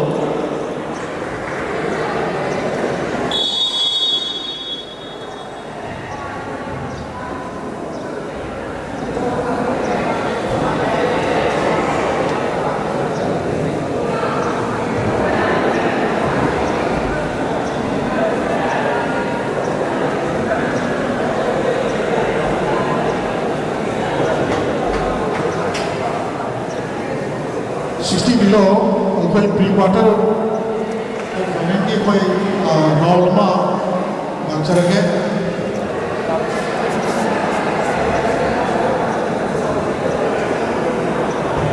हयेंग अयुक quarter final हयेंग सानसे ओजा हयेंग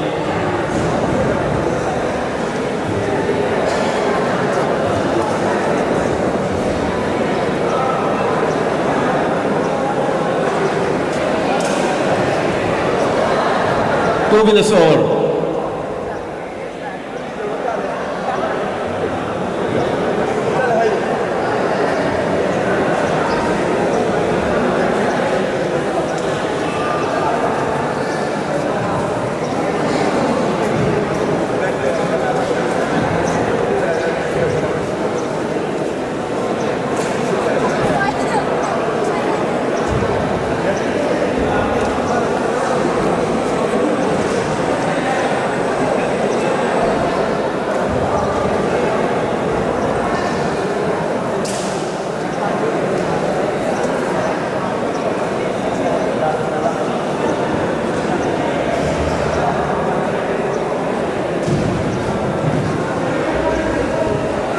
लेमौरुगा 3 minutes over.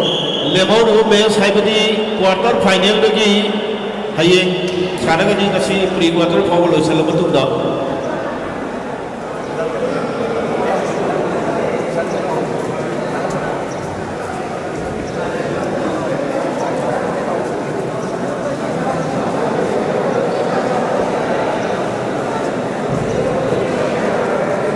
below quarter final semi quarter final के 8 above Atiya देखे लागवाम red corner अतिया देखे लागवाम red corner versus 2000 Manimatu black corner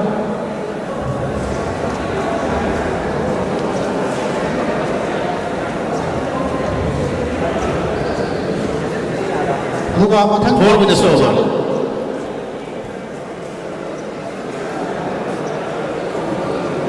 मथन की सेम सामने लेबियो Thounaojam Manimatu red corner versus विद्रो कर्नजीत ब्लैक कॉर्नर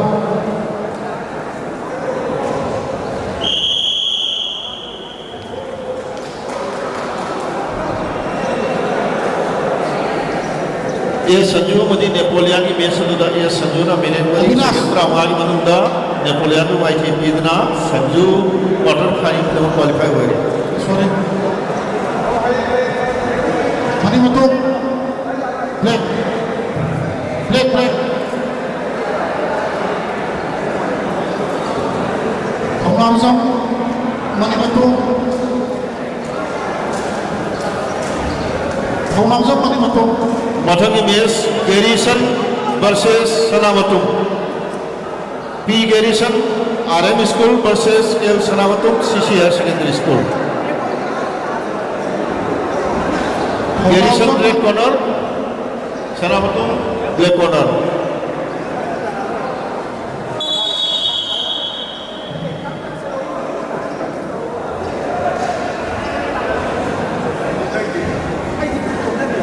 गैरिसन मधी सनावतुम लोना सिंह मथंगा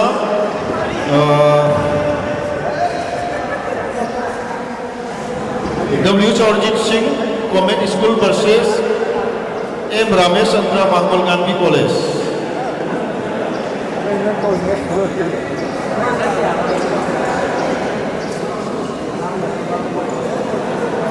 थौनाउजम मणिमतु तो next bout की विद्रो Karnajit Huidong Karnajit, next Balki.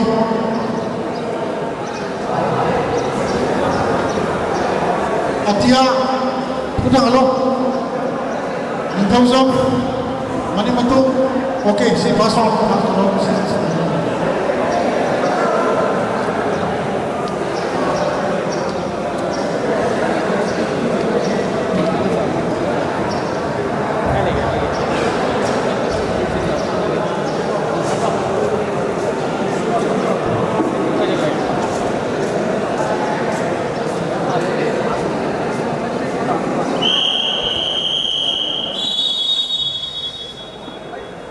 Next ball ki Thonamzong Manimatung red corner versus Huidong Karnajit. Huidong Karnajit black corner. Simatanda W. Chorjit Singh red corner versus M. Ramesh Chandra black corner.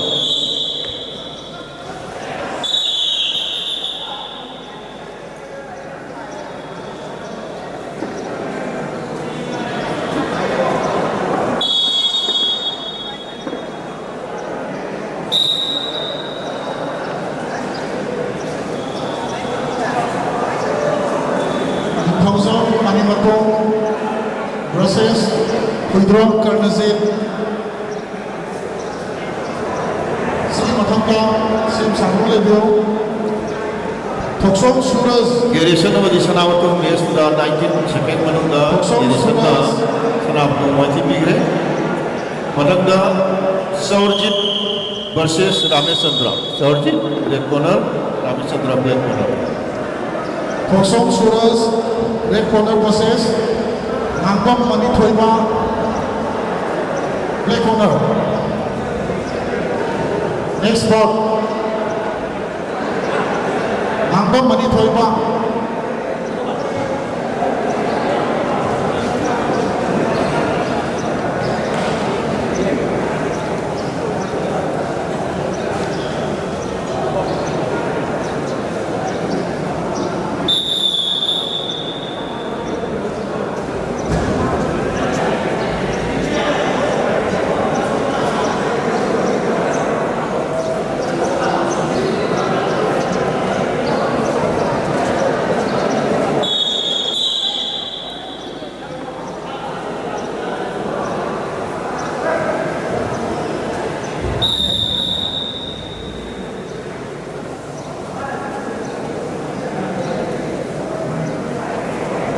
Sigi Mathanda S. Nganba Ithai Public School versus TH Ningthemba Maitai Prabhavati College. S. Nganba red corner, Themba black corner.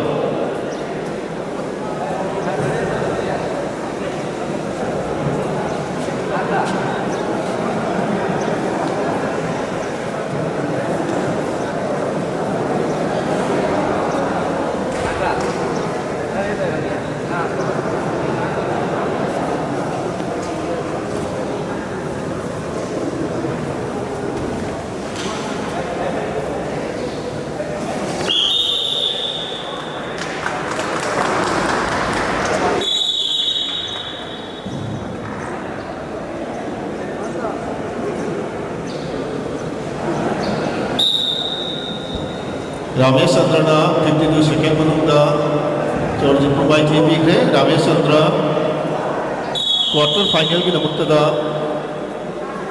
Perform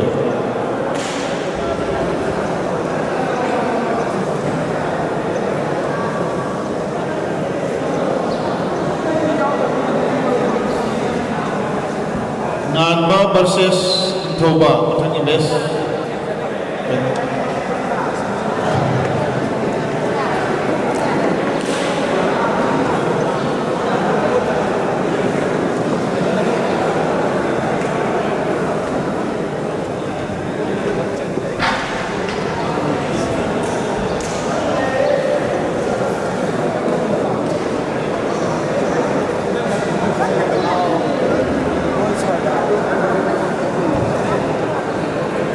Nganba versus Tempa. Nganba from Ithai Public School versus TH Tempa Maitai from Prabhavati College.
Next bout, Sahol Sam Kritis.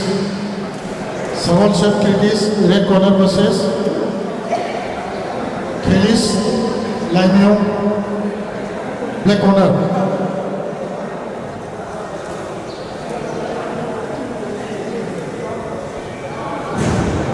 Sahol Sam Kritis, pulang ke belakang. Okay.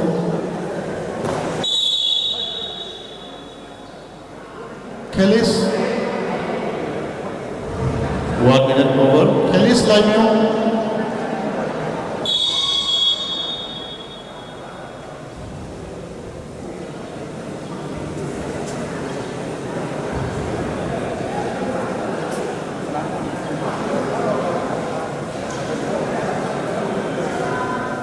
Salam Risikanto, red corner versus Lutong Bang Yai Paba, black corner. Next bout kita dapat Sam Sabira masuk kali.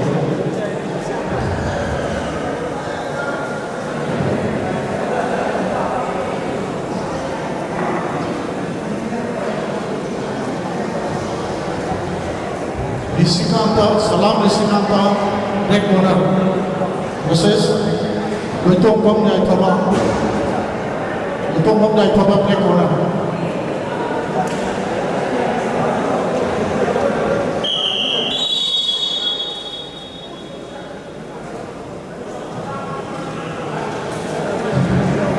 Two minutes over.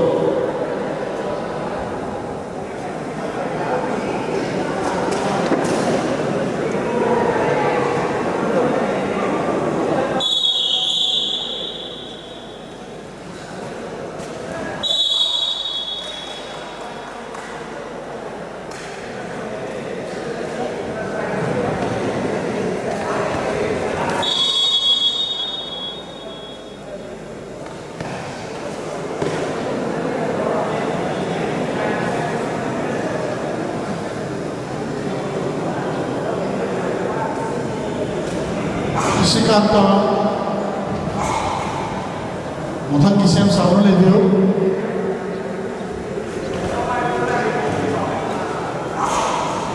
Three minutes over.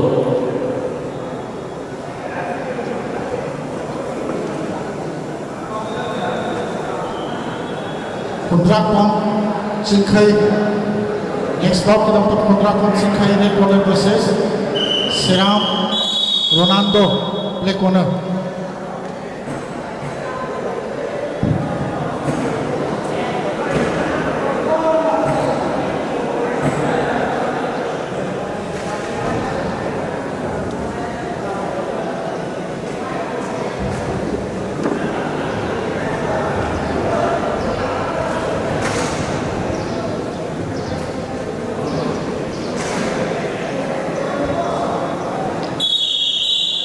Singkai, Singkai kulat datang kalau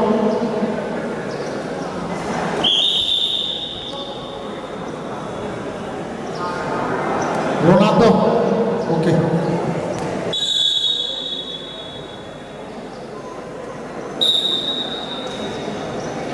TH Nikhembana Nanbabu minute Mariga second ani Manunda by TV Duna TH Nikhemba quarter final Gidamuntada qualified with it.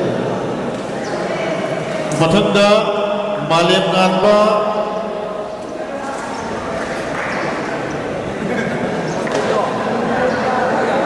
versus Wilson.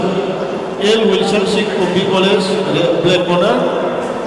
Aduga Kesh Malem Nanba Maitai, New Era Higher Secondary School, Owa, Red Corner.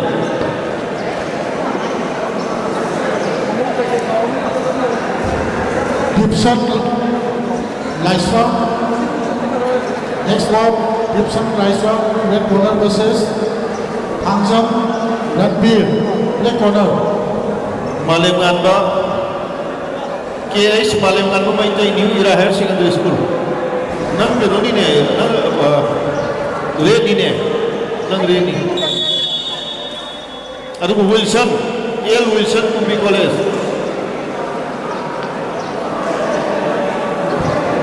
Marak sida ay nasay sa lauthokre angang sing nakoy khudang gari ama tarambadagi khulle dana ko de piroy nakoy ji mangau mo polo mo yor gadi mafam sida lo mo yagani gari ama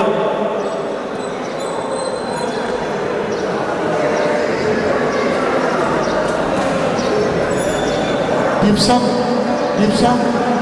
red corner versus Ranbir, black decision.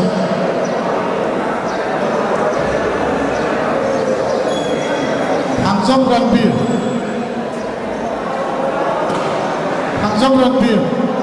black decision.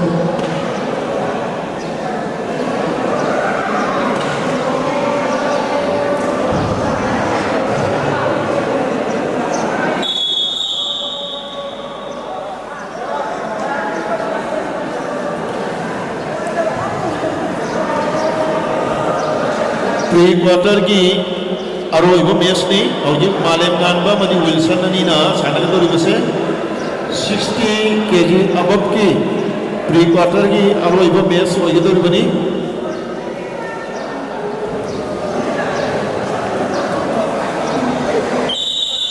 अदुगा हौजिक फावदा 60 kg अबब की quarter final से जब सानरोय सिंह ममिंग तक लाखों चरके Il Napoleon Singh from Saint Stephen School, K. Hurricane Singh New Era Higher Secondary School, Thoba, S. Rohit Singh, Rohit Maitai, Piramangol College, Palis, S. Sanju Singh, Sanju Maitai from Manipur University,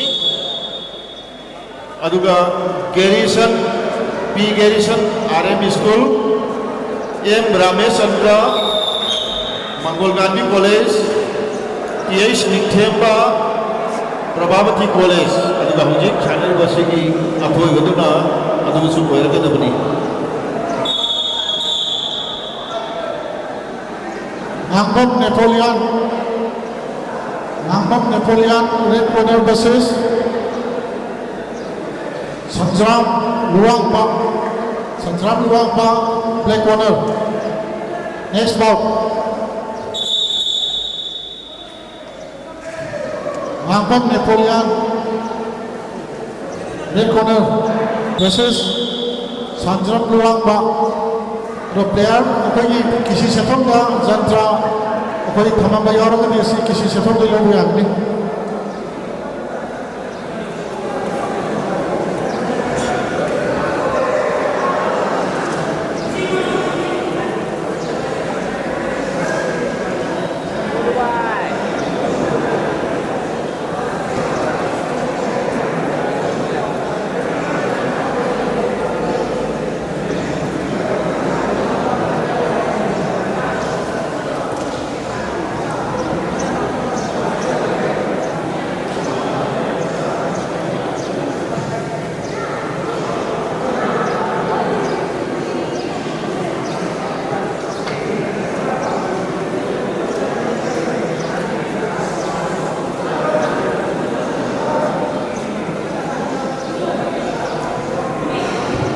1 minute over.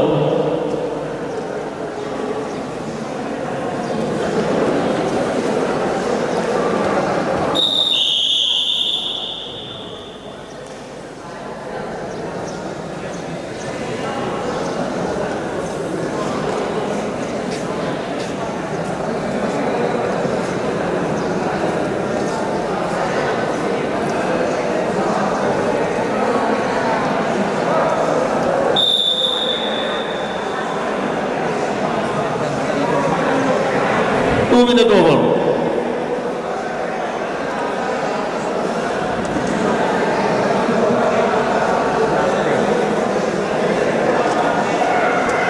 कोई player Singh Sai किसी से पता कोई जंत्रा रुपा की जंत्रा में था ना जंत्रा में था मैं ना कोई अनाउंस और कोई ऑफिशियल से नहीं लोग हैं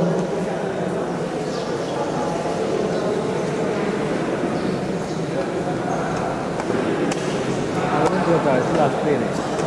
This is last play ne. 3 minutes over.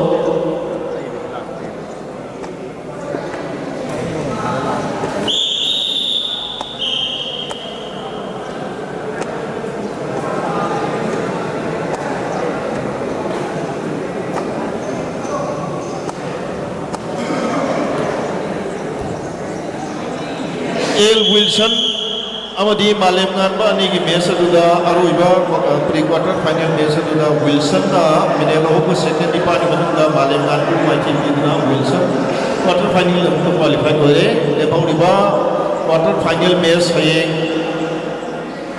koi gi chap chana pung 12 makhai lungthil gi pung 12 makhai da sanagani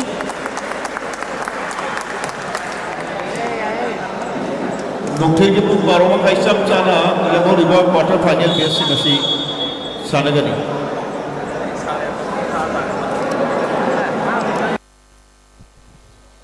Napoleon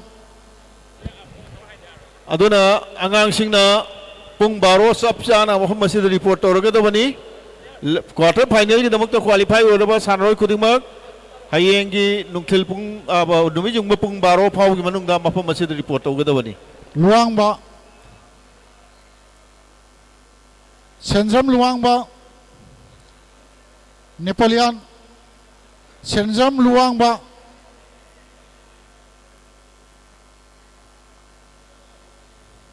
Senzam Luang ba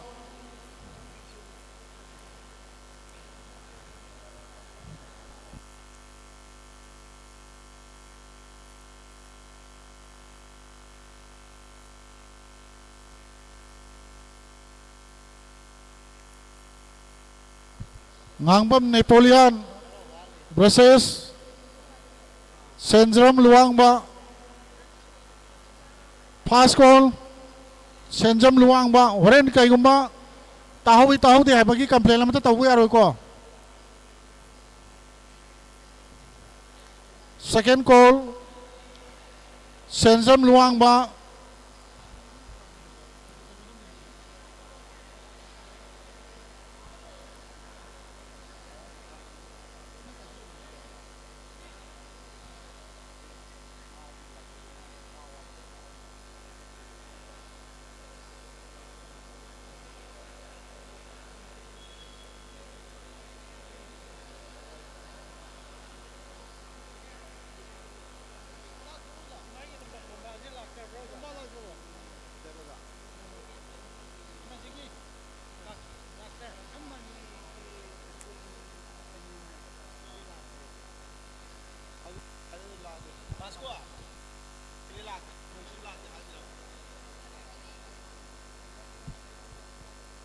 Senzam Luang ba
Next bout, Maurice Phairembam. Maurice Phairembam, red corner versus Loitongbam Bebek Ras, black corner.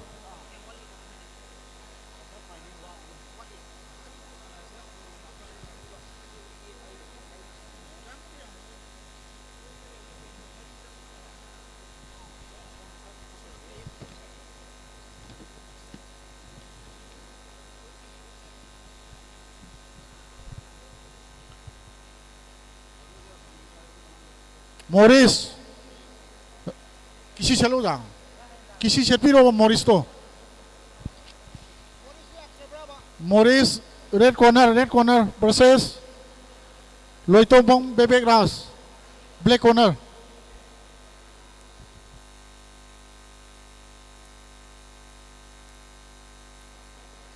Maurice red corner.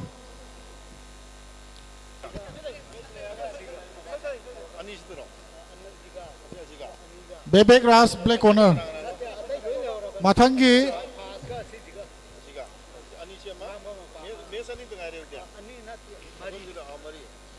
Okay. Attention please. Code number 2 da hojik chanari ba 60 kg below ki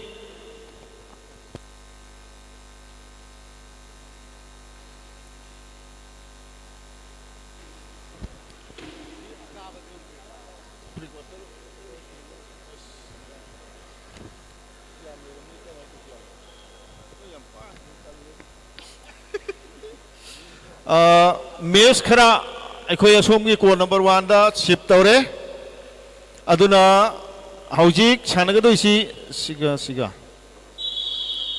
Rustom Thounaojam RM school Rustam Thounaojam RM school black corner दा सानगनी अदुगा Koijam Chingkhei Ganba Johnstone higher secondary school black corner दा अदुना असोम नाकंदा सानबा ribo मेसिगी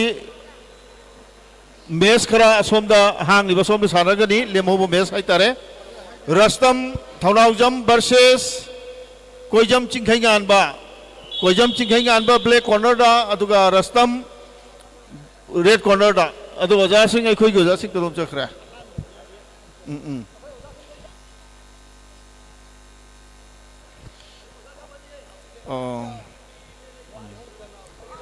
ओजा तंफा गनंग चंग ओजा तंफा सोमदा मयाई दंग चंग बियो लेब्रो चख्रबो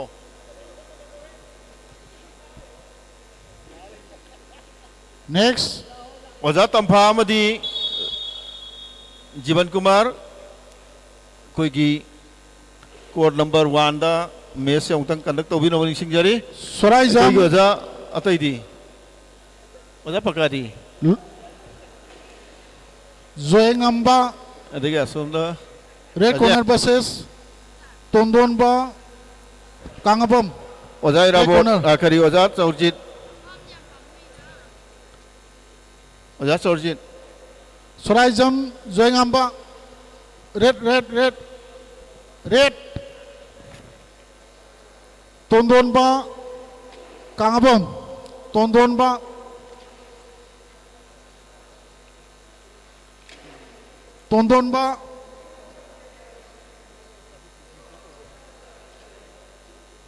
Oinam Women High School Tondonba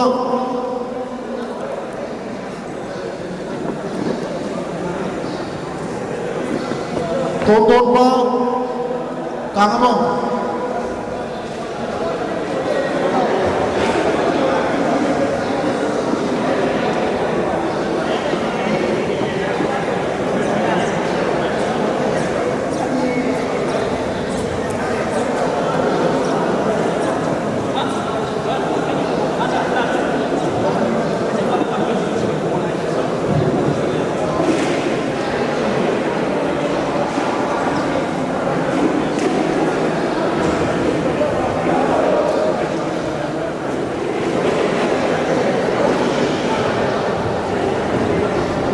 second call Tontonpa Kangabang Oinam Women High School.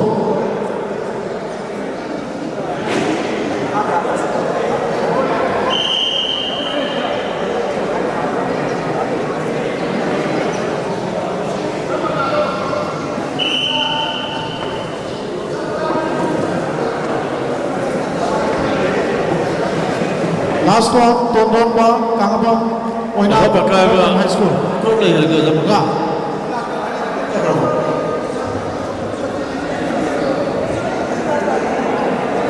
Rồi ngàn vọng.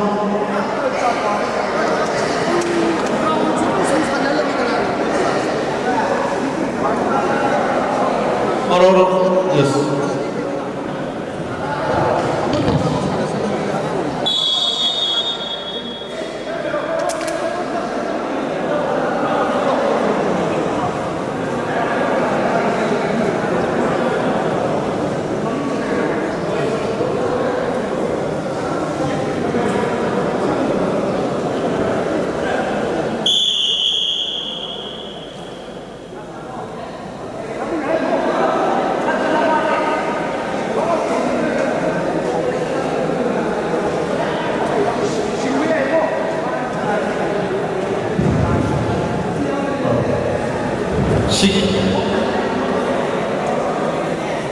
시간이죠.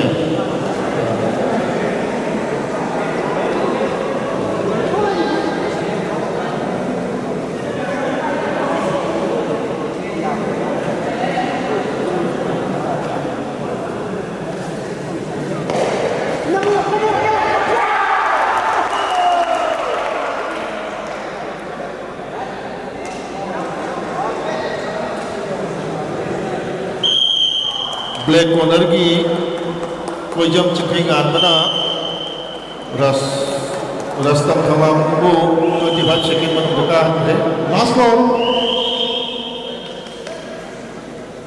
Sandran Luanganpa.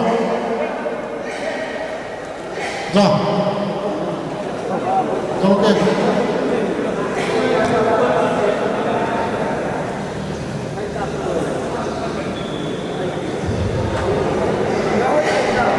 मथंगी match Saikhom Loya Ganba KM blooming higher secondary school खंगबो versus Sairem Langamba RM school Saikhom Loya Ganba KM blooming higher secondary school red corner दा लोया गंबा red corner दा काय लेखरगे अदुगा साइरेम लांगंबा Sarem Langamba Kiam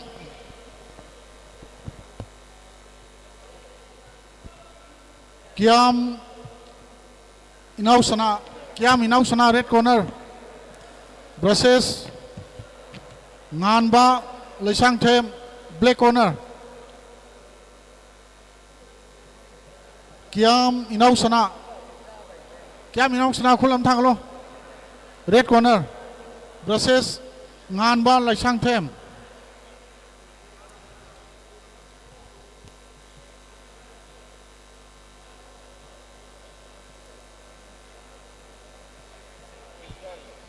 Kangembam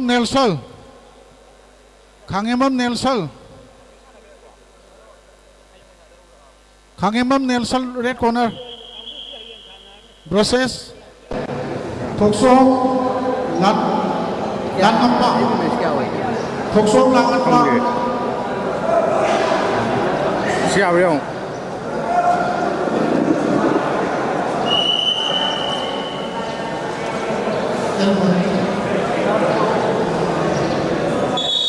Auto đó lên thầm bằng cáp này vậy. Auto đó ngay thầm bằng cáp này vậy.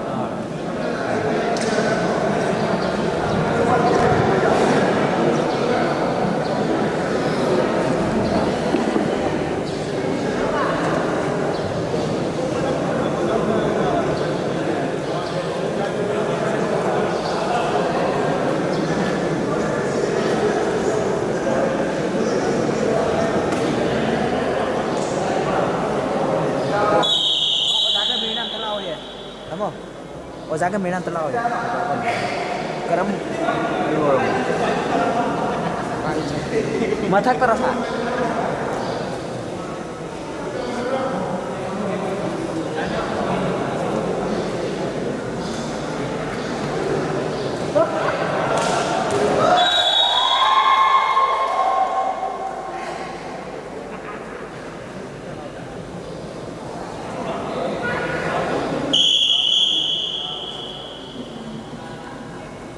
Nanti dia somba.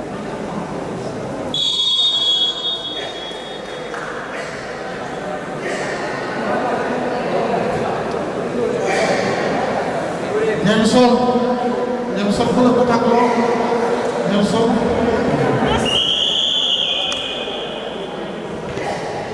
Thoksom lang ba pass ball.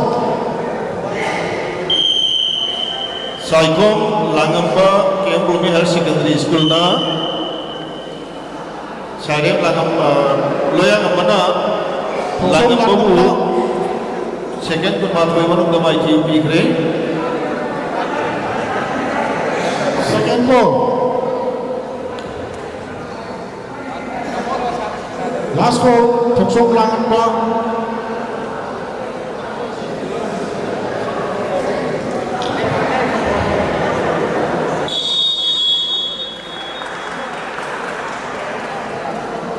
Mathani Mes Kundrakpam Johnson Kabo Higher Secondary School versus Thoksom Amin Kumar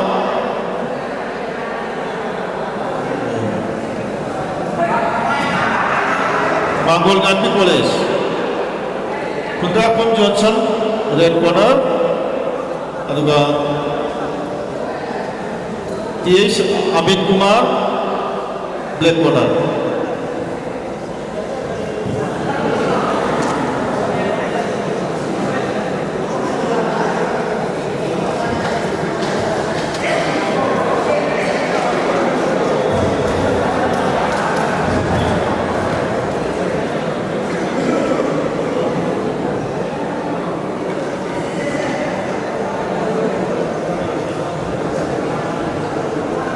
ꯑꯩꯈꯣꯏꯒꯤ ꯉꯁꯤꯒꯤ ꯑꯩꯈꯣꯏ ꯁꯥꯟꯅꯕ winner ꯑꯣꯏꯕꯤꯈꯤꯕ ꯄ꯭ꯂꯦꯌꯔꯁꯤꯡꯅ ꯍꯌꯦꯡ ꯄꯨꯡ 12ꯐꯥꯎꯒꯤ ꯃꯅꯨꯡꯗ ꯃꯐꯝꯁꯤꯗ report ꯇꯧꯕꯤꯅꯕ organising ꯀꯃꯤꯇꯤꯒꯤ ꯃꯥꯏꯀꯩꯗꯒꯤ ꯅꯤꯡꯁꯤꯡꯖꯔꯤ ꯑꯃꯨꯛꯇꯪ ꯅꯤꯡꯁꯤꯡꯖꯒꯦ ꯄ꯭ꯂꯦꯌꯔꯁꯤꯡ ꯑꯩꯈꯣꯏ ꯐꯥꯏꯅꯦꯜꯒꯤ ꯑꯣꯏꯕ ꯍꯌꯦꯡ VIPꯒꯤ ꯄ꯭ꯔꯣꯒ꯭ꯔꯥꯝ ꯂꯩꯕꯅꯤꯅ ꯍꯌꯦꯡ 12 ꯆꯞ ꯆꯥꯅ ꯏꯁꯥ ꯏꯁꯥꯒꯤ ꯋꯤꯅꯔ ꯑꯣꯏꯕꯤꯈ꯭ꯔꯕ ꯄ꯭ꯂꯦꯌꯔꯁꯤꯡꯅ 12 ꯇꯥꯕ ꯃꯇꯝꯗ ꯁꯤꯗ ꯔꯤꯄꯣꯔꯠ ꯇꯧꯕꯤꯅꯕ ꯅꯤꯡꯁꯤꯡꯖꯔꯤ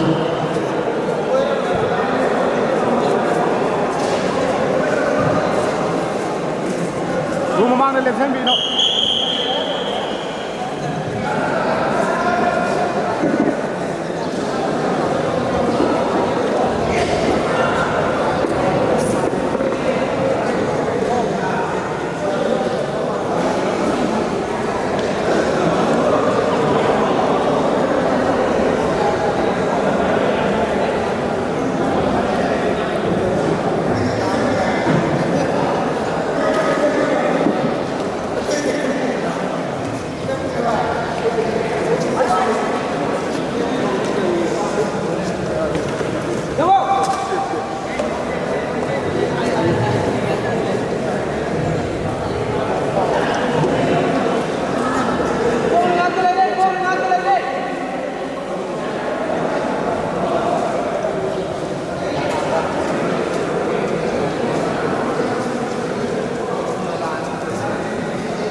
KH Johnson Khawa Higher Secondary School na Thoksom Amin Kumar Manggol Gandhi College bu Minela mga secretary manung na baiki na Johnson makagi group to final ta sangre sige mathanda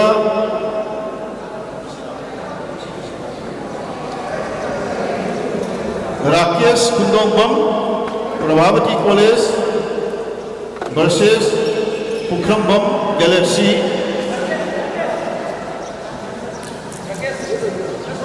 Rakesh Kundongbam, Prabhavati College versus Pukhrambam Galaxy, Mati Bay High School.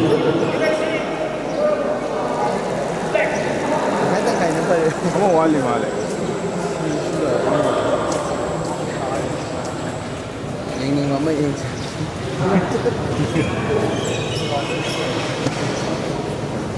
Kamu bukan ni.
Rakesh Kundongbam amadi Pukhrambam Galaxy ani gi match adu Rakesh na 30 second manungda Galaxy maichi piduna Rakesh qualify